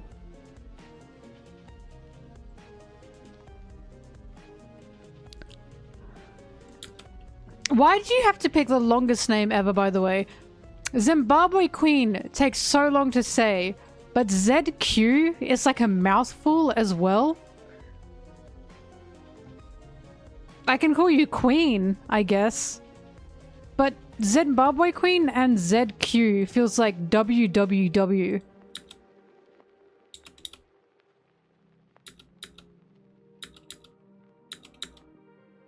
Ziz.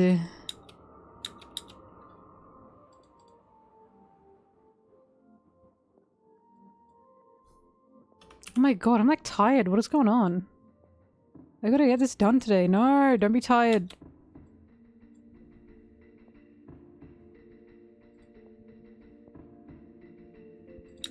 Zimbabwe Queen got mod because I threw a bouquet of flowers behind me and Zimbabwe Queen caught it.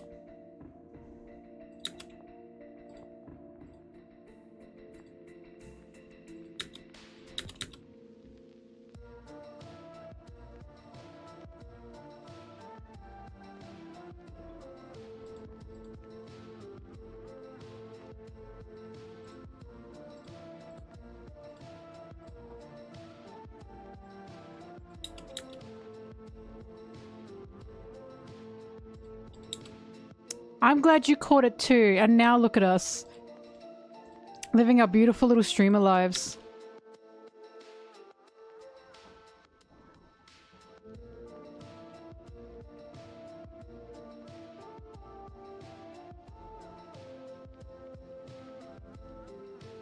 Yes, my hair is naturally pink.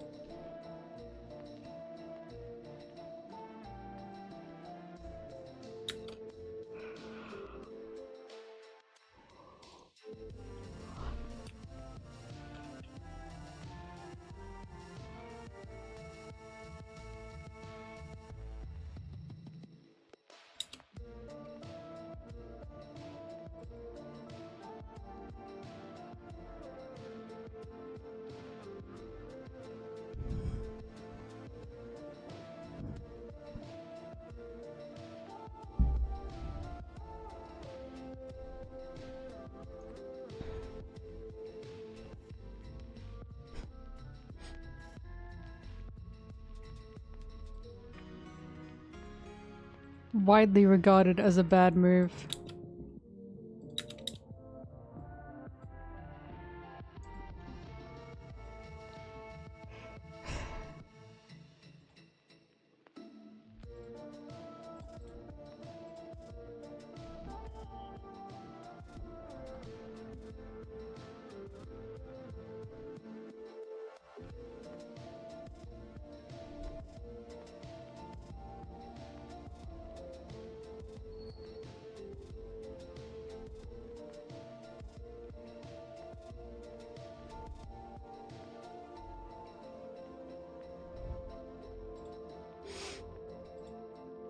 Sorry, I'm on the panel where Sanji's saying to Zoro, you should be ashamed.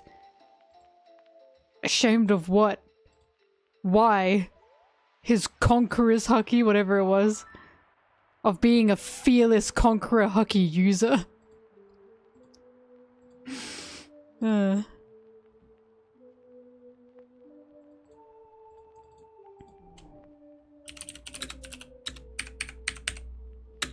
La la la.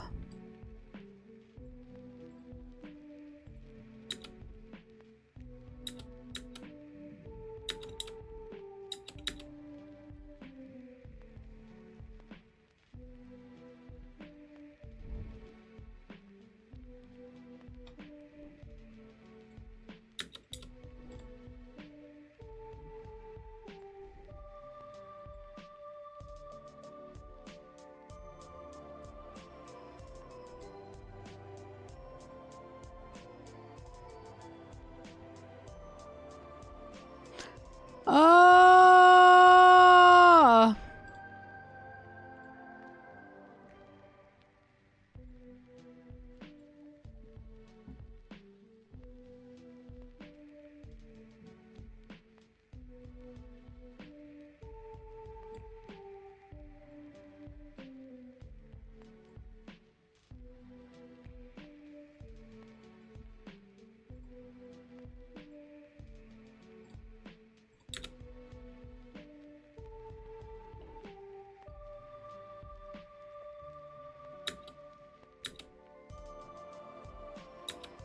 He moaned exactly this loud.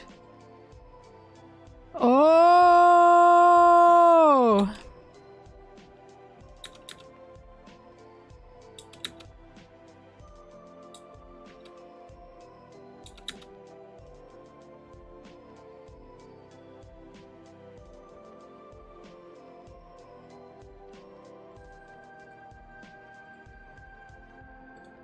What do you mean, what's that reference? Oh my god!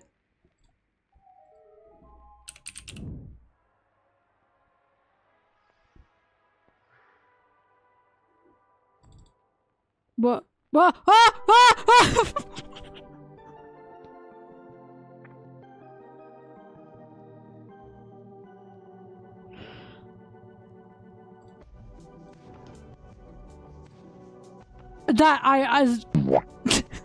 That was an accident. That was an accident. That was an accident. What I was trying to type in was the term moan, and it wasn't the correct one, so I tried to close it, and I pressed enter somehow instead with this fucking mouse that I have that has side buttons.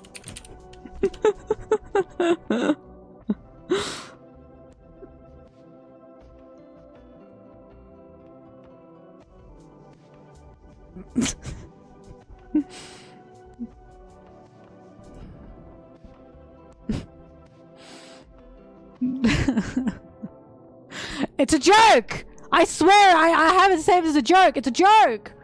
It's a joke, guys! It's a joke! I have it saved as a joke. It's not serious! It's not serious!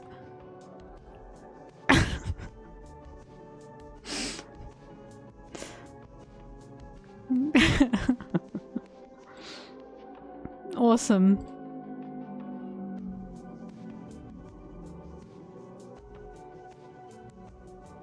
No, that's not gonna be an emote. Anyways, what I wanted to open was this.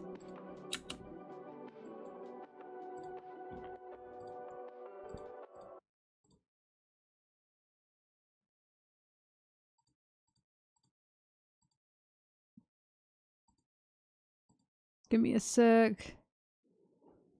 There we are. Alright, here we go. This guy moaned at least this loud. Oh!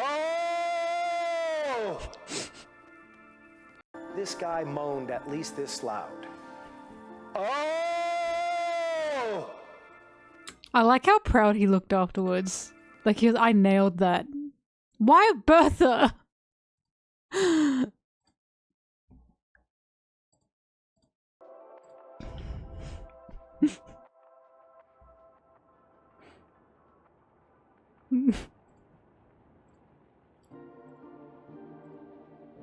This is why you're forced to super roll in Mario Party.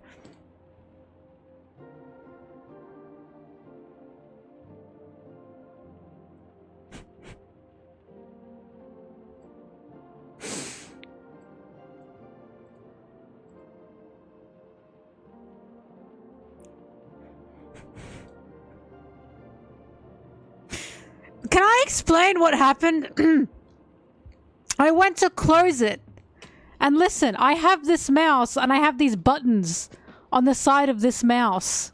I don't know what these buttons do, but I always accidentally click them. Okay? And it always opens something. That's what happened there. I looked up moan in my image folder.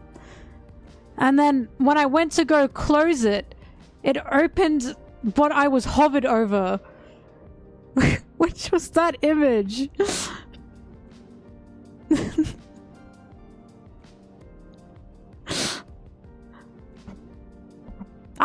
It's the mouse! It's the mouse!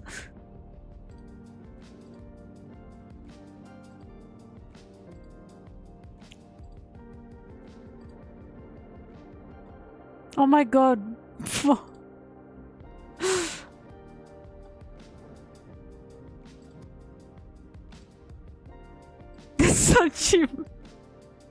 The Sanji moan face hotkey.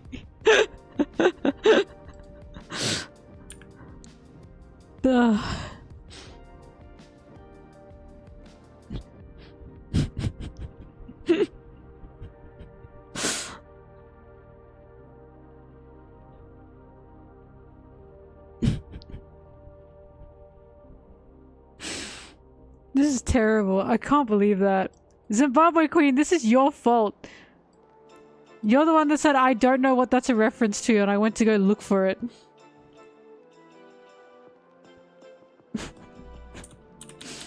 You made me search moan in my folders.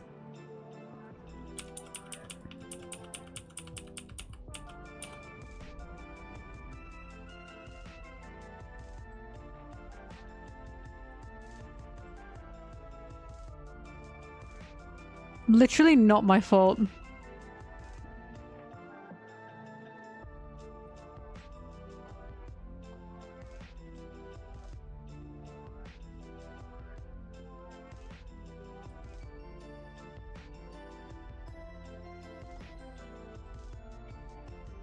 God, I love this Zora. Zora for real has my favorite fit in this arc. He just looks so goofy.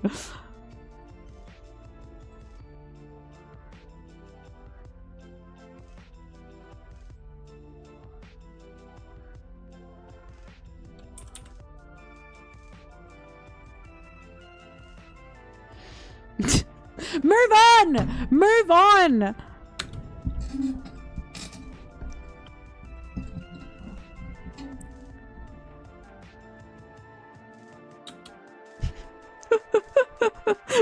Thank you, Zimbabwe Queen.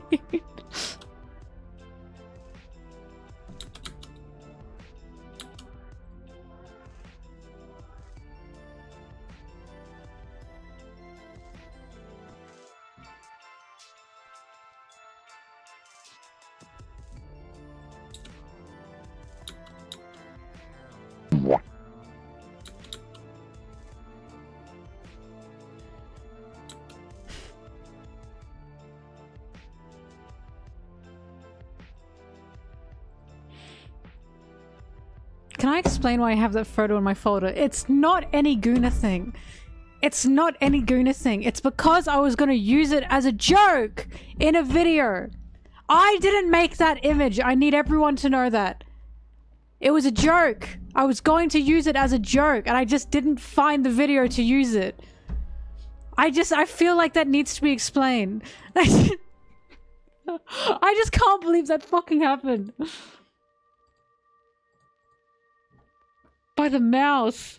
How did the worst part is I knew that eventually this mouse would do that, but not to that extent. Who is judging? God. God's judging me.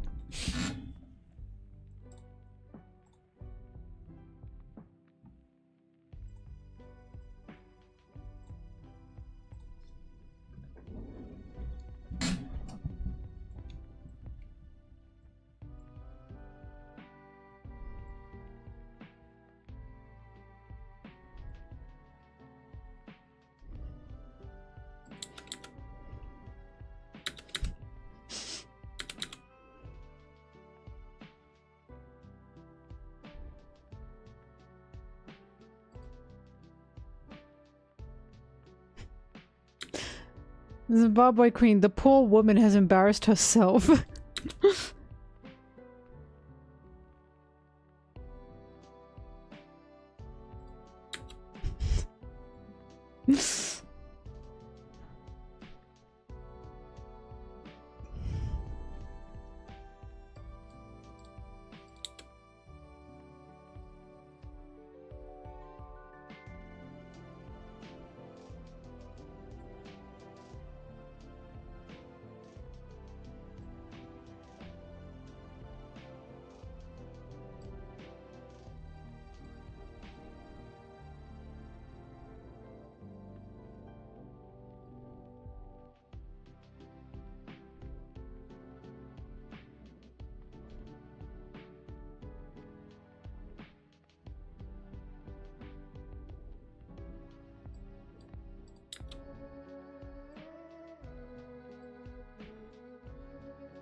It looks like a face with a big mouth. Can you see it? Like the big sad mouth going,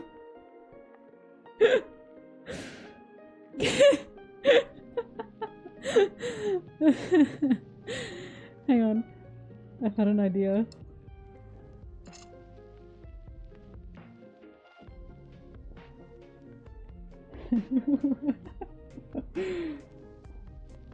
The One Piece! It's real!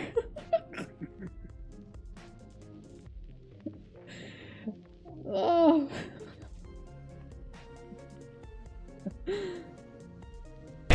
Ah, fuck me! Why would you do that? Wait, if I stick my hair out, it can look like a tongue.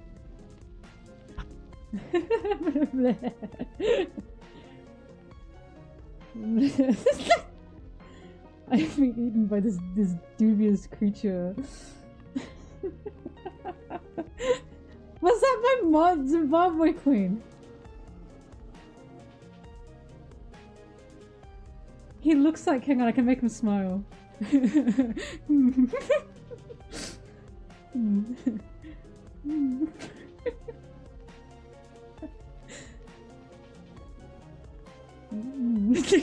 Sorry, anyways. Let's get back to work, I apologize. That was stupid, wasn't it?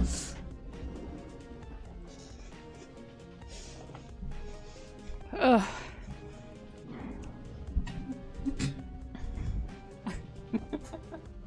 Save all you want. Duffy scared me.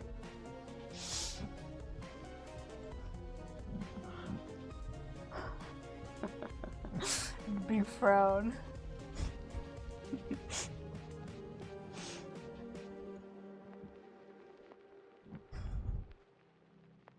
No, it's currently quite cold here. Oh, my eyeball. Hang on. Oh, I gotta... I'd be unburst.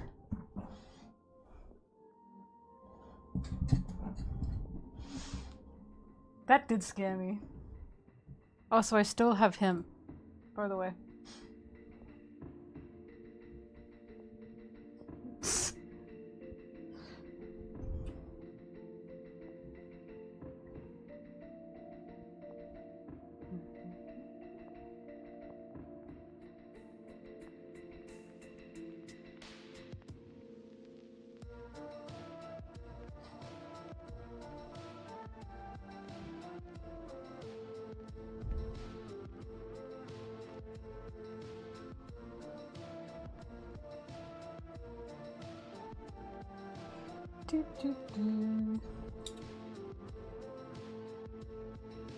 The name for the creature? Sorry, I'm reading what everyone was saying. Bloffy.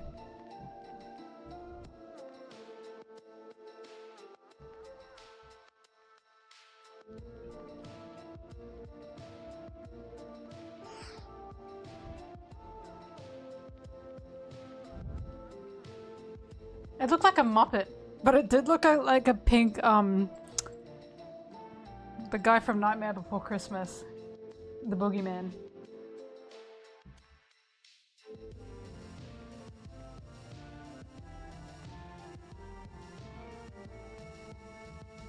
Oogie Boogie, yeah, it looked like a pink Oogie Boogie with doffy glasses. Hmm.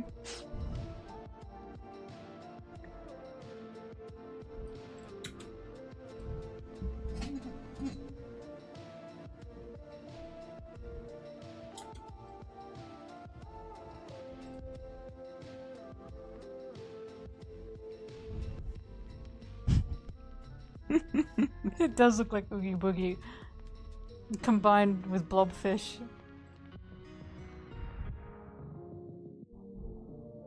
The smile, sorry. Someone's posting. Bertha's posting the photos in the Discord. I couldn't really see what it looked like.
Nicki Minaj.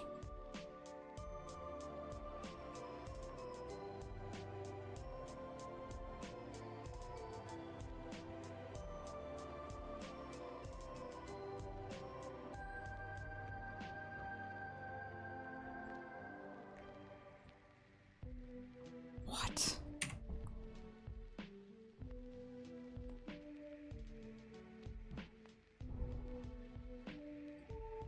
She's so cute. I love Nummy.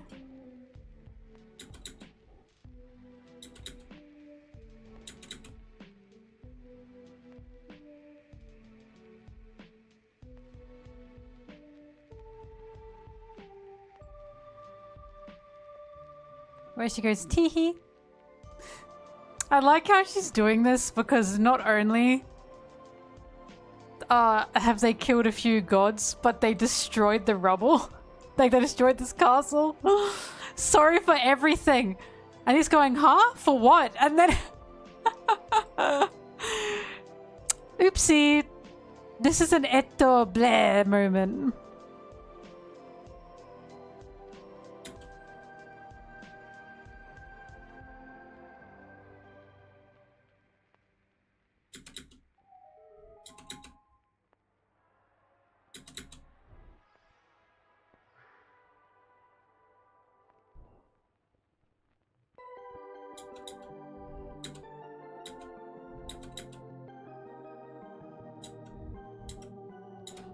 Bertha, we play Mario Party together.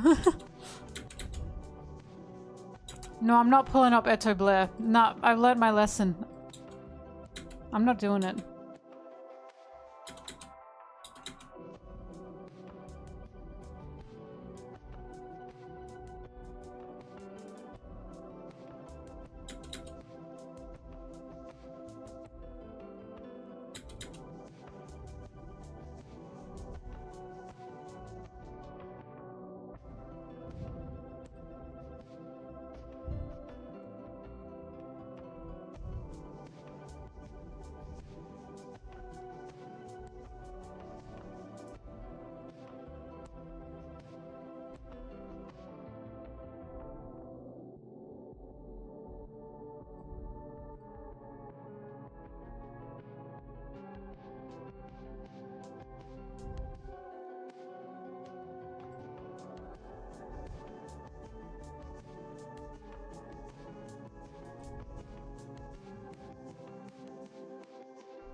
You want to hear my freakiest hear me out? Call me out, low. Lol, low? Oh my god, help me. My freakiest hear me out.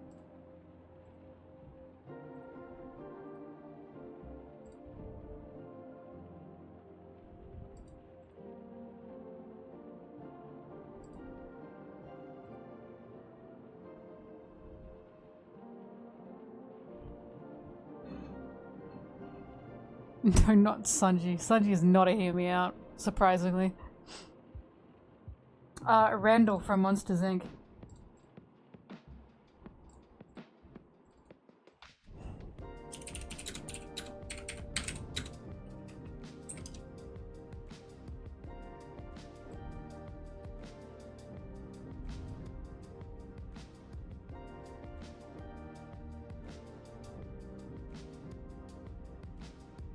Also, thanks for liking my Luffy and Liberty video.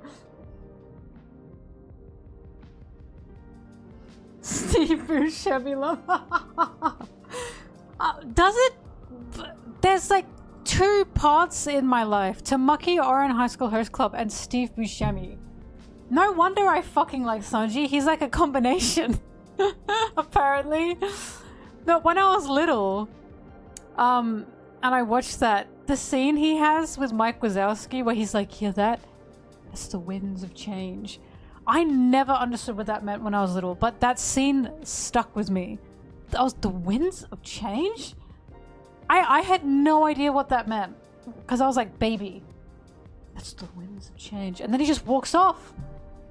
He just says that and then he just leaves. I was so confused.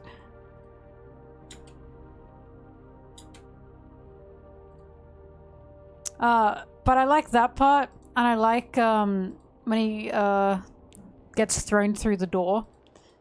And I also like what they did with him in the prequel, where he's like a little nerd. And he's like, I want to make some friends, Mike.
Despite all my rage, I'm just a monkey in a cage.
Kizaru's not a hear me out. You know why I know he's not a hear me out? Because I say I don't like Kizaru, I don't think he's hot, and people go, what? I get jumped! I get jumped for saying Kizaru isn't attractive. He is not a hear me out. Because it's a hear me out to say I don't like him.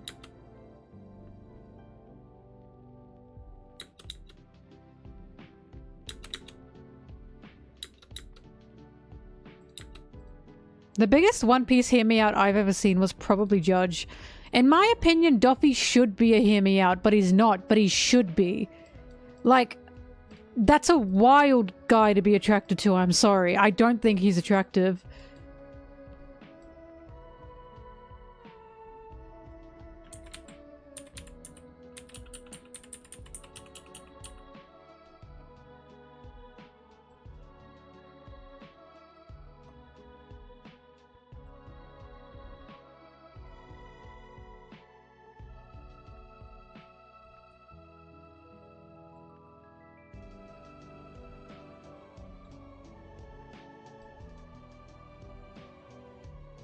Well, apparently my hear me out is Kaido's dragon form. Apparently. Not everyone is as cultured as me, it seems.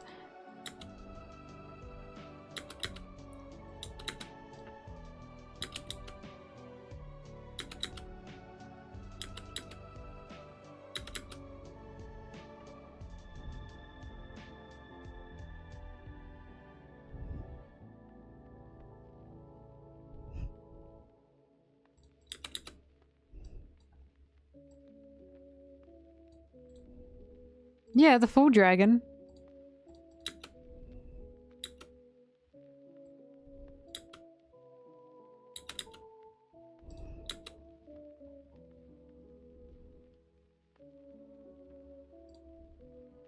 Ban Zeri. Ban Zeri. Zimbabwe Queen, I need you to ban Zeri for that.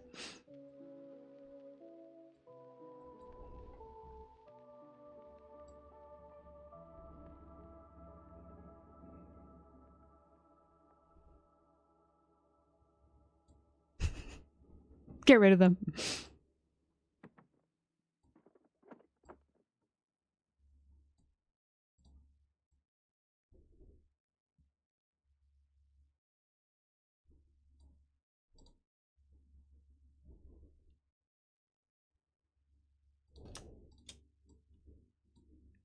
My music.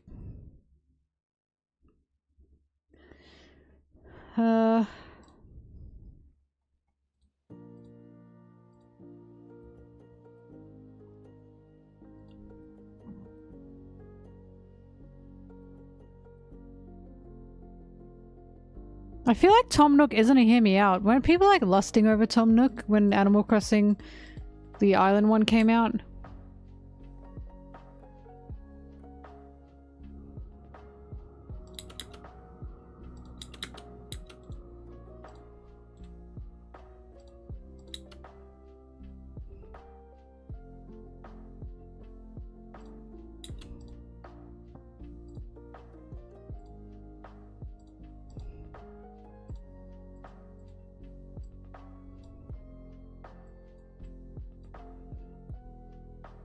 Excuse me, he's a reindeer. What the hell?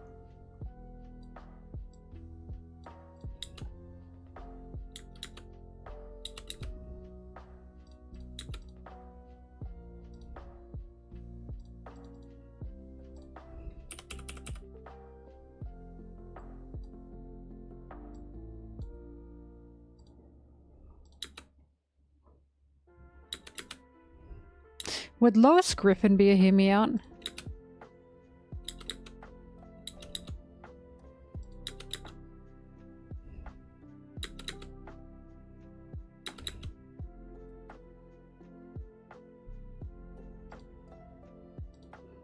No, but hear me out. Hear me out. What I'm saying is if you said to someone, yeah, I think Lois Griffin is hot, surely wouldn't they be like, from Family Guy? It's not the Lois Griffin itself, it's the Family Guy association.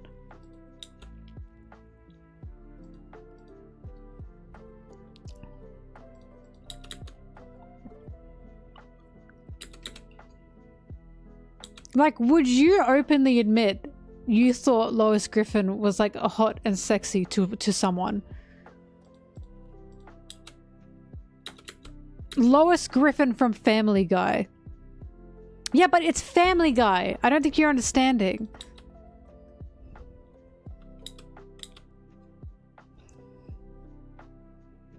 I'm not a coward. Hi, Anna. It seems everyone here doesn't understand. Being attracted to Lois Griffin is not normal.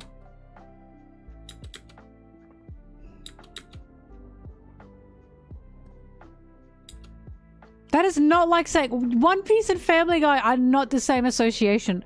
Saying an anime girl is hot is not a hear me out. Saying a character from Family Guy is hot is a hear me out.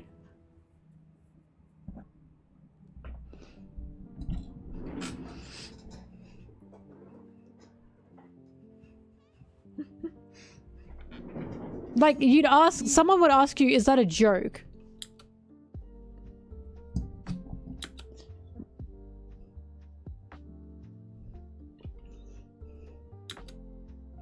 American Dad has less of a stupid status than Family Guy. It's the fact it's Family Guy.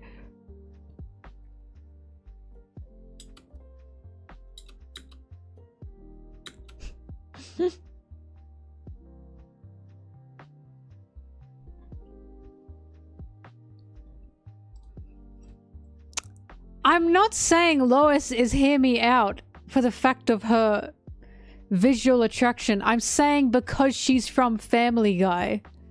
Like, dude, you think a girl from, like, a chick from Family Guy is sexy? Family Guy. Like, you will be looked at weirdly. Anime, yeah, that's fine, I guess. Family Guy? What? Lucky there's a Family Guy.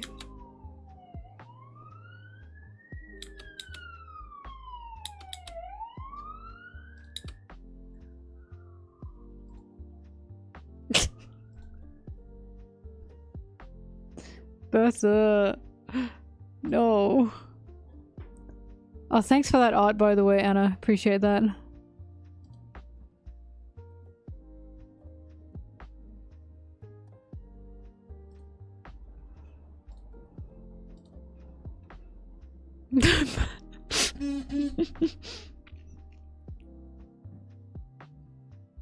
I did see it, and Anna, I saw that like days ago. My bad.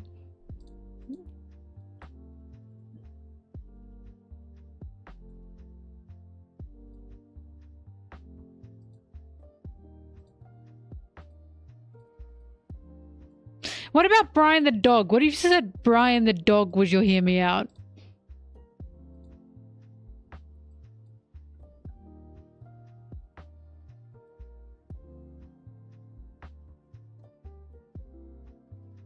But Brian the dog in the show gets many attractive girlfriends. In the show, he is attractive. So how is that a hear me out?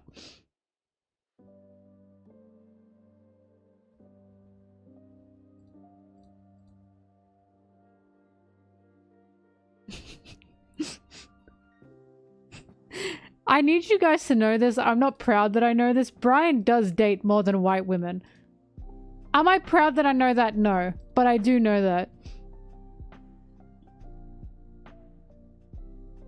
But in the show, he's seen as attractive and he gets many hot girlfriends. So by that definition, how is that a hear me out?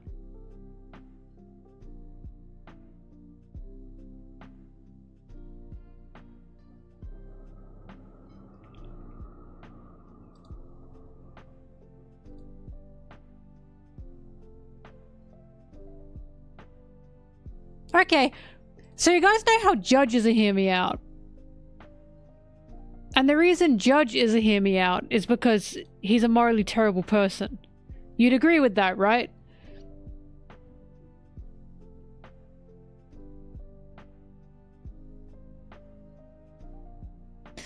Hear me outs, in my opinion, are more than just attraction. There's more to a hear me out than physical appearance. So we're saying, no, Brian's a dog. So that's a hear me out. Okay. But Judge, right? Judge Vinsmoke, that would you agree that's a hear me out? And it's because he's a horrible person. Even though physically, Judge has a DILF appearance, I'd say that's a hear me out. Lois is the fucking same. She's a horrible human being. She's a horrible person. Bro, she's killed babies. She ran over children. She admitted she killed someone. How is she not a hear me out?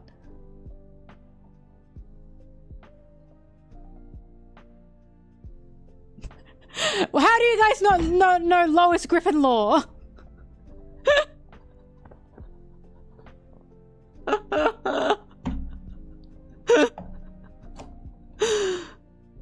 No, we cannot talk about specific seasons of Lois. That is not how this works.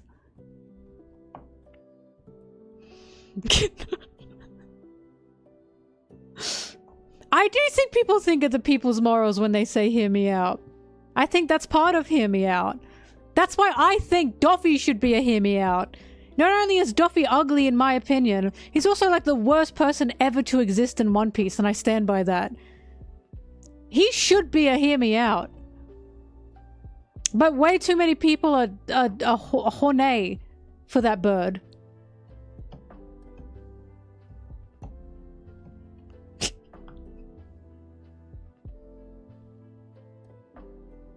We are getting arguments in the chat. Doffy is not handsome. They don't know Lois's personality.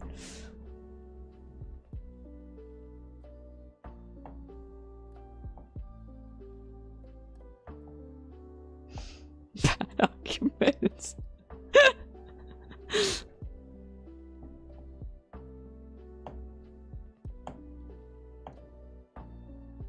Doffy is technically inbred, you know that, right? And you still wouldn't consider Doffy a hear me out.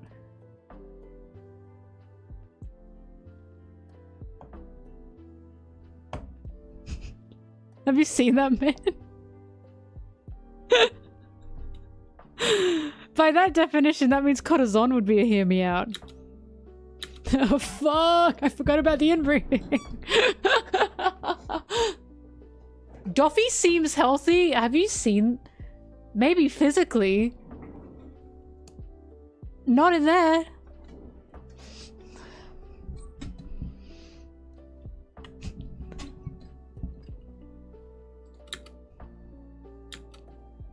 So, okay, hang on. So, Anna, by your definition, a hear me out is the amount of people who are attracted to it. If there's a higher percentage of people who are attracted, it's not a hear me out. So, Pyramid Head. Is Pyramid Head a hear me out? From Silent Hill.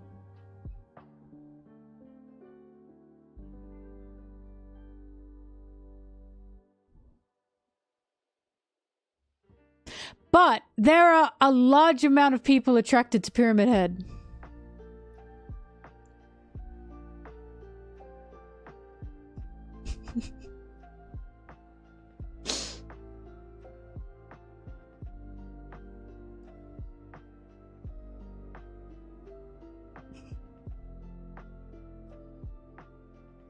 Many such cases.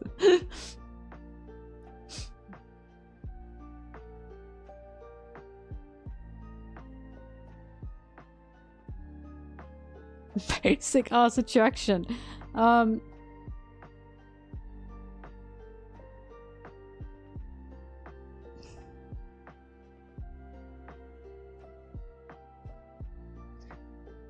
are Law and Lois correlating?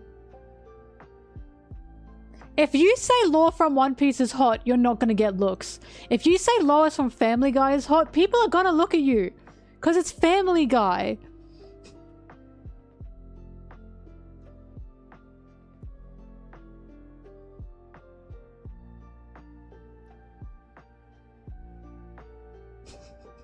They will.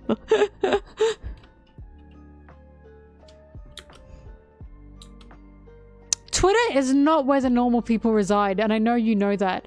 I'm talking about your basic ass Joe.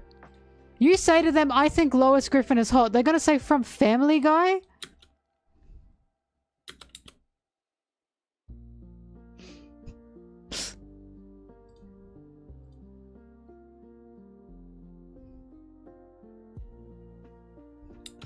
Someone controversial is hot, so wouldn't that be Doffy?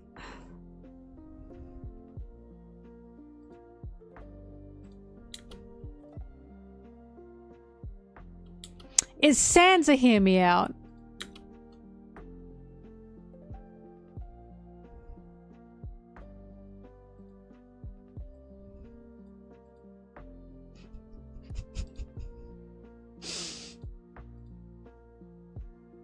Sans was one until people were into it. You are all making no sense. You are changing the definition of hear me out multiple times. He's a Tumblr sexy man. So you're saying Bill Cipher, the fucking triangle, is not a hear me out because they were a Tumblr sexy man.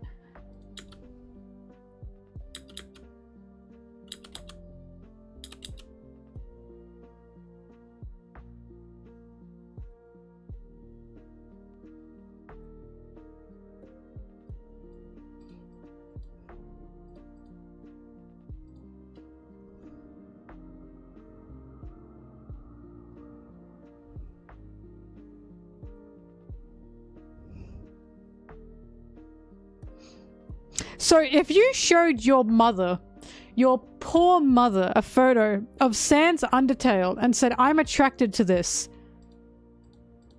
that's just fine. Your mother wouldn't raise her eyebrows.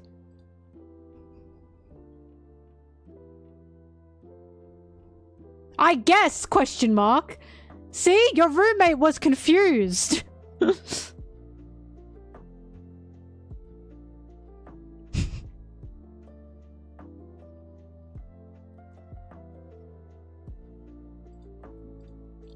I think none of us here are in any kind of normal space to debate this. If you said to your basic, like, non-weeb online fandom internet person, I think Lois Griffin is hot, they are going to be like, well, you will get bullied for that. If you go into a sorority, an American white woman sorority, and say, I think Lois Griffin is hot, I'm fucking telling you, you're gonna get eyebrows. Anna.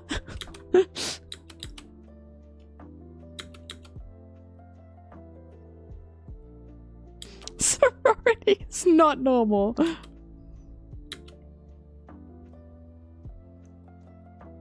They want to fuck Brian.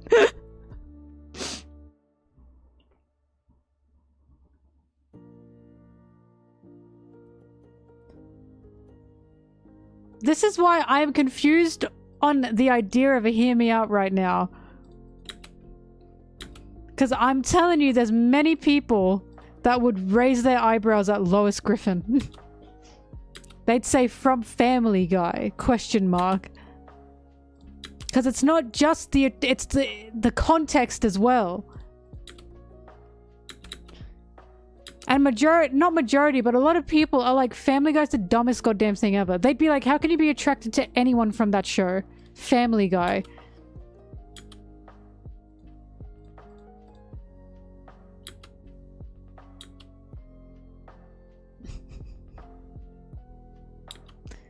But we're not talking about just the design. Okay, would you say anyone from Has Been Hotel is a hear me out? I would. And you know why I would? Because I'd be like, from Has Been Hotel? Really? That's what we're talking about.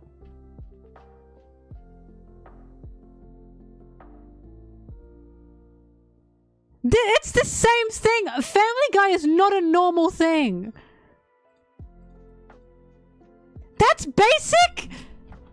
We are on two different sides of the internet. I'm sorry. I don't get it. Low hanging fruit. Hang on. I apologize. I didn't realize there were any Has Been fans in the chat. I'm sorry. I cannot stand that show. If anytime I see people lusting over Has Been Hotel, it reminds me of when people lust over South Park characters. I'm like, this is unbelievable to me.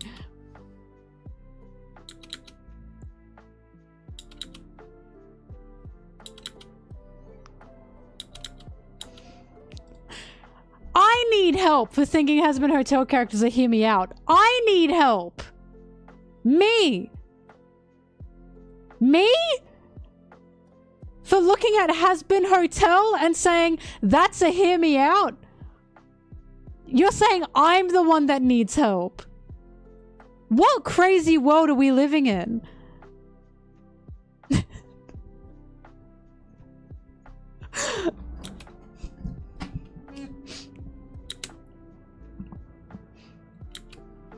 Clown world. This is a clown world.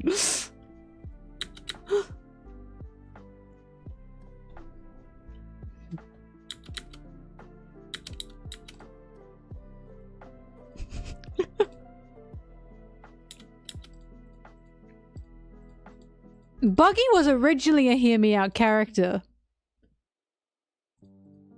Like, I originally did not get it with Buggy. A Tumblr sexy man is a hear me out.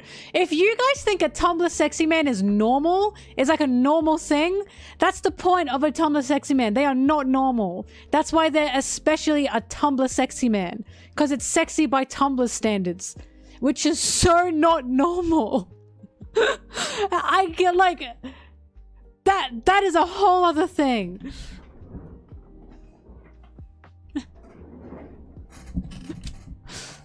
Lois is a Tumblr sexy woman.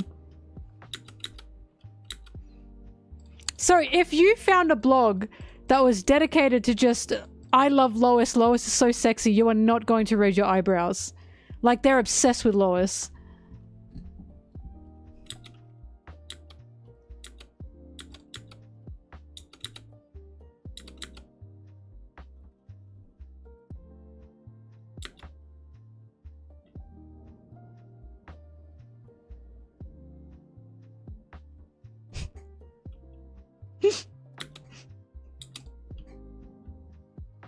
I cannot believe. I'm sorry, I can't get over. You think anyone from Has Been Hotels to hear me out? You need help. Wow. We are living in times.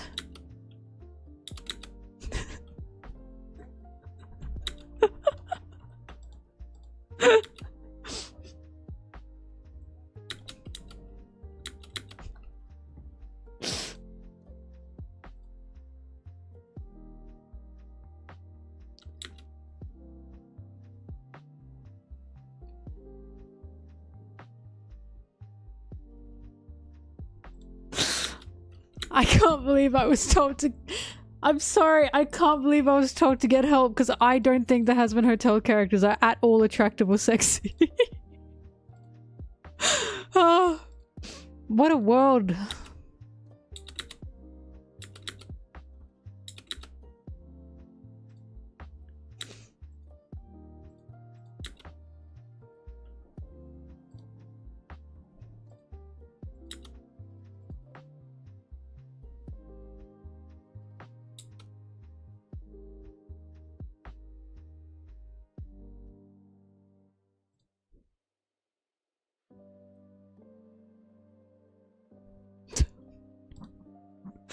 You keep coming up with the bangers, TC.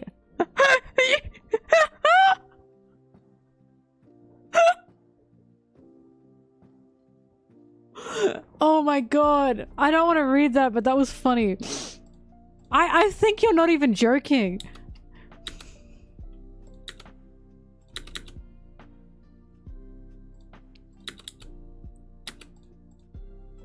Okay, what about Gloria from Happy Feet?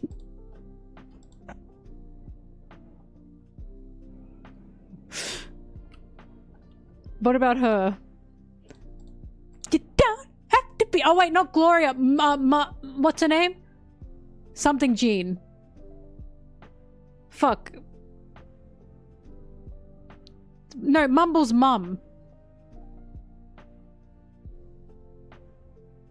Norma Jean. Norma Jean. And she starts... You don't have to be beautiful to turn me on. Mumble's mom from Happy Feet. And it opens and she's like singing a very sexy song.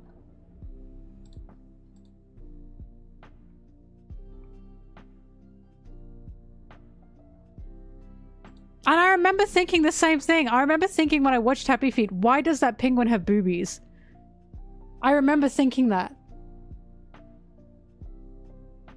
How do you not? I have to show you a photo. This is unacceptable.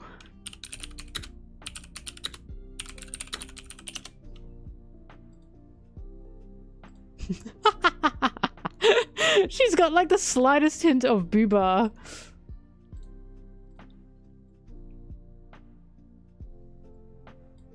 Norma Jean. Has no one seen Happy Feet? Do you want to see how they made the boy penguins next to the girl penguins, by the way? This makes me laugh. Look at this.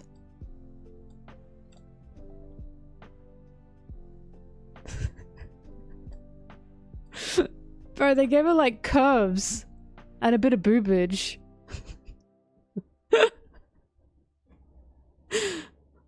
And I remember when I watched this when I was little and it opened with her walking out. You don't have to be beautiful. And I was like, why are they trying to seduct us with a penguin? What is going on? It's a good movie. It's a very good movie. But what in the world was going on? Like, Happy Feet's fantastic, but I was also a bit confused.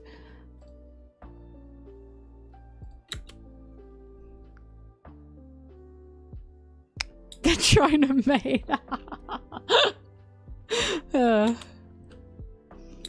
And then his dad was based off Elvis, and he'd go, "Come on, come on," and it was really funny.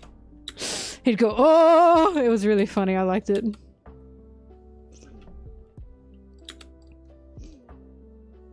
And it opened with, "Can I get oh?" Thank you, Anna. Can I get oh? Oh. I'm not attracted to salad fingers, but I do like him.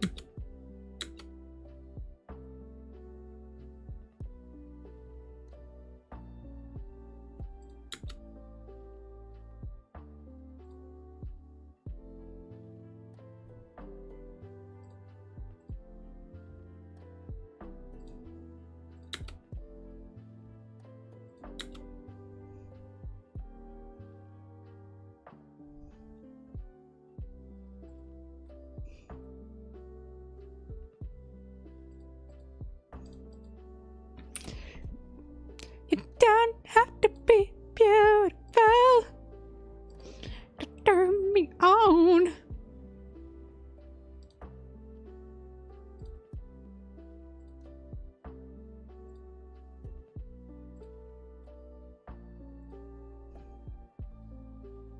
I remember that. Eggs with me. Let's come and make eggs, baby. That was good. That was funny.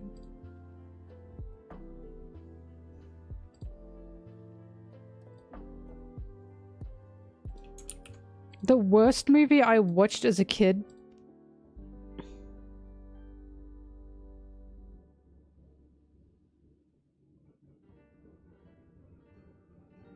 I'm trying to think of a movie that like made me so mad as a kid.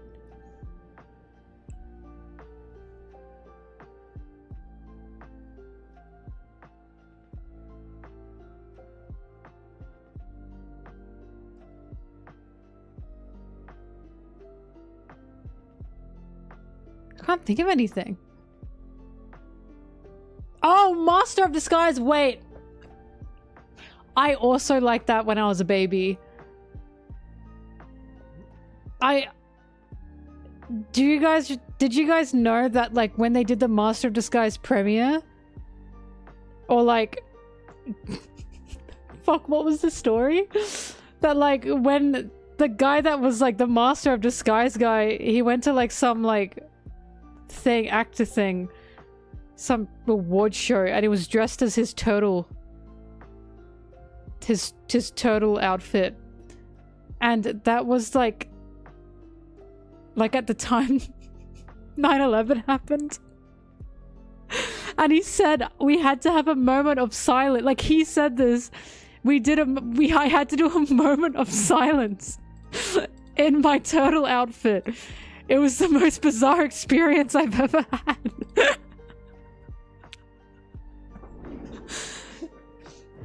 If you guys don't know what I'm talking about, I need you to show the total outfit.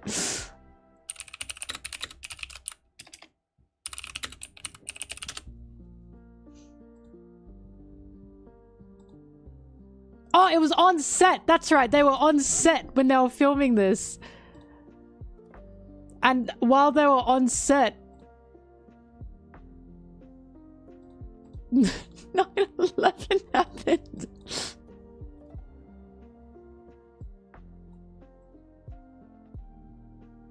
That's the outfit.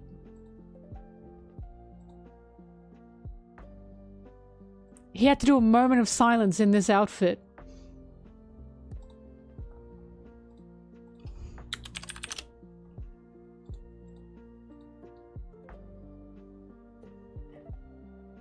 He said, I'm dressed as the Turtle Man and I'm holding hands and I'm lowering my head and praying. And I just thought at the moment, this is very strange.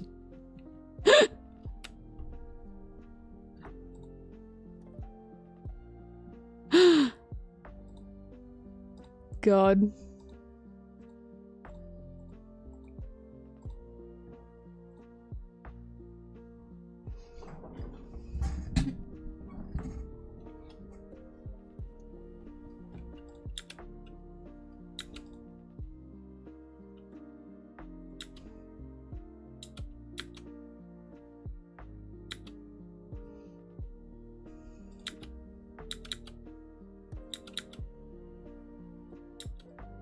Yeah, Masters of Disguise was bad, but at least it had heart. At least it had costumes. At least they made something. What have you made? What costumes have you worn, huh? At least we're talking about it.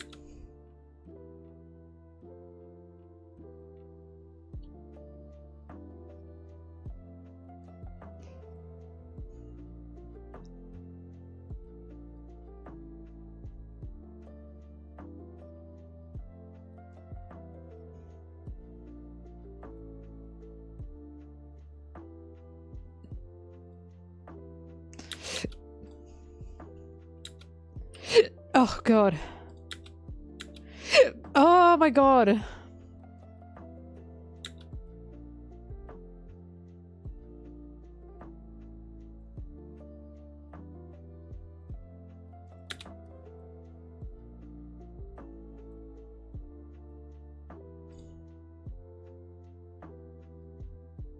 Austin Powers is a masterpiece. Yeah, baby! That shit's awesome. Do-do-do-do.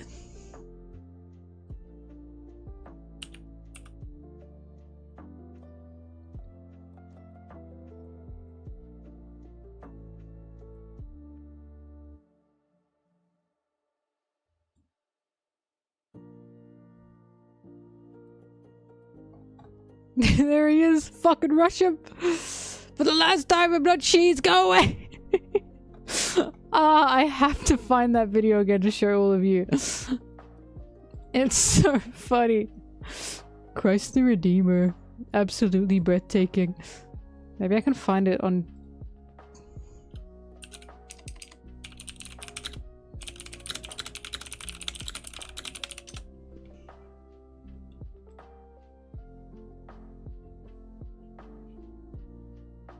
There's a cat outside my door.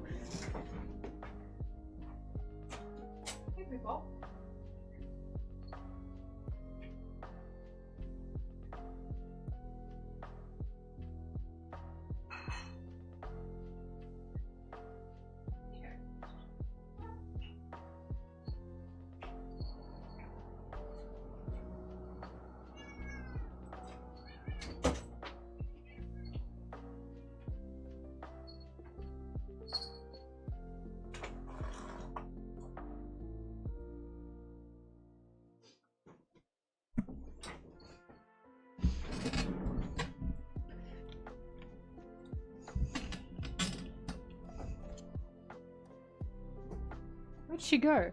Oh.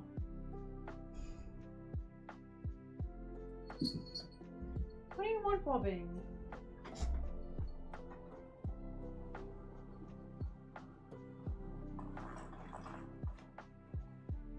Do want lap? Is that what you want? Oh. Come on. Yeah, there you go. Oh, there you go. There you go. There you go. You're so cute. You're so cute. You're so cute. You're so cute.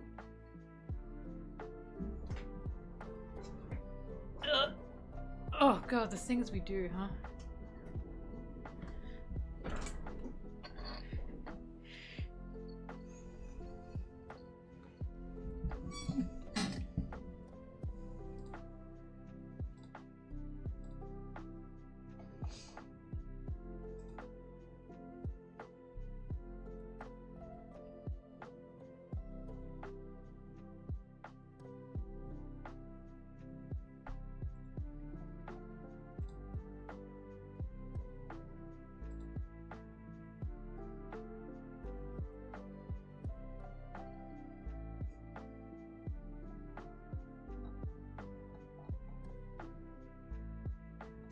Where's the video of it?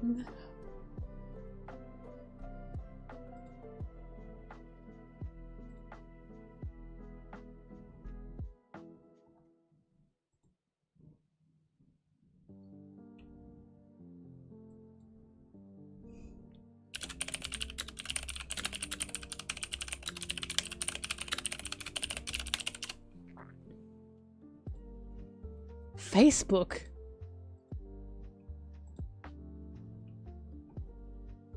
I wonder if there's a... Hang on. I wonder if there's a McDonald's around here. Christ the Redeemer. Absolutely I don't know if this is the right one. breathtaking. There he is! It's not the right one. There he is! Fucking rush him! No!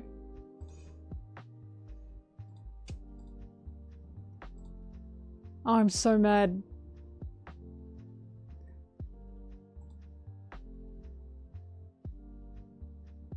Whatever. I'll find it again one day and then I can show you guys. No, that was bad. That was the bad one.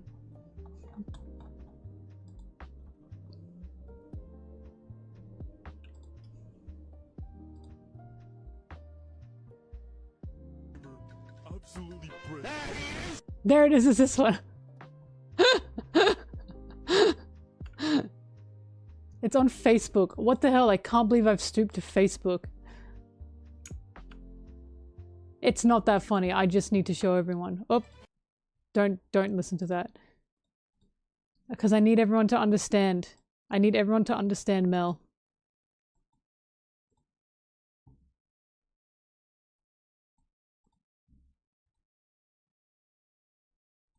Hello. Around here. Christ the I wonder if there's a McDonald's around here. Christ the Redeemer. Absolutely breathtaking. There he is! Fucking run to the left side! That's all it is. That's it. Cause look, all the Wallaces are on a cheese holiday. Right? It's visual storytelling. Absolutely breathtaking. There he is, fucking rush him! For the last time, I'm not cheese. Go away! It's all I needed. It's all I needed to show you. Thank you, everyone. Thank you. Now when I say that, you'll know what I'm referencing. Christ the Redeemer. See? It's obsessive, right? Christ the Redeemer. Absolutely breathtaking. I just needed people to know about it.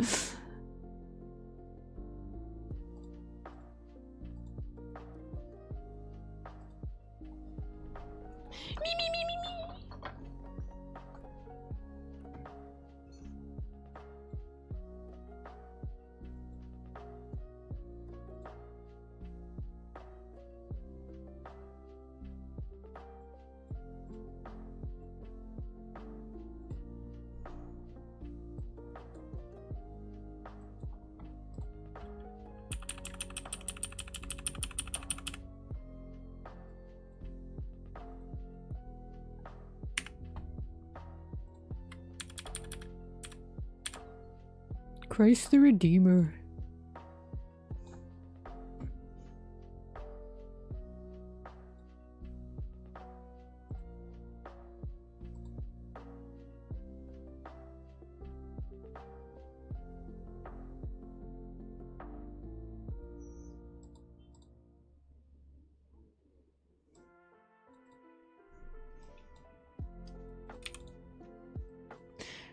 la la la la la la la la.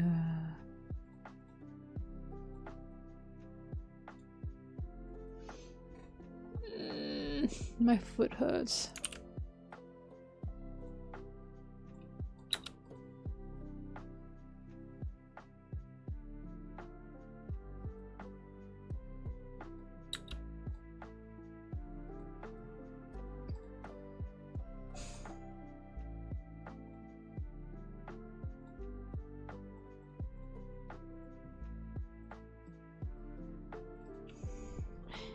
Meow, meow, meow, meow, meow, meow. I gotta burst myself, hang on. Ow! She's been burst. Oh, bobbing, my leg hurts. My leg hurts bobbing. Oh! I'm sorry, bobbing. I'm sorry, bobbing. I'm sorry, but why are you sitting on me anyway? It's not comfortable. Hmm?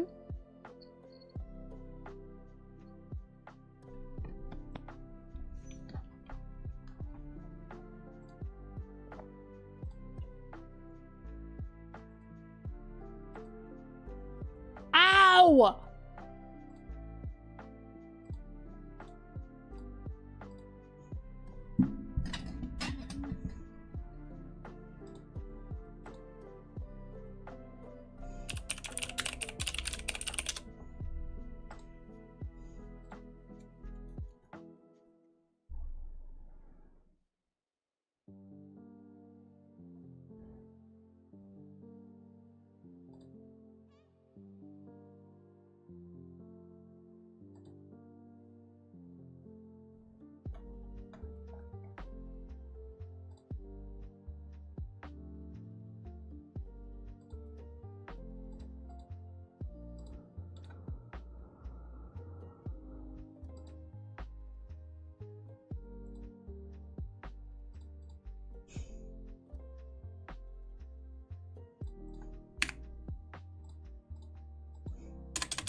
Can you tell me why you've cut your hand open, right? You went and got it fixed up. You made sure it wasn't affected. And then the first thing you do when you know you're fine is you come back into this chat and try to fuck with me. You just hurt your hand. Would you not have like a revelation or something? A revelation of like, maybe I should do other things with my life instead of harassing a streamer. Isn't that right, baby? Oh, you are so cute. How can I want to make sure you can see when I'm patting her. Hang on.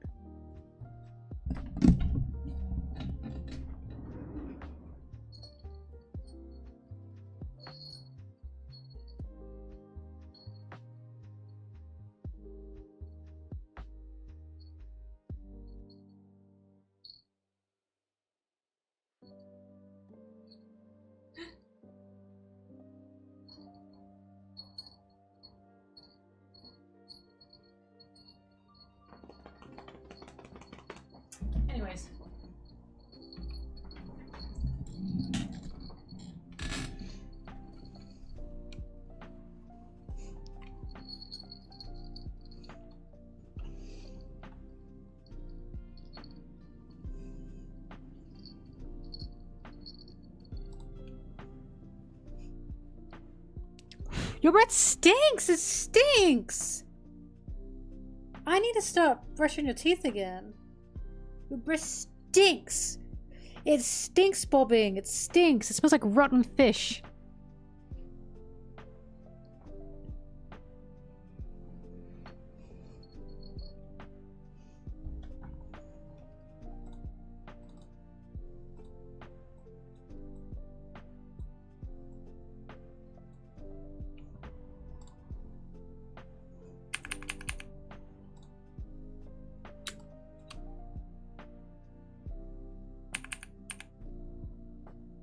I hate the magnetic lasso tool. It never does what I want.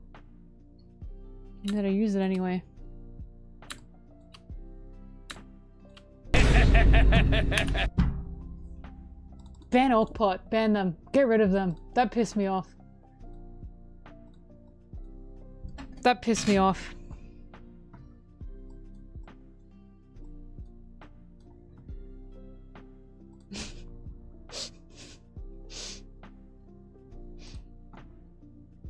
Yeah, it scared me. Did you see that I fucked up my lasso?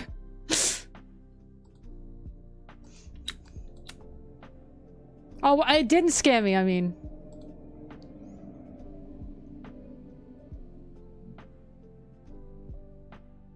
Anna, that's subbed offy. How dare you? What the hell? That's when he's at Marinefoot and he's going eh, eh, eh, eh, eh.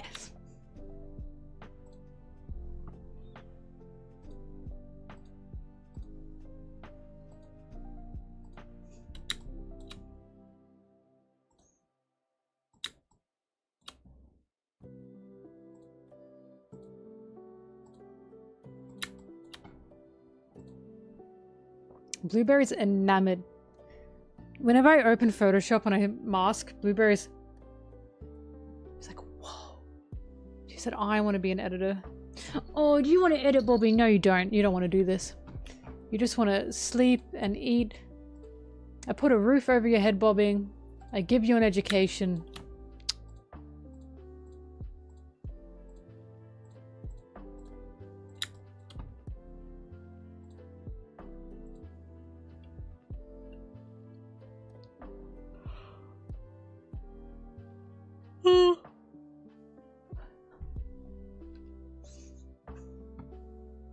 She doesn't have a degree, she just has an education. I tell her things.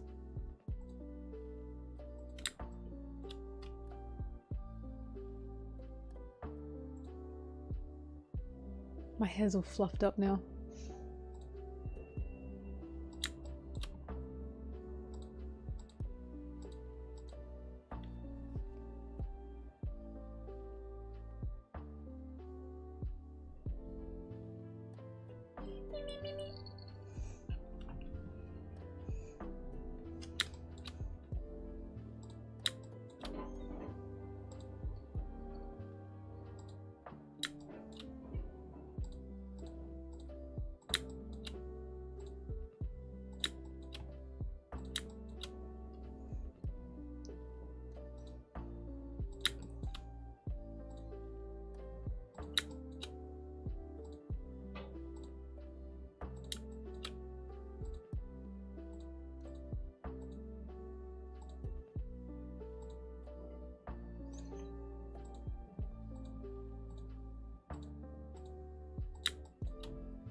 A lot of noises going on outside. Blueberry's looking too. Can you see this?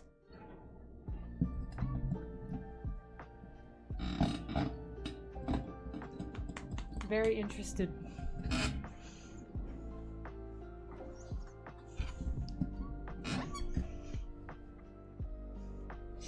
Beep beep beep beep beep.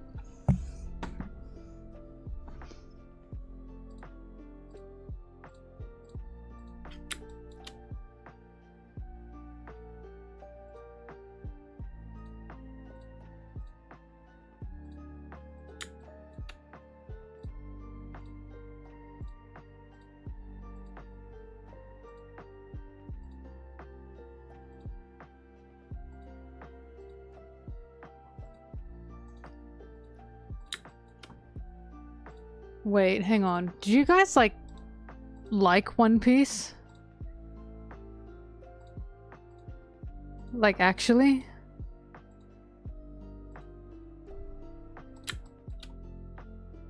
Cause I like thought it was a joke.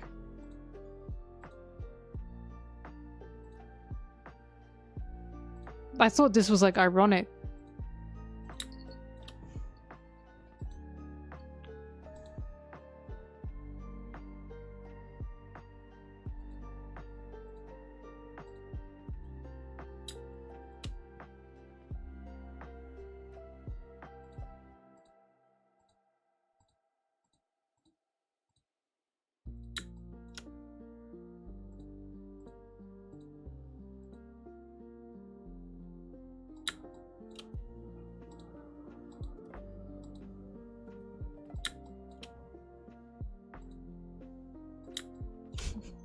Did you guys know?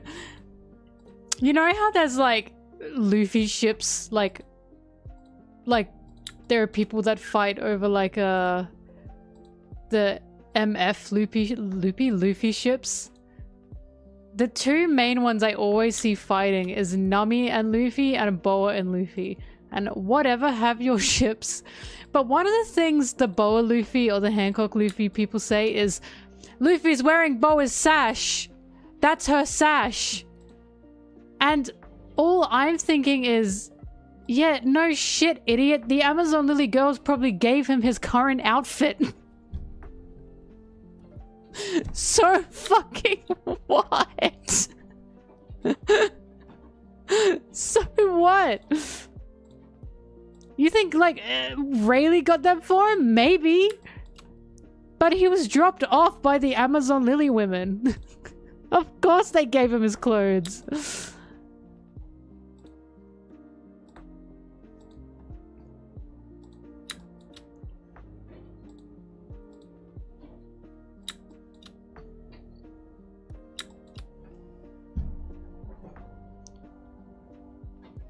It's like saying the Kamabaka girls didn't give Sanji his like new suit. Of course they did. Where else would he have gotten his like new suit and his new shirts from? Sorry, construction happening outside. I really wish they'd tell me when they were doing that. Like one of Ivan's fuck, what was her name? Anyways, Ivan's like secondhand mate is literally a fucking fashion devil fruit person. Of course they made Sanji his suit.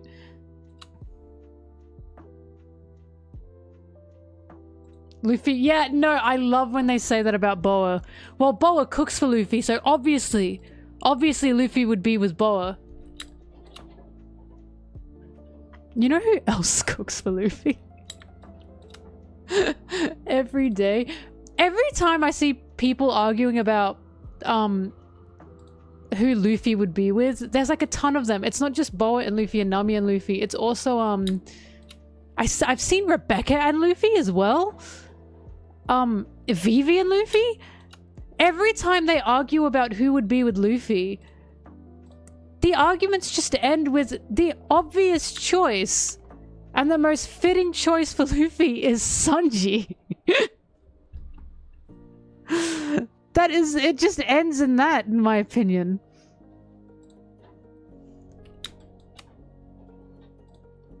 And they always leave Sanji out of it because they've decided, nah, Sanji, man, he doesn't count.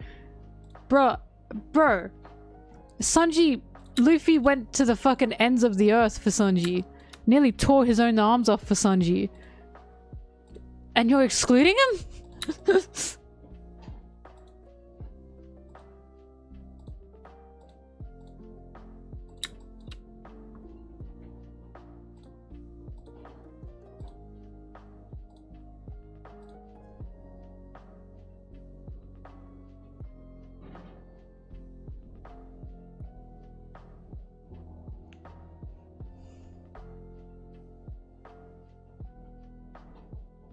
There's like an art out there, it's really funny, of Luffy like lying in a bed with a laptop. Oh no, it's like an edit or something. And he's got Robin, Boa, and Nami around him going like, Luffy, look at us.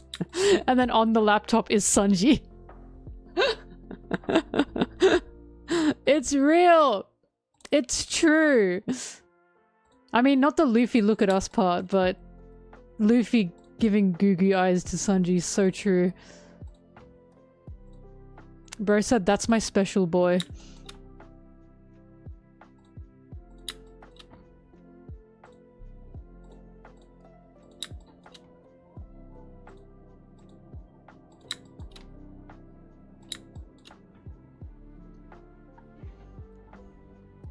The Luffy Nami breast reduction, that's a classic. I'm thinking of getting breast reduction. Please don't. That is such a classic.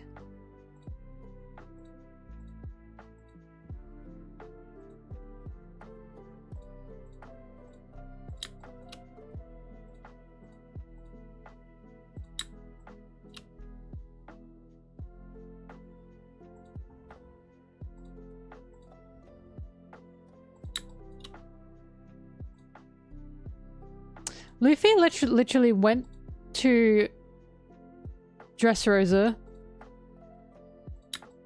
saved Law, got him away from his abuser, then went to Whole Cake Island, saved Sanji, got him away from his abuser. Luffy said, damn, again? These bitches I'm attracting have horrible problems, but that's alright, baby girl, I'll save you. He said round 2.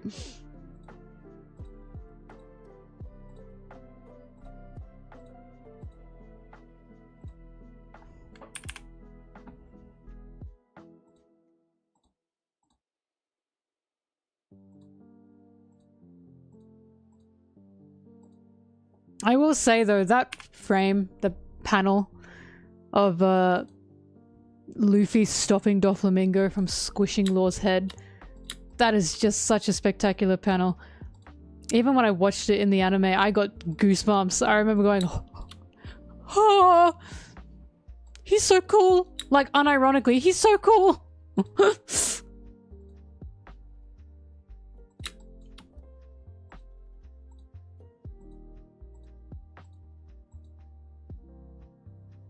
Yeah, I've seen the Tom and Jerry redraw.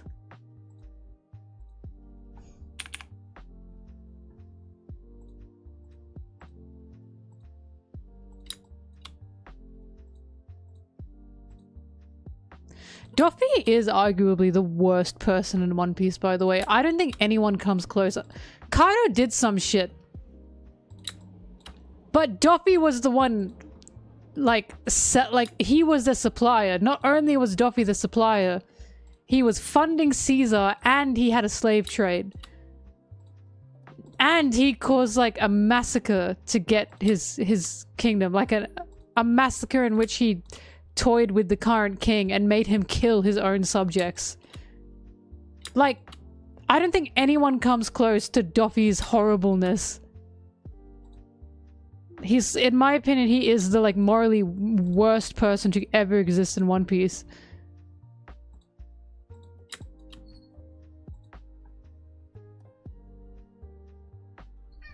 No. Because it's like, you can name something horrible another One Piece villain has done. And Doffy has not only done that, he's probably done that twice. Orochi's bad, but what I'm saying is Doffy's worse. I'm not saying the other villains are not bad. I'm saying that I just don't think anyone comes close to Doffy's level. Like, did Orochi, like, string Odin up and make Odin kill his own people that he cared about, including babies and children? No. And then make it look like he did that. He made him do a little dance. He embarrassed himself. He didn't pin a whole massacre on him while he was crying and begging to be stopped. Oh my god, that was so fucked up.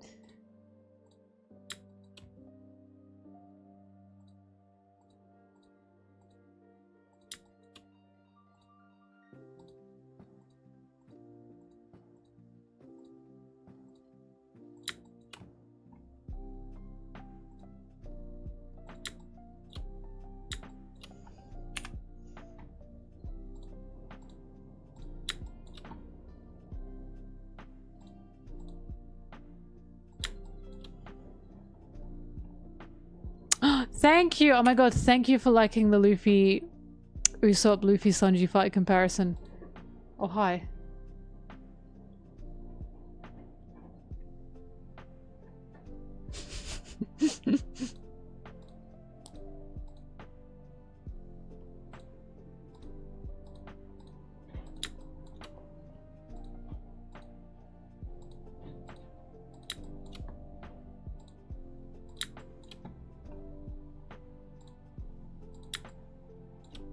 Oh my god! I'm at his Luffy crotch. I was like, where am I on the image?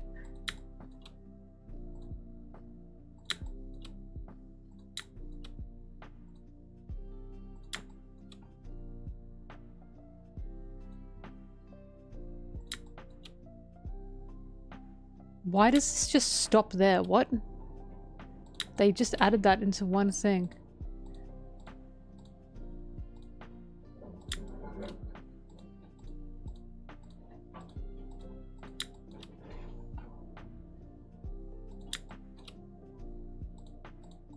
Oh my god, that took forever.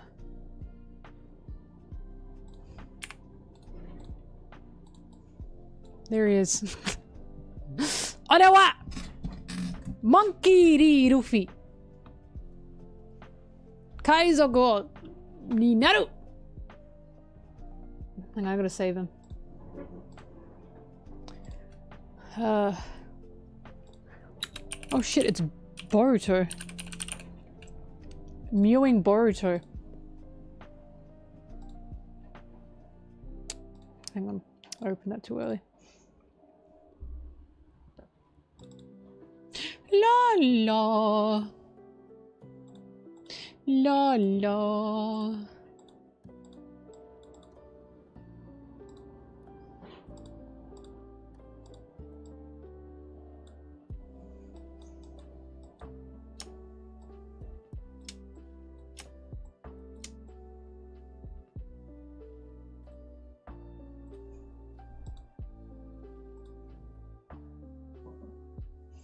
Dan Wrigley, please.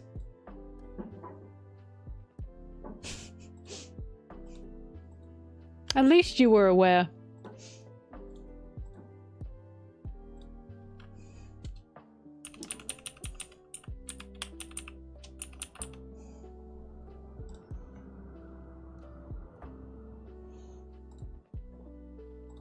You know how you guys call condoms rubbers, by the way? We don't do that in Australia. We call our erasers rubbers. And I didn't know that was a hee hee ha ha thing until I said, you know, aha, that's a rubber to someone. And they went, what? I was like, the thing you, like, the eraser. Oh. Yeah, we call that those. And then Australia also has G-string. I mean, sorry, thong. We have thong. And you guys think thongs are G-strings. Or G-strings or thongs, whatever. But thong to us is a shoe.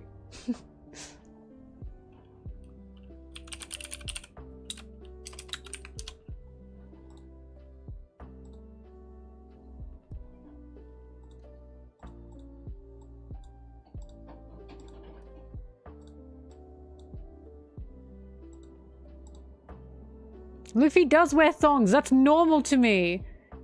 You guys call them like sandals or something.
I'm choosing not to answer that. I'm exercising my free will and saying no.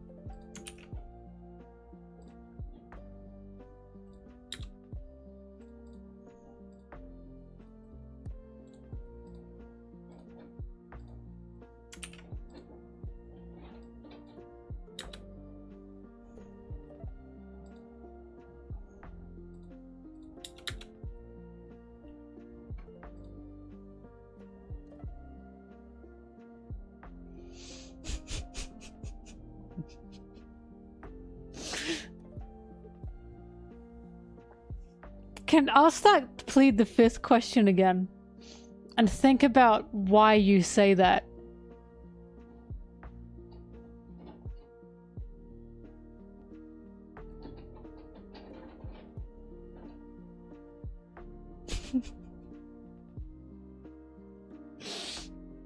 Do you guys say the Pledge of Allegiance? Over in Australia? Like we do in America? Just asking.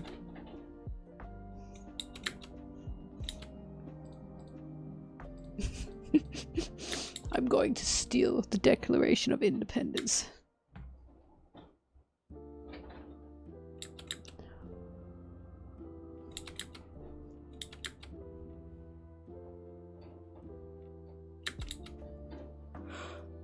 Technically, we do have stars and stripes on our flag.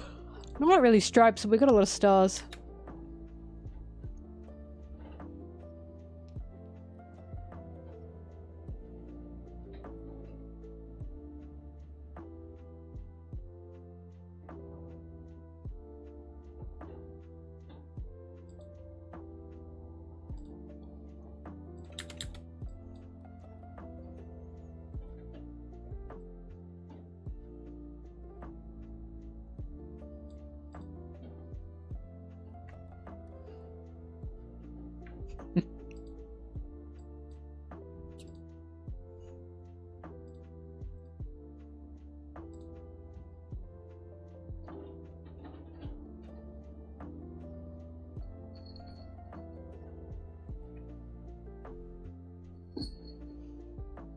Wrigley, what do you mean you're giving your hand a break? What were you doing?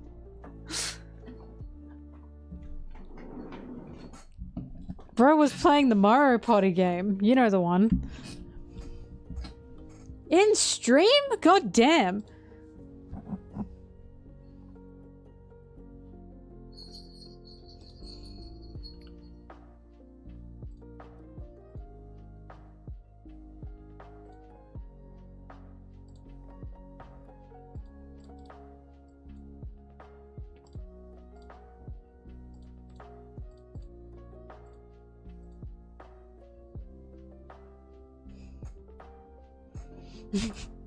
I didn't force her to type more of anything.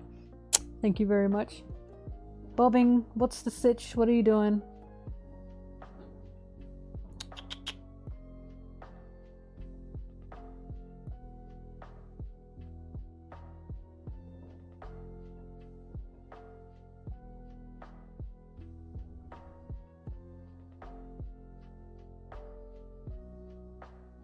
This damn cat. I gotta get water, hang on.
Philly cheesesteaks. I wonder.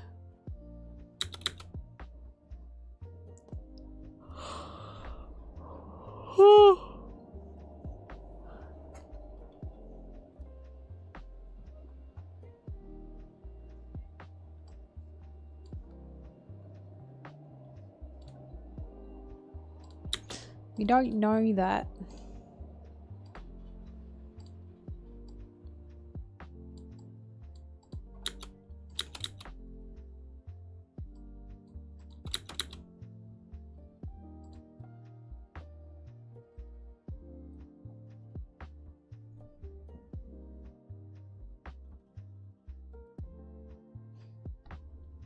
Ruined by Luffy, that greedy little bastard. Just big and greedy.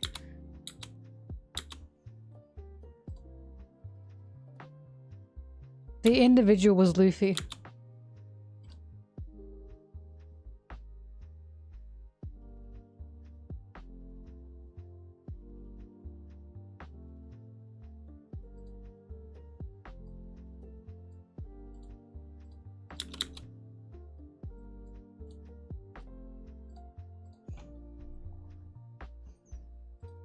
The Emu War has been brought up a few times. I'm not even ashamed of it because the emus are awesome.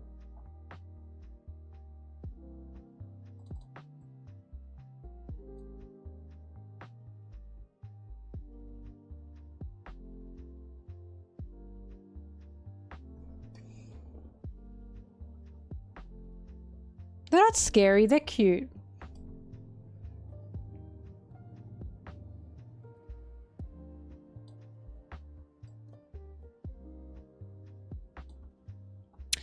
When I went to England, I went to the London Zoo. It's a good zoo, by the way. And they had an Australia section. And I was like, ah. My home, sweet home. They had an emu. They had emus and kangaroos together. Very normal.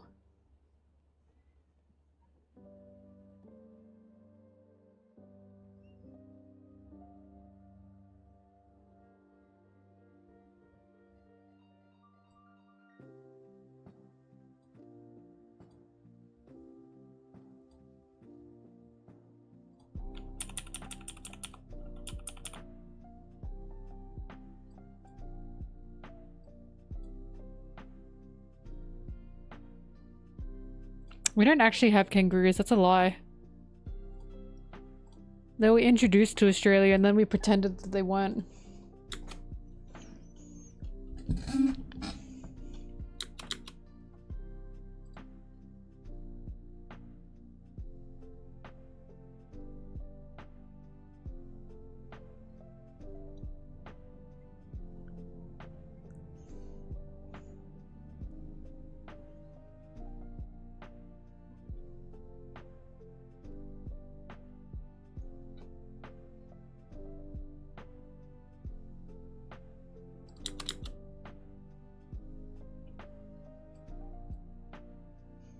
Zoos in Australia, I was shocked.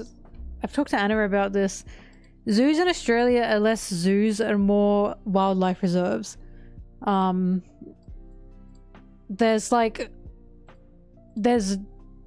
zoos are basically hardly zoos. They're like all good for the animals because we've got very strict like animal laws in terms of what animals you can have, animal abuse, all that kind of shit. Like you can't really possibly have a bad zoo in Australia or you will be tracked down. You know how in America there's people that just own tigers and they've made their own like tiger zoos, you know, the Tiger King documentary? That is alien to me. That is so alien to me. There's no possible way you could do anything like that in Australia. So our zoos here, they're not just zoos, they're also wildlife reserves.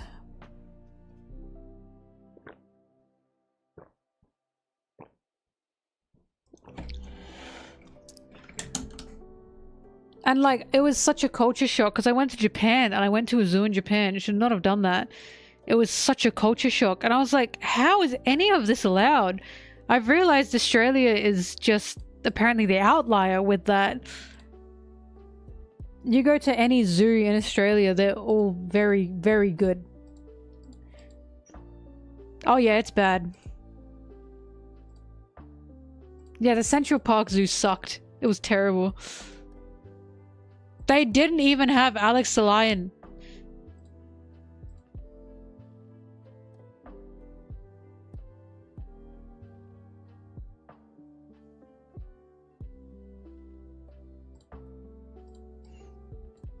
They didn't have any of the animals that they had in Madagascar. None. None of them. And I was like, what the fuck is this false advertising? I'm suing the movie.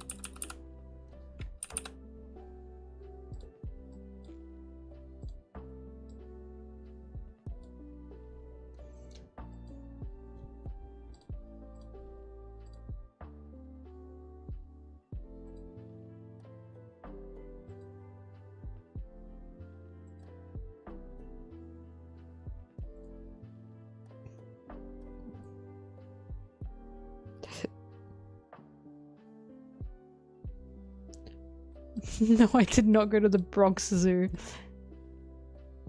I don't make a habit of going to zoos in other countries now. All I'm saying is, if you come to Australia, our zoos are good. And again, they're not just zoos. They're like sanctuaries as well.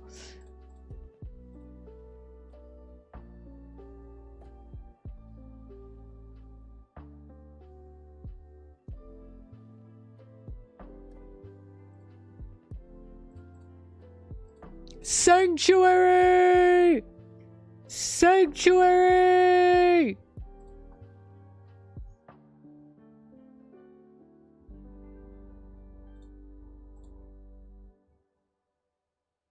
Yeah, Adelaide Zoo has the pandas. They're so cute. I've seen them. I love Adelaide Zoo. Adelaide Zoo is good too.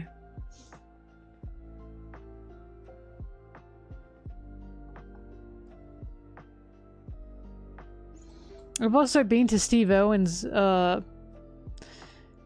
wildlife reserve, one or the other. Wait, what's happening here? What am I doing?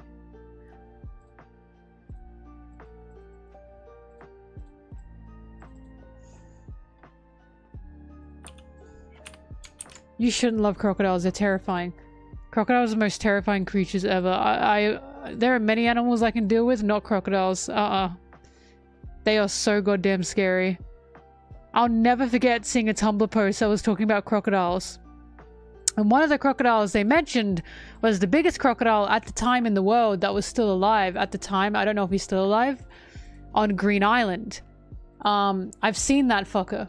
And they were like, crocodiles aren't that bad. They get a bad rap. They're big puppies. No, the fuck they are not. Do not tell people crocodiles are big puppies. You see a sign that says crocodile, warning, you stay well fuck away from that. Crocodiles are terrifying. They're super territorial. They're fast. They're violent. They will kill you. We've had many tourists killed by crocodiles. Crocodiles are not cute. They are not soft. They are some of the most aggressive creatures ever. I am absolutely terrified of them. Do you know how many people will walk along a beach with their dog and a crocodile will jump out from either the ocean or the bog and eat the dog? Do you know how many times that has actually happened? It's insane. I'm talking about saltwater crocodiles. Saltwater crocodiles are absolutely terrifying. You do not go near saltwater crocodiles. That's like the main crocodile in Australia. I don't know what crocodile you're talking about. Oh, you're talking about One Piece, haha. Alligators are nice. Alligators are fucking nothing. I had a friend tell me that like kids would like poke alligators with like a stick in Florida. And I was like, you try and do that to a crocodile, you're dead. You're dead. You don't go near that thing. Nowhere near that thing. It's common sense here. You see a crocodile, you book it. Don't even try to fuck with it. Run. They have no mercy in their soulless little eyes.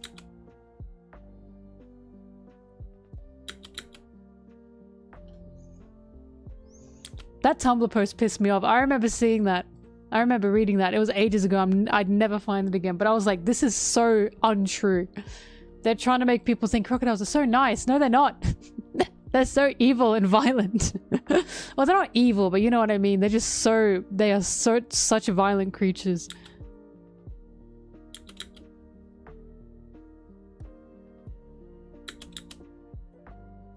It's specifically the saltwater crocodiles.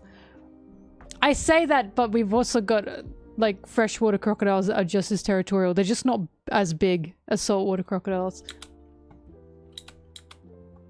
Saltwater crocodiles are dinosaurs, for real.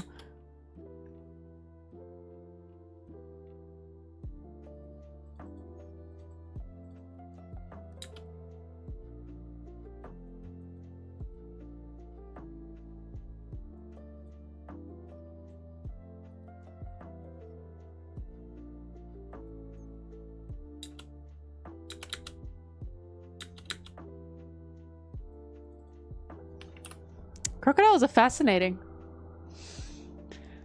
But, they're scary.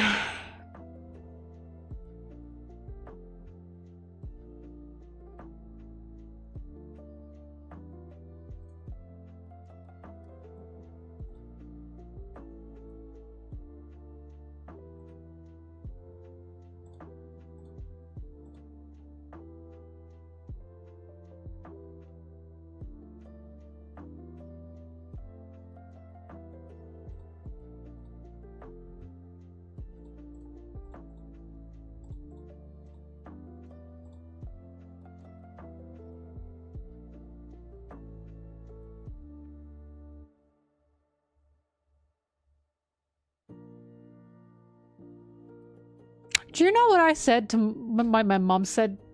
My mom said when I told her Sarah really likes capybaras. Because Sarah loves capybaras. My favorite story of Sarah is when Sarah was for the first time coming to Australia. And she said, I can't wait to see the capybaras. I said, girl, what are you talking about? We don't have capybaras. She went, what? I thought it was Australia. No, it's South America. Capybaras. She was heartbroken. Anyways, I told my mom about Sarah's love for capybaras. And you know what my mom said? She said, but they're rodents. I was like, so? What's the problem? She was like, they're big rodents. You know that. Does Sarah know that? What is with people's, like, vitriol hatred for rodents? Like, yeah, they go into houses.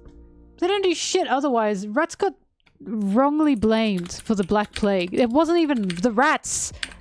It wasn't the rats! It was the fleas! It was the fleas! The rats are innocent in this.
La la la la la la la la la la la la la la la la la la. Dun dun dun dun dun.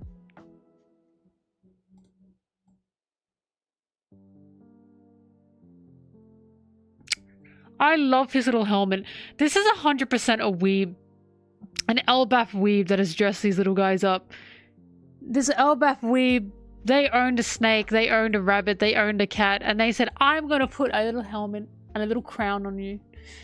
Which, you know, that's so real. Like, I get it. I'd do that to Blueberry if she let me.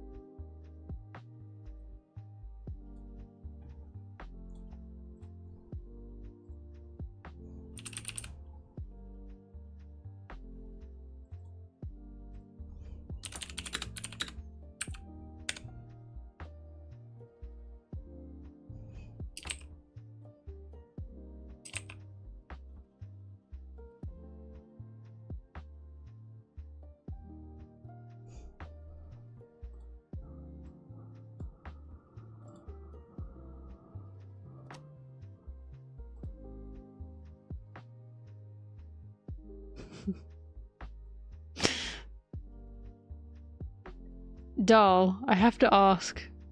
Was that a joke? Like that in the brackets? I genuinely can't tell.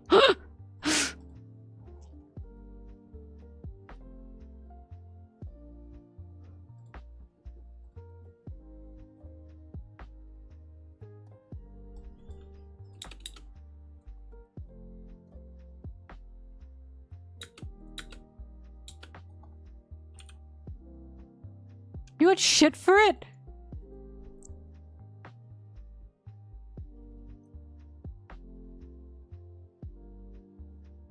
What? Didn't the same thing happen with Mario Odyssey? Where Mario was wearing a sombrero and a lot of people were saying it was like racist and cultural appropriation. And then a lot of Mexican people went, no, it's not. How many times has this happened? With sombreros?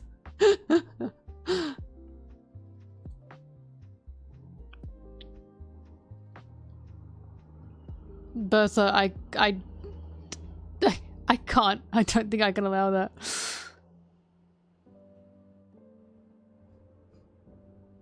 You got auto-modded for that one.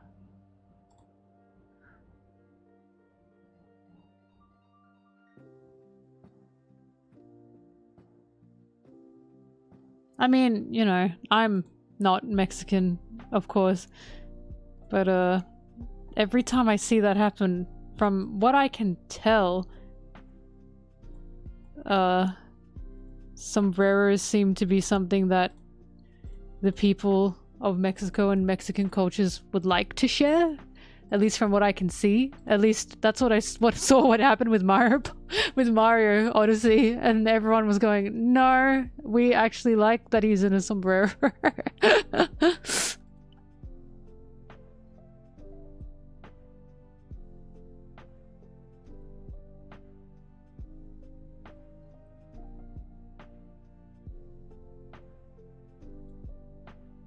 I mean, you know, I'm happy to be wrong about that, but history repeats itself.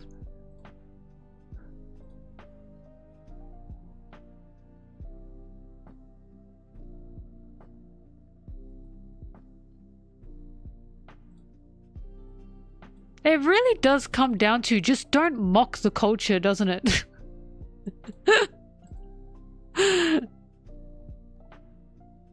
It really does just... Yeah, dude, you can wear the sombrero, just don't be a fucking dickhead. That's truly what it comes down to, right?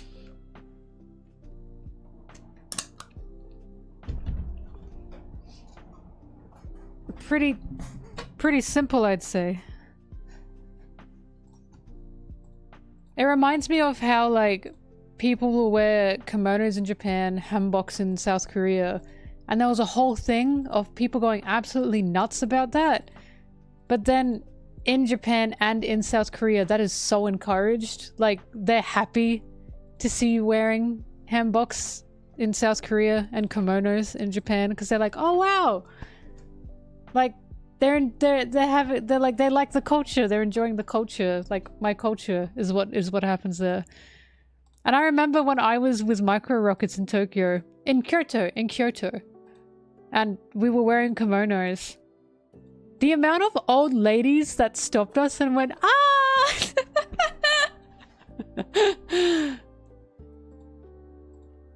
It was a kimono, not a yukata.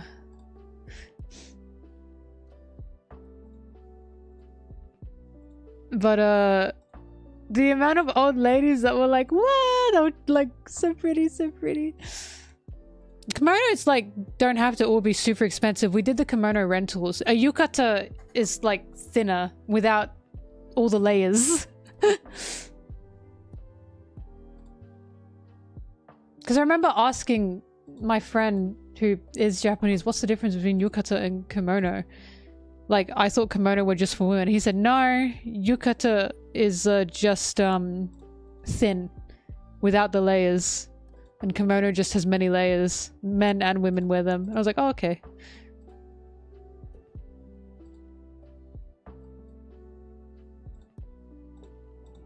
At least that's what he told me. And I'll tell you, holy shit, it's a process to put a kimono on. It's like actually very impressive. I don't know how people have the steps down just automatically.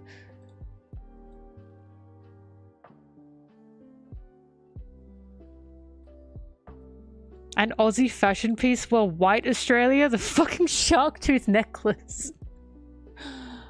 Oh, God. That goddamn shark tooth necklace. And a bushranger's hat with also shark teeth on it. Or crocodile teeth.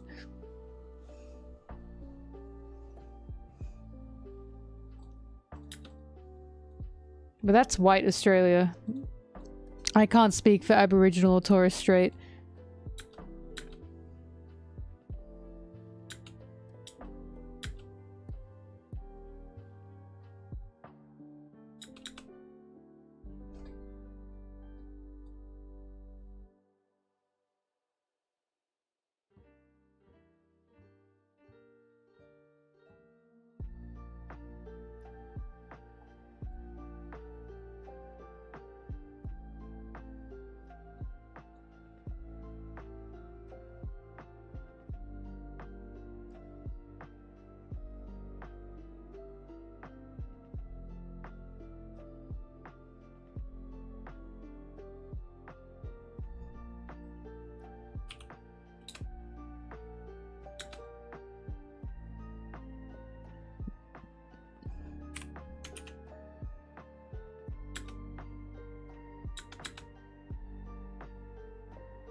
This is taking longer than I thought to edit today. I'm not in the groove. I wanted to get this done today, but I'm losing steam. Also, I want to play Mario Party. Oh my god.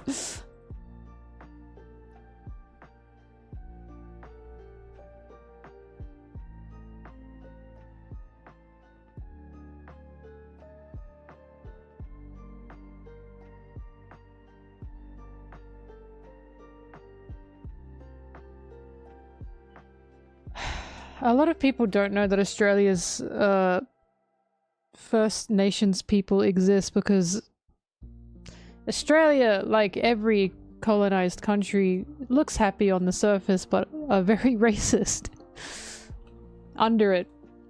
And we don't, like, Australian media-wise, it's just not inclusive at all. In my opinion, we have one of the worst inclusivity problems in terms of our media.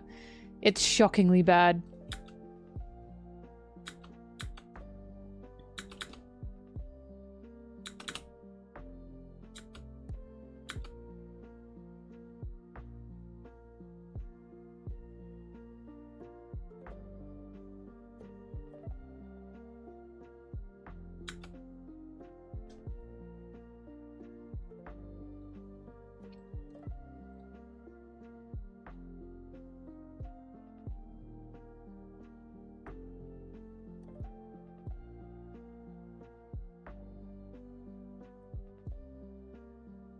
But yeah, think of Australia like Canada.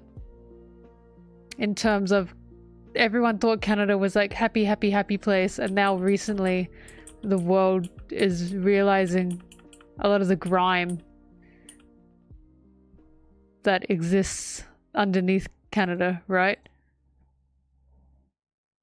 That's same as Australia, no matter what anyone tells you.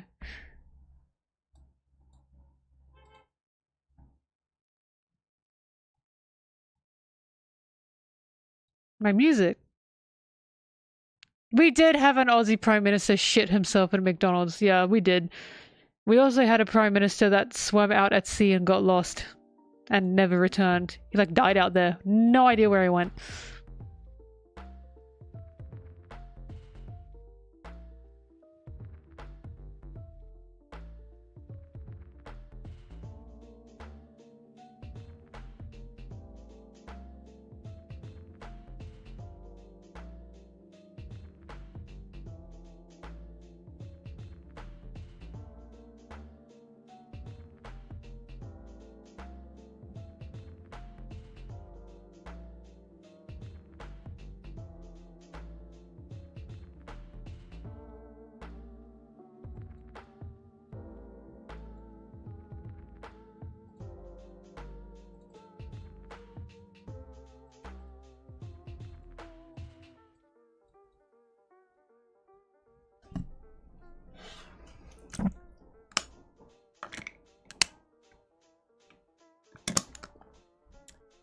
Dude, you guys had a president die when they were just like at the theater. That's like crazy.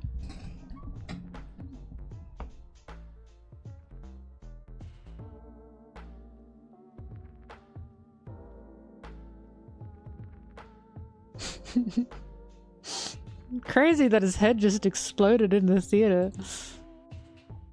The funniest post I ever saw was Abraham Lincoln's hat must have gone flying. When his head got shot.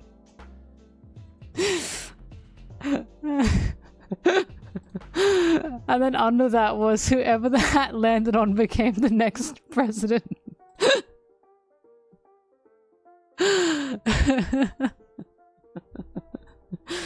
Wee! He's been dead for how many years? I think we're allowed to have a giggle.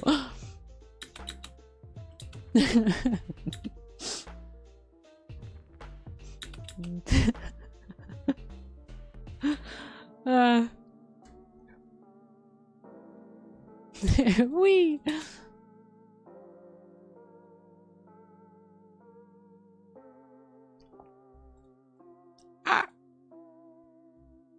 I love that monkey gif elf. I love it dearly. The monkey emote. Baby monkey. You all know how I feel about baby monkeys. And how I think they just suffer.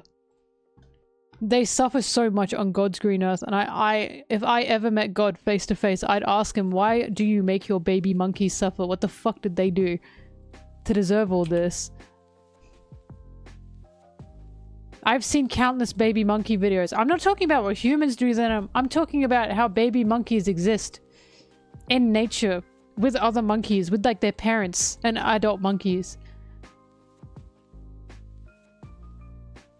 I don't understand.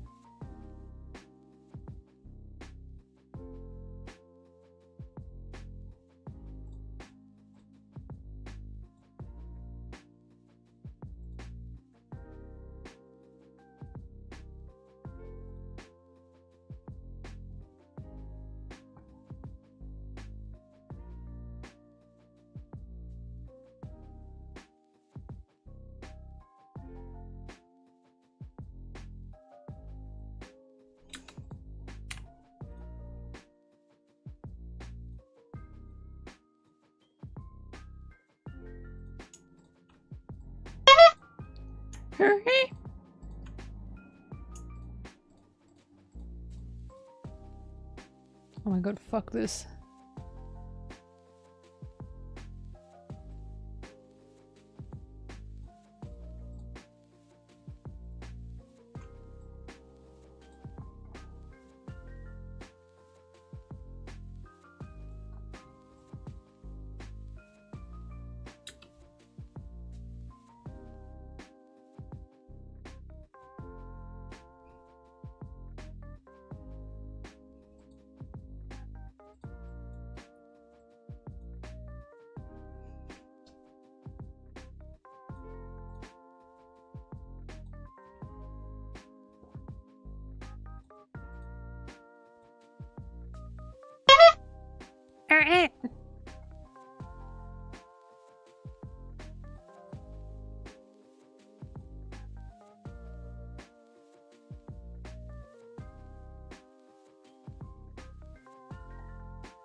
I was pranked.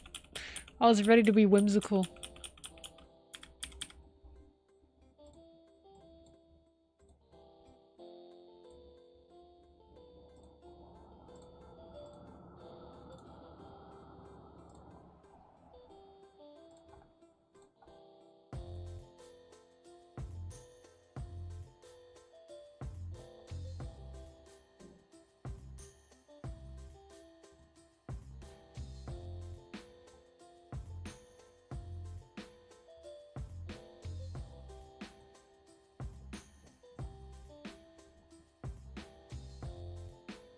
La la la la la la la la.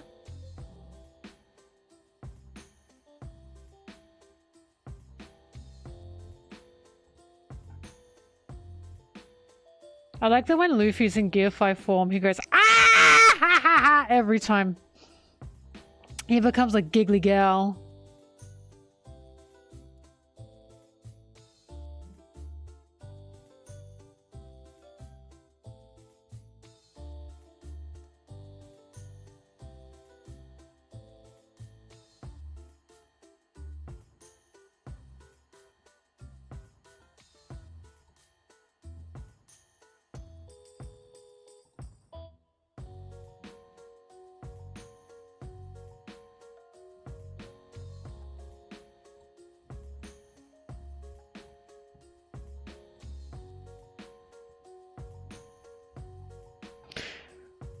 Gummy gummy no. You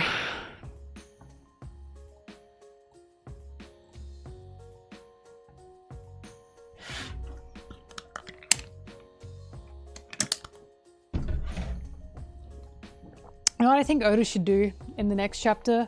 Simply cut away from what's happening now and go back to the giant ship and just have a chapter of Robin and Frankie and Brooke and Jinbei just chatting to each other. Because, you know, who cares? Who cares what's going on with these other guys? I don't give a damn.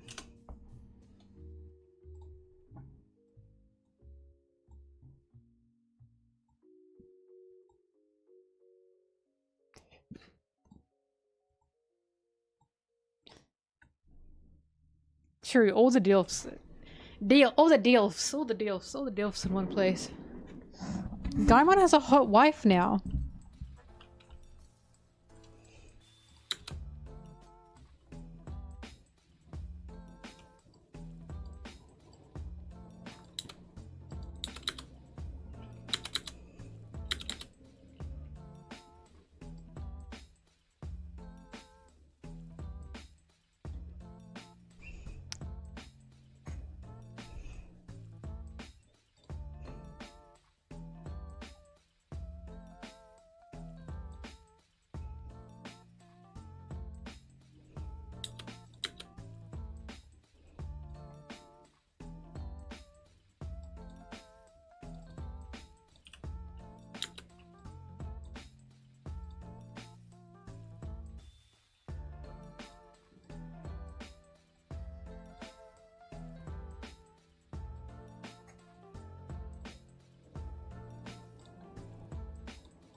What if this is lore? I'm calling it! Oh my god, it's Trafalgar Law. We know he's a nerd.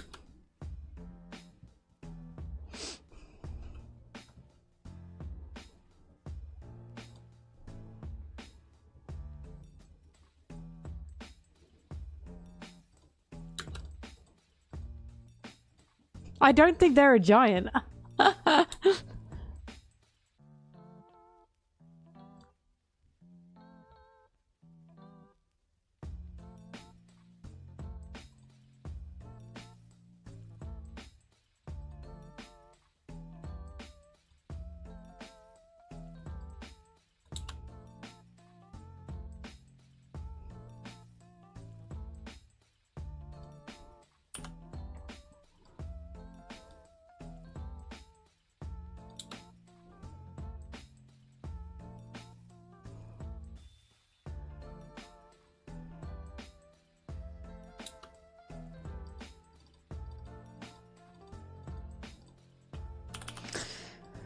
Alright, if I put on Mario Party, who's playing with me? In fact, let me poll it.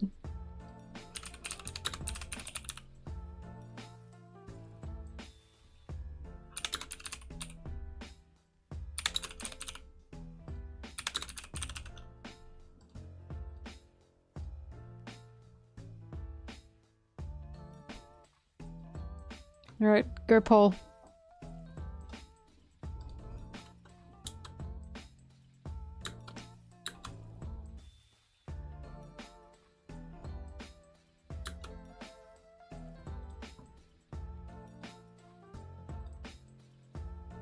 Mario Party fun.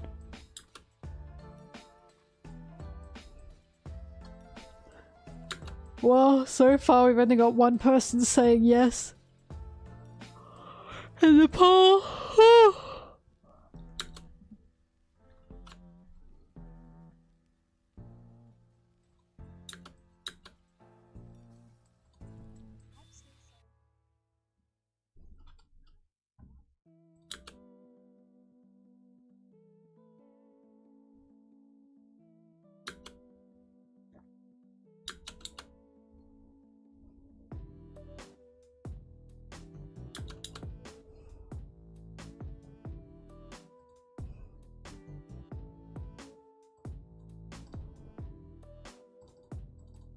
Zimbabwe Queen, were you one of the ones that voted for the play, by the way?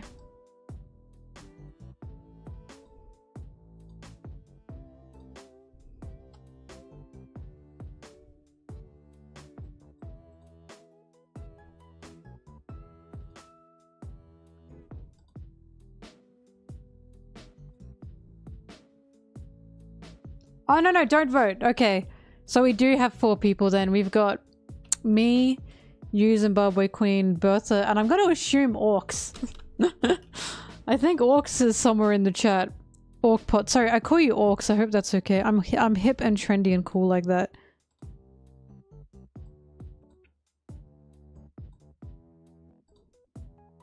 Oh, we got 4. We got 4 for I play. Okay. No one said I leave.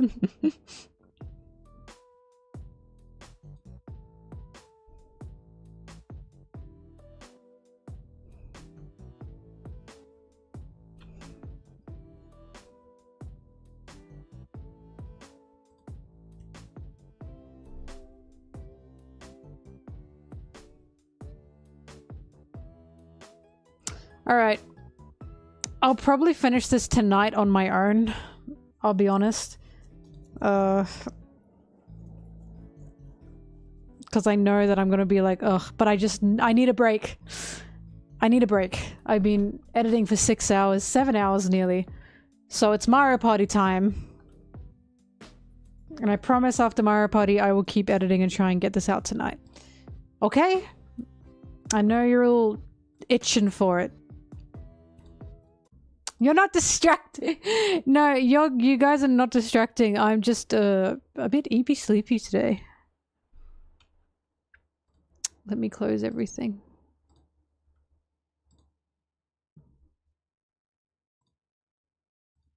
Alright. I'll be back in 10 minutes for Mario Party. Please sit tight, everyone. Thank you for joining me for now. Will I keep streaming my editing? I don't know. We'll find out after this. I just want to take a break and play some games. Alright. Let me get my box. Oh, yippee. Okay, I will see all of you in T minus 10 minutes.